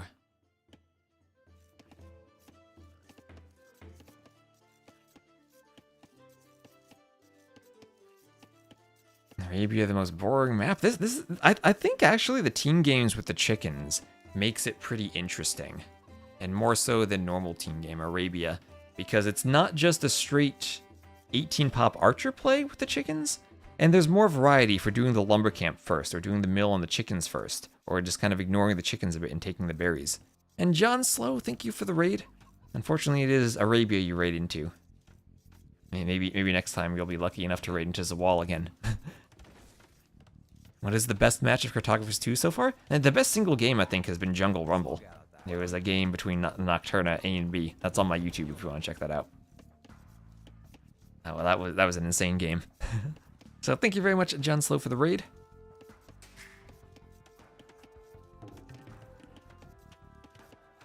And right now we're 1-1 on Chicken Arabia between the French OS team to the north of Magyars and Portuguese, and Darkside B to the south of the Franks and the Shoe. The Shoe, is this the food with wood sieve? Yeah, this is the sieve that gets the food while chopping wood. A more direct... I guess they must have seen that bug where the villagers hunted the trees for food and thought, let's make that official. And green can take chickens and berries with 1 mil? Maybe? I do have a distance that the chickens have to stay away from the berries, and this is maybe about as close as they can get. So it's... I see what you're saying, it's close to doing it with 1 mil. It's not like the chickens are directly on top of the berries. So there's randomness to this, but that is something I did account for. Hopefully I don't need to do any more changes to this, but yeah, this is... I don't think I'm uncomfortable with chickens being this close to the berries. Just collecting apples while everyone else leaves them on the ground. That's true, I have gone apple picking before. I have gathered food from trees IRL. Why did he build the mill? He's just gathering from the chickens first until he has wood to do the mill. Then he'll do the mill and drop off the food just as he finishes loom, and then clicks up. So 19 pop up as the Portuguese. Also new options for the Portuguese, because you do gather wood from the berries at the same time as you gather food. So benefit to the Portuguese for milling the berries, and maybe a bit more option to do that now, and that the builds are slightly different. No Shikso? No Shikso. Shikso played with Ween Dinchester. We've casted them too.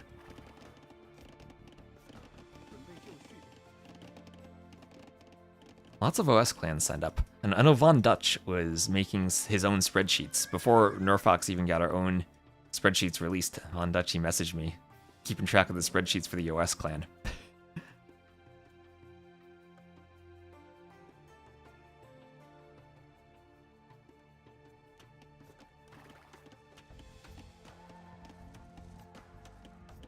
So everyone up to feudal. Later feudal for Sobek as the Franks. Interesting. Now the Franks do collect from the berries faster, so maybe even a disadvantage for them compared to other civs on Chicken Arabia, that they have to go mill the chickens and can't take the berries right away.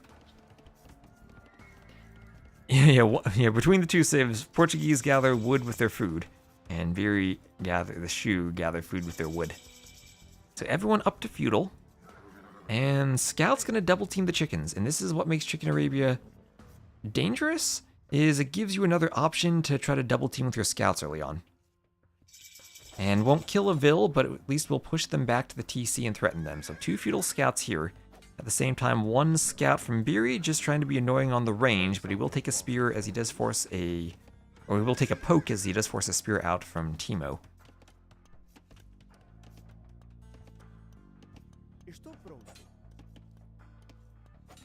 So far, I've actually been liking the chicken version of 2v2 Arabia. There were a couple maps like Valley of Kings where I explicitly used the chickens and Spiral. But this was the only map where I basically had them as a deer replacement. The other ones are consistently deer for the most part. In fact, I don't think there's any other that I use chickens. Spears get some pokes on each other.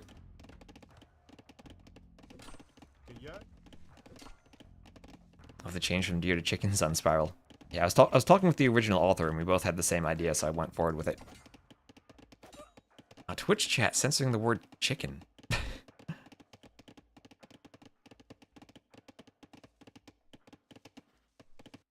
One day in the future, some AI will be on the phone with T90, and he'll just get some weird chat-filtered noise from it because it tries to call him chicken, but the filter prevents it.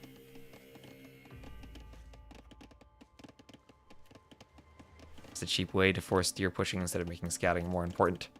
I don't mind chickens as their own entity, and if you design maps with them involved, I think they're nice. I don't really like them as a deer replacement, and I really don't like them on Arena. on the latter version of Arena. As I feel like at that point you're just scouting and you have nothing to do. And Jazz G, thank you for the follow. Scouts start to pick off Vills. I like the chickens because they're chickens. I do like the Phosphoro push. I'm glad he figured that out. And Brancan 2, thank you also for the follow. So Beery defending with the archers. Nia's not going to find any room to hit with his scouts. We'll have the archers starting to come forward here from Teemo, who built an archery range on his chickens. It feels like the chicken wants to like walk right there. That would be like the perfect size for a chicken coop there. Anyway, some scouts from Sobek also going to run over as the scouts here, finding a villager, will slightly delay the blacksmith, force the tower and delay the fletching from Beery. DSB down in score. Nia's coming over as the spear looks to get some pokes on the scouts. And we'll go down to the scouts.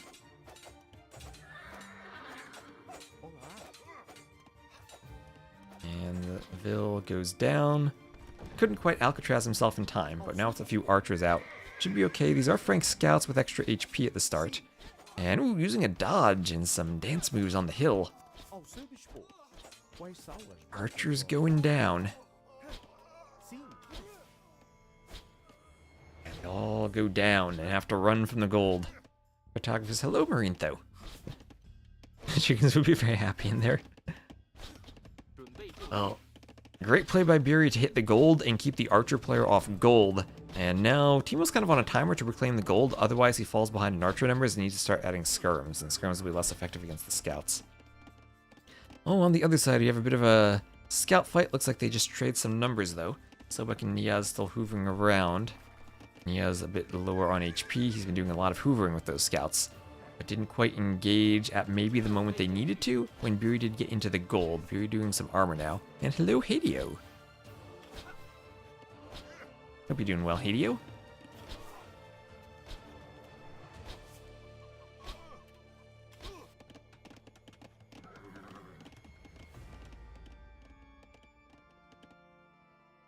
I'm good. How are you? I'm doing pretty great because we had some great games today. I feel like whenever I look at Cartographers, I'm excited to cast the maps that we get. Although Sumatra's getting kind of old because they literally have not picked a single... Gold and silver, there's not been a single team who's picked islands or Mediterranean. I'd like to see another map. Other than that, because I really enjoy the map. It's just they pick it too much. I'm cursed because it's too good of a map. But I'm really hyped to see more Jungle Rumble. I think that and Forest Ponds with the forest category was a really good choice rather than doing like open and semi-open. Ozen's like, no, we're picking the interesting map. The archers coming in from Teemo, trying to push the scouts back and hit the spears. On the other side, archers coming around from Beery. They'll find the wood line and pick off Vills. Oh, and scouts from the other side. The Vills are trapped between archers and scouts, and a quick wall to keep the archers slightly farther away as he'll delete the house and now use the archers to try to run back. And he'll save most of the Vills, a couple going down, but he does get there in time. It's 14 archers to 11 though, so hard for Beery to push. I mean, hard for Teemo to stop the push with the scouts there, but maybe a mistake. The scouts from Sobek running away, and all of a sudden they can get a double team on the archers as Niaz's scouts will surround the archers from Beery and Teemo will come over. Pick off as many archers as he can. We'll look at the Eco KD though, and it's 7 Vills down for Teemo, 4 down for Beery. Niaz hasn't been hit though. Niaz has not been hit. 2 down for Sobek. So Niaz may be in the best position, and as the Magyars. So Beery is going to try to run to a point where maybe he can do damage to Niaz, but Niaz will send some scouts over. At the same time, while those scouts were not engaged, they were maybe harassing the gold. And now the archer's going to come over to the gold to chase. Oh, big mistake there. The team thought the archers were heading over to Niaz, but no, they just looped down to the gold. Beery with the crossover completely jukes them out and heads to the gold. We get another Vil kill there, and Teemo is suffering. Around what, Elo? Yeah, this is all 2K2 to 2K4-ish. Poor Teemo. On the other side, though, Niaz is getting in. Niaz getting in was under the TC for a bit and took some losses to the TC, tried to run through. I feel like even though Niaz has gotten some Vil picks, whenever I see him, he doesn't have a big group of scouts together. It's always small groups of 3 or 4 scouts here and there. Same thing with that previous game, too. He was never quite able to get the massive scouts he needed to pick off villagers. And even here, it's like 2 scouts fighting the archers. Archers can just kind of shoot that and run away. And here come 2 more, but coming in, trickling in, one at a time.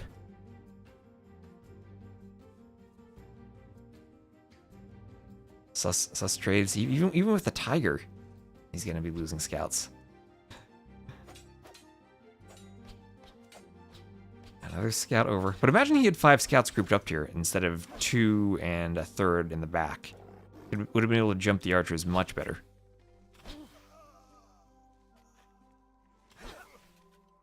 No, they've already avoided Hera. Hera's in the... And Hera and Doubt are... They're going to be playing tomorrow at 13:30 GMT. They're going to be facing the Black Sails team with Dr. Agenstar et al.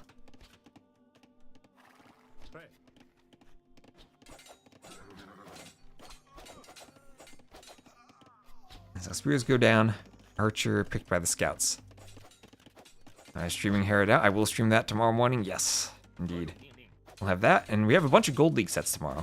We'll see how we fit them in. Petito's gonna see, because they had scheduled a few overlapping ones, if teams would want to play privately and do Rex. And we have that, and we also have the other GL team of Viper, Jordan, Tato.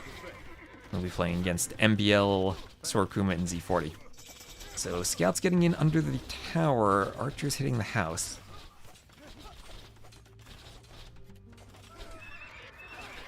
Stable still in the back. Wonders versus MYI is a must-watch. All the Gold League sets are going to be really good now. Okay, Vil's going down. Spear's getting poked. Low HP Vil surviving. Niaz may be a bit trapped in with the knights and the towers. Double tower defense from Sobek. That is expensive. You have to buy stone at the market or long distance mine 50 stone. It can be worth it in situations like this, where all of a sudden the scouts don't have a free area in the base where they can hoover around and pick Vils. And triple stable knights now for the Franks. Sobek not worried about economy, just adding in more stables. French OS actually ahead in Vils. Feels like they haven't been taking great fights, but being ahead in Vils after all the Vils that Teemo has lost, he's minus 10. Well, Sobek's minus 13 at this point, minus 13 Vils. Niaz has been doing damage. Those scout corpses that now are littering the base have taken some Vils with them. The knights have to get out. And over here, crossbows hitting archers.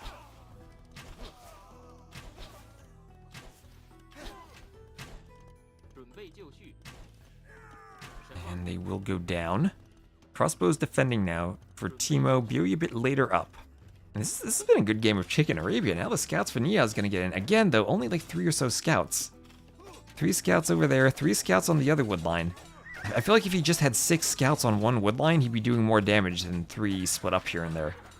He is still killing Vils, but never quite at the numbers where Vils can't fight back, and all those scouts go down.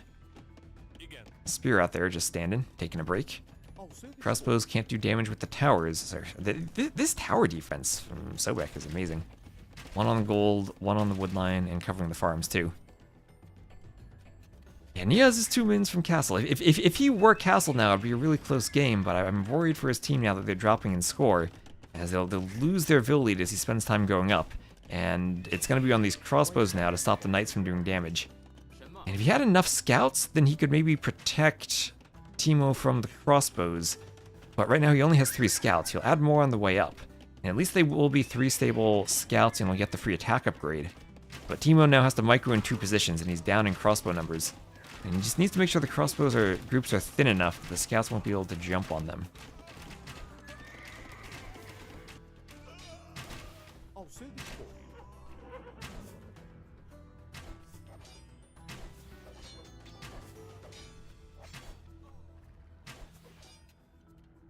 Crossbows will take out the knights. And, I mean, nice micro, but he's splitting the damage up among several knights, trying to find a hill. Still with 11 crossbows, and he's taking decent fights against the knights. And this is absolutely great from Teemo if he can clear the knights and just buy time for Niaz to go up. If you look at Niaz's base, he only has 4 knights in the base, and he's up to the castle age. With the free attack, he should be able to deal with that. The problem is he wants to compete with knight production with the light cav upgrade. +2 attack on the scouts. You'll see the crossbows. They have ballistics now, so he needs to dance a bit. But he's not going to be able to do the light cav upgrade to hit them. I think he just needs to go straight for the knight production. Or just go straight for more scouts. Go straight for scouts now that he's in the castle age. I don't know if that was intentional or if he already had them queued.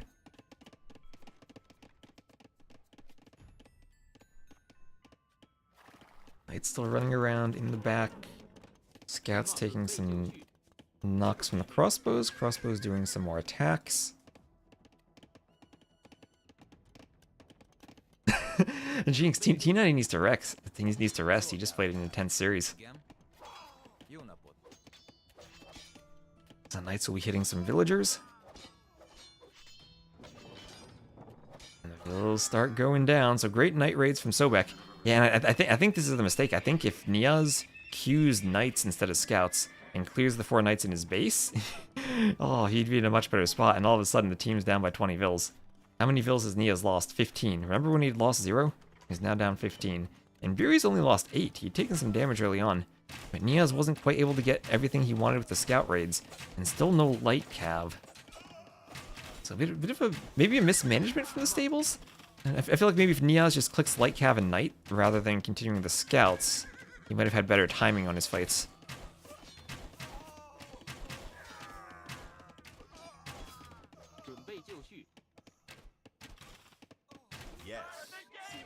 TC hitting the crossbows.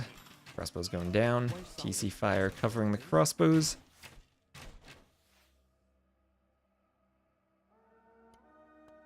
As light cav going to compete with that? I mean the light cav for cleaning up the crossbows early, and then the knights for cleaning the knights at home. But now at this point, how is light cav going to compete with knights? Well, he's trying to raid. He has a lot of light cav out. He has 12 light cav. I'm still kind of surprised he's not going knights when he needs to fight a Franks player. He has bloodline, so he would be on equal footing in terms of the knights. And saving the attack upgrades, I think there's actually more res saved than just the bloodlines. So he's probably in a decent spot if he just has enough knights. He doesn't have the numbers there yet. He does at least have defensive towers in a few spots. So triple defensive tower. How often do you see that? Triple defensive tower. Is there a reason you cannot find the tournament on Wikipedia? You should be able to find it. Should be able to search for cartographers.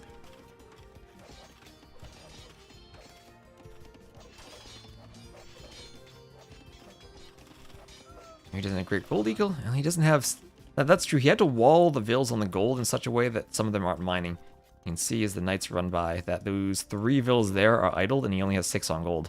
So he's going to struggle for his knight production now. At the same time, he does have still some light cav raiding. Now, Zetnus has it. Yeah, Zetnus also the author of Canberra. You see here our wonderful sudden death mat. We've had some good games on Canberra so far.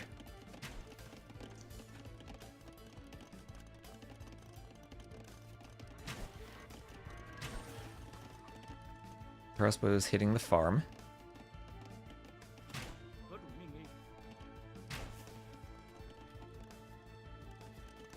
And iron casting on the way for Sobek.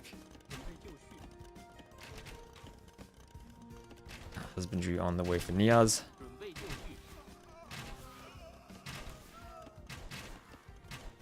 And is this a good fight for Teemo?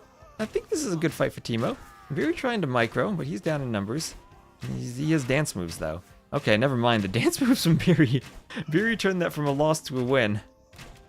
By zigzagging back and forth on that hill.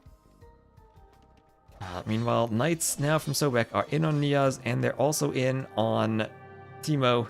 Teemo not fully walled, so the Knights can run in freely. And there is the GG as Darkside B goes up 2-1. And a look at the stats. Has 105 kills for Beery, 95 for Sobek. Niaz, with all those light cav, he did a lot of raids in Feudal. but never quite got the kills he wanted, especially once he transitioned to castle. Was stuck feudal for a long time.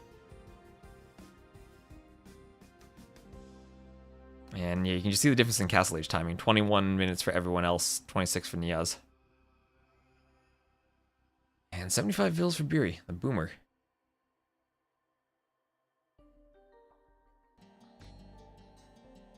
Alright, let me reset this. And that's 2-1 for Darkside B. They won Arabia. And the civs were just Franks and Shu against Portuguese and Magyars. And that'll mean our next map is Stranded. French OS going with their home map. Hold on. Let me start this. I need to have Capture Age open from the start.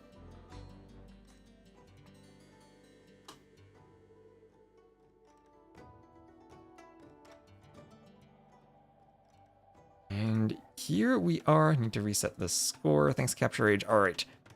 There we go. Get my YouTube chat visible. The map is Stranded. You start with 3 groups of 3 villagers, and you have a little beach party here. The beach party, I think, worked better when it was all 9 vills in one spot, but I think spreading out 3 groups of 3 is better for the map. You're going to TC. Some players TC the wood line. I do have a guaranteed gold and wood spot in the middle you can go for. You can search around a bit and try to find a wood line and a stone pile if you want. I didn't actually think about the stone locations after I had spread the vills out, so maybe something I could consider tweaking a bit more on the map. But other than that, it's the 1v1 map. You do start with a fishing ship, so no jokes about junks this set. Just fishing ships. So we will have here Biri and Sobek as Armenians and Chinese against Timo and Niaz as Italians and Huns. The Huns, of course, this is a nomad map. Even though you do the TC right away, it is a nomad map, so they start with a horse. And the horse will run around and collect all of the water buffalo and also get some good scouting info at the start. Italians and Huns, both good water civs. The Chinese, if it goes late, we might see their new dragon ship. They have a replacement for the fast fire. It came from the campaigns, but now is just an actual ship they have. Mistcasters talking about players' junks. Oh, maybe next time someone uses a junk map, we can save our jokes.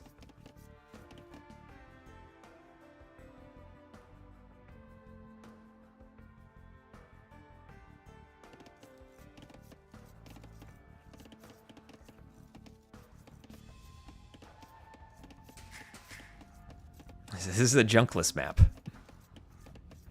where Chinese being the go-to meta pick for Stranded.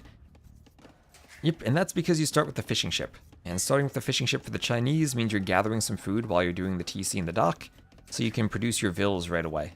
Now, do we have an idle TC time thing here?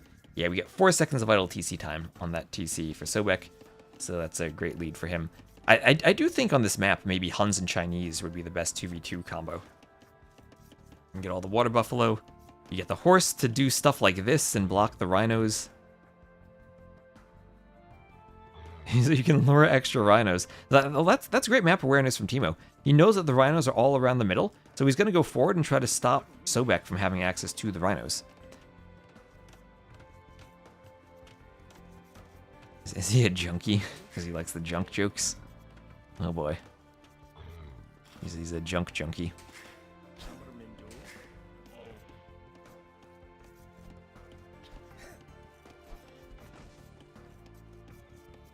I think we'll get to see 20 Armenian longswords eat a TC. Ooh. Feudal longswords from Biri. He is doing loom, so he's going to go up. Slower uptime from Sobek than everyone else. What's his TC doing? Just idling. There he goes. So good fish from everyone. We'll have the vills spreading out from Niaz. Niaz clearly has... Niaz and Timo clearly had a plan for this map. I think Timo did a great job bringing those rhinos. Should be alternating rhinos and elephants around the middle. Or not alternating, but random rhino or elephant randomized each of them, so they're not all rhinos or all elephants at once. Same for the predators. We got some tigers and some Komodo dragons in the middle.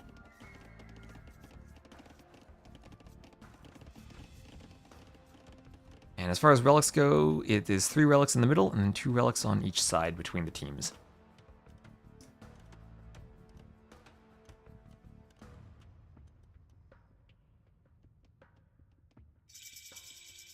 Nice Teemo up to the feudal age, and Nia's up to feudal as well.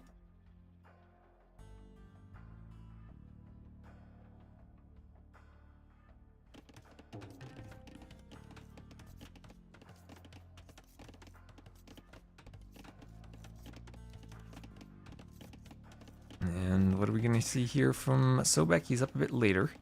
So, Beery, will we see a barracks and forward potential longswords? No, we won't. We're just going to see triple dock. Now, in case the Armenian player will be going triple dock galleys, and we'll try to control the fish on the map. Double dock galleys from Niaz. A pretty big distance between him and Beery, so even 2 versus 3 might be able to defend for a while.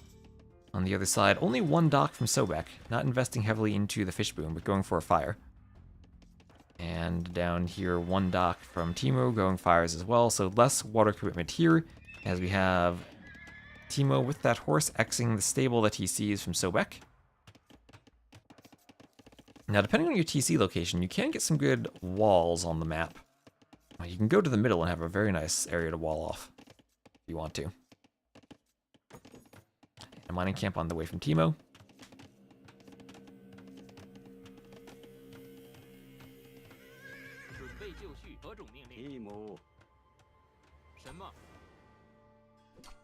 And Spear is poking each other.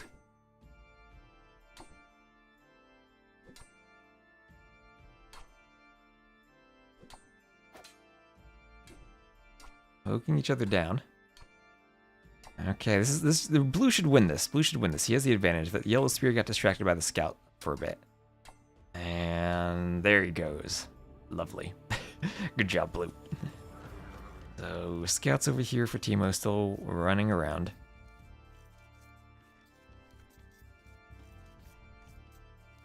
And finding the vills. Nice job from Teemo. Well, still, it's a group of 3 scouts, and the vills are going to kind of fight, but they have to run now. One day we'll see Teemo have more than 3 scouts in a group, I believe.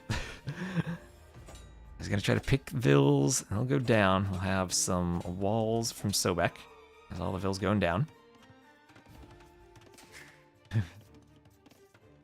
Almost perfectly. Yeah, the spheres are almost perfectly synchronized. It would be their position in the unit ID list that would determine the win then.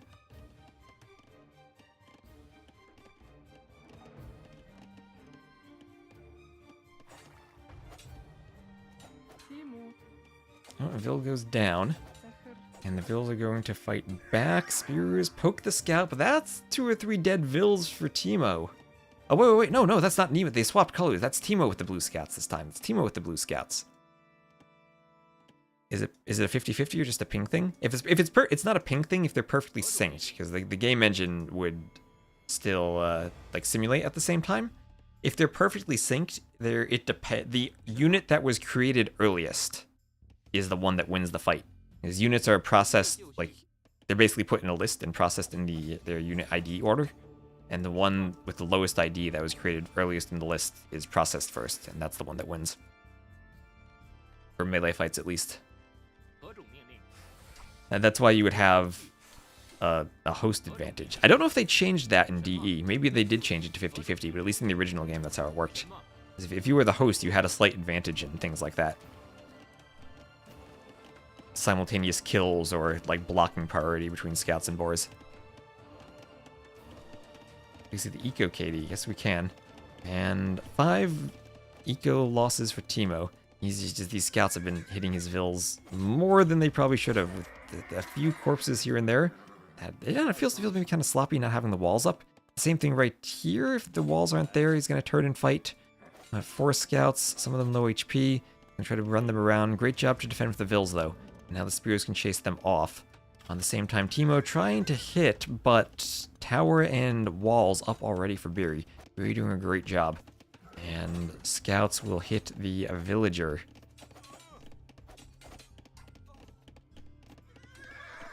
Spear pokes down the scouts.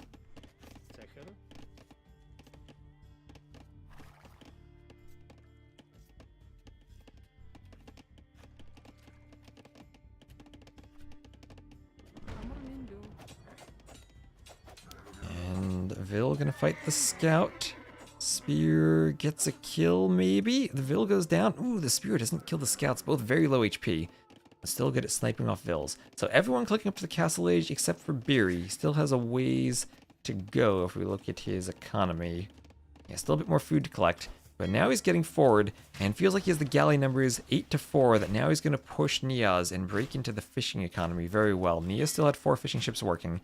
And then you have to worry about him coming over and hitting Timo's fish. And now the galleys finally clearing everything.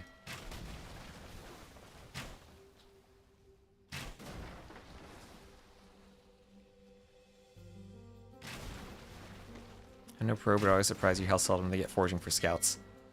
It is expensive, but yeah, I feel like forging makes scouts so much better at picking off Vils.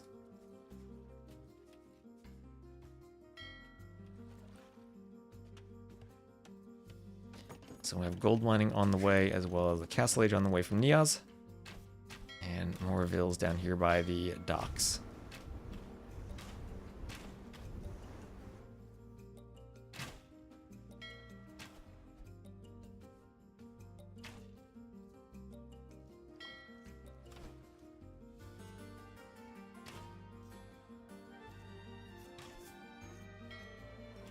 No hitting with fire.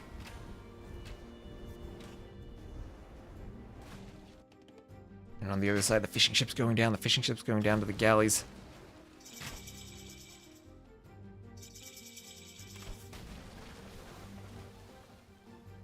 And that's what Beery wanted. That's exactly what he wanted. He's going to be late to the castle age, but he's cleared all the fish. And now the question is, can they punish Beery for being in the feudal age still, now that they've lost their fish? Can they maybe get their TCs going, get a bigger boom? Can they get some military with castle age units? That's what Niaz is going to try with the university. It's maybe hard to do damage even with crossbows though because of the tower. That's a well-positioned tower. But he can keep Veery off of wood for quite a bit. Crossbow in, Bodkin in now. Now look at that tower though. That tower covers almost everything. And with the mule cart, Beery can just run in the back for wood. He can find another wood line if he needs to. Lots of small woods on the outside. Houses going up. He's going to go to the inside, try to chop here. Crossbows have to be careful not to run beyond the red lines and get near the TC or the tower. And Beery, so far, defending, going to do another tower. And that'll keep him safe from the crossbows. Even safer, has a bit of wood he can chop. Just a tiny bit, but it's enough. And then we'll go to the other side. Light Cav and Knights still running around. Defensive tower from Sobek. Light Cav fighting the Knights as the spears come forward. The spears try to poke down the scouts.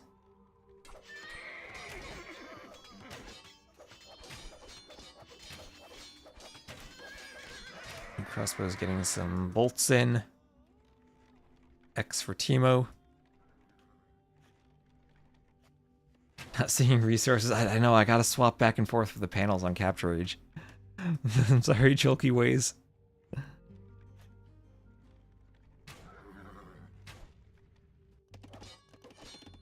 The Knight's hitting the villagers. Knight's hitting the villagers. Low HP Knight Vil, turn and stab the Knight. No, don't go down like that. Don't go down like that. Turn and stab the Knight. Vil, you can get the Knight. No. Knight's going down. And crossbow hitting the villager.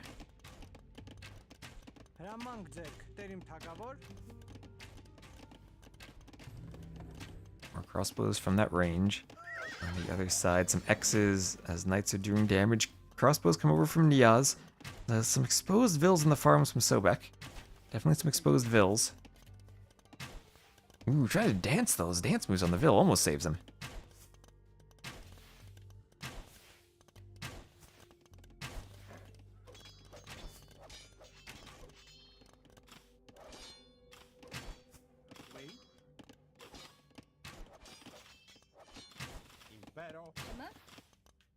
Crossbows will now try to take down the farms. Take out the knights. Run around and hit the vills. Let's go down. Ooh, I mean, Niaz is doing a good job of killing vills. Look at that KD. That's 7 dead vills so far, but nothing compared to the 17 of Teemo because of all those fishing ships he lost too. And oh, Niaz tried to go forward with some vills, but they will be picked off in the middle of nowhere. That's 10 vill kills, or vill deaths now for Niaz too.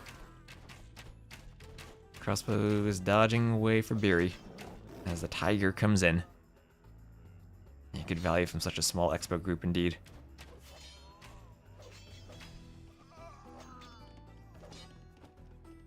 And the tigers go down.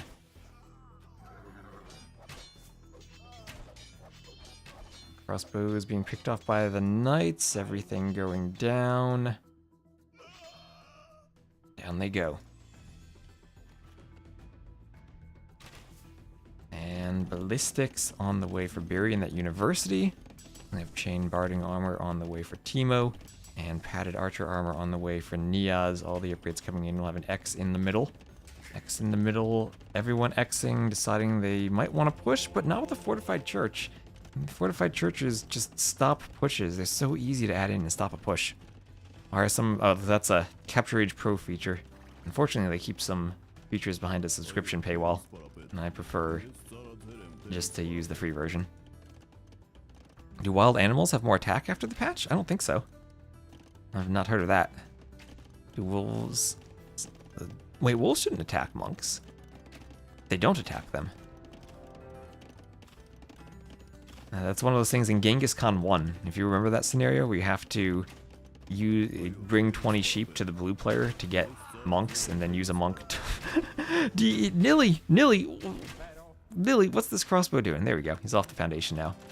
And then you use the monk to grab a relic for the gray player. There's a relic that's just guarded by wolves and they don't attack the monk, so you can just grab it for free. But in DE, on hard, they removed that relic, so you actually have to fight to grab a relic. Do wolves seem more aggressive after the patch? There was a patch in the past where they changed their aggression so it no longer depended on the difficulty level. But I don't think the recent patch changed them at all. There was a patch that made bears no longer visible in the fog of war with their corpses. Make it consistent with the other predators, but that's about it. Has fought the wolves. Well, you do have to fight the wolves to kill Ornlu at some point. That's still one of the objectives. But the grabbing the relic can be done without wolves. Or Ornlu himself is not guarding a relic. So double stable knights from Teemo, faster working stables as the Huns, but you'll need to work really fast to be able to match those numbers. Right now it's 5 to 10 knights. I'm sure more will be on the way, although they are pressuring at the front. They're getting in past the wood line. They're still doing damage, but their fish surviving for the other team is giving them a nice eco boost. Yeah, eco number is still the same because of the fish. These crossbows knights have been very aggressive so far. There are now a few groups of crossbows coming forward. Beery splitting them up, trying to do as much damage as he can in different parts of Niaz's base.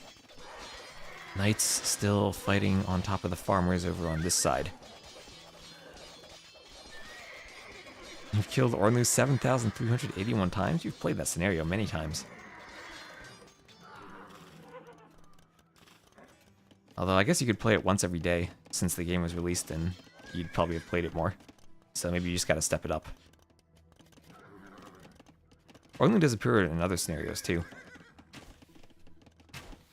Ooh, okay, this group of crossbows, 5 crossbows, so much damage, nothing there to defend. And the knights will come around and look to pick them off.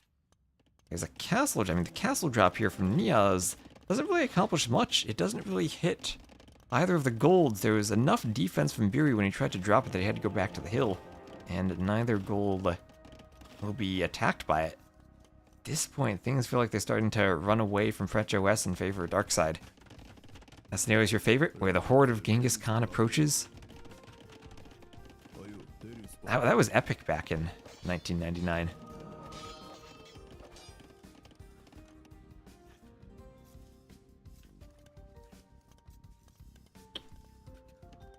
Oh, do you remember that Mangudai Madness scenario? That would have been an epic final boss, is if they had made the Horde of Genghis Khan come. from like all four corners with Genghis Khan's leading them.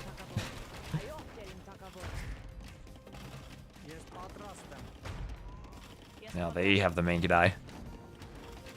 Yeah, the original voice acting was better. No question about it. The crossbows here, even coming over harassing Teemo's base. Teemo will go to clean them up. Sobek harassing with his knights still at the front. French RS trying to stabilize, but still falling more and more behind. The knights will pick each other off over here. It's funny when the pros kill the boars accidentally. Well, funny for us, not for them. Crossbows still trying to do damage. Monk healing the knights. Will there be enough knights to jump the crossbows? Let's see if the lumber camps go down. Or if they get deleted, I mean, get deleted so they can, yep, exactly, delete them to get a better fight with the knights, get a better surround on the crossbows. And fletching on the way in for Teemo.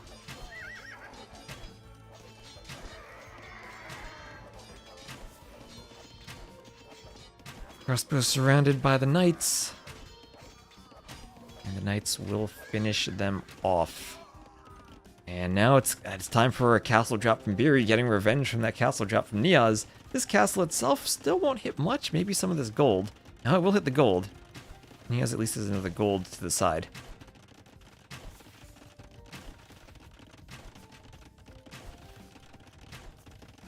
Yeah, there was that change where the TC kills didn't remove the meat. And then, is it still changed where garrisoning one vill attacks the boar still? Because that was changed and changed back, and I don't know if they ever rechanged it back. That mangonel pathing by the buffalo. Send that to Nilly. Imperial Age now on the way from Biri.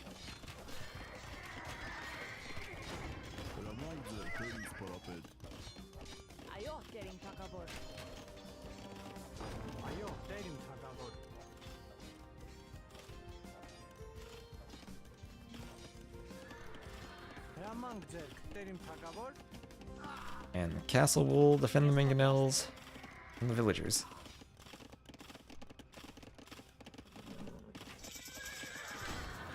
There's Imp for Biri. Imp for Biri, are they going to call it upon seeing the Imp? Not right away. And that castle still will try to defend the mangonels. We have Imp for Niaz. So he's going to go Imp and hope that maybe with a hill he could still win a Trub War. All things said, French OS still does kind of control the middle a bit more with that castle. They can never get a second castle up. Maybe they're still in an okay spot. They're only down by 10 vills. There's still some stuff to work with. Those fishing ships are now going to be mighty inefficient, very far from the docks. Using the shorefish now. Those galleys still kind of, well, I mean, they are holding part of the map open.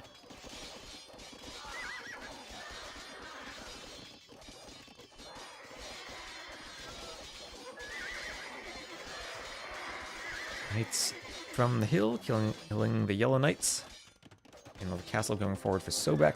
Knights still engaging.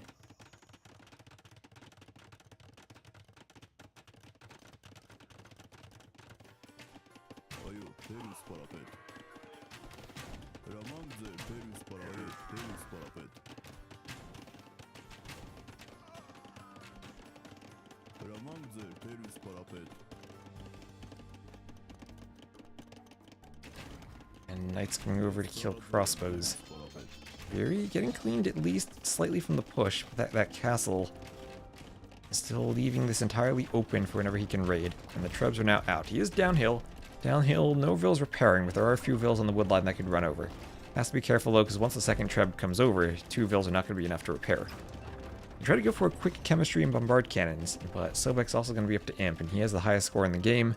He's... Ooh, oh no, he didn't trap a knight. Almost trapped a knight with some houses. Sobek has a good number of knights that he can quickly turn into cavaliers. He'll add in more barracks, and maybe even go fire lancers with them. The game should be made for the doubts of this world. And hello, Foreseen Cow on YouTube. I hope you've been enjoying the VODs. You know, I don't really have time to cut them into individual videos during the event, but I do have a couple other videos I've been editing to upload, and the VODs will be there. I need to do work to title the VODs properly and get all the sets with timestamps in the descriptions, but I hope you've been enjoying them. I hope you also enjoyed that Phosphoro game on the YouTube with the chicken push. So So Knights coming in on the crossbows, and we'll start taking them out. And everything dying there. No gold for green tea. Teemo is doing what he can with Knights. He has a lot of Knights, up to 44 Knights. So he actually does have the Knight numbers advantage. But Arbalest going to come in for Biri, and only 18 Arbs. So maybe there's still a chance that Teemo could jump Arbs with Knights. Niaz is just taking so much damage. He's trying to chop wood in the middle. And now Sobek's starting to stake his claim to the middle with that castle.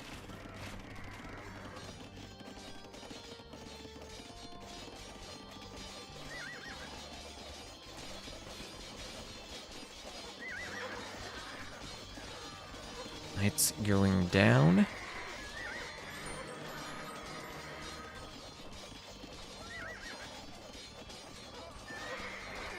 Maybe Teemu should have held off on Knights and went Imp. I mean, if he doesn't spam Knights, I think that Sobek had enough Cavaliers that they die. Now the problem is going to be the Fire Lancers, and I don't think they have an answer to the Fire Lancers.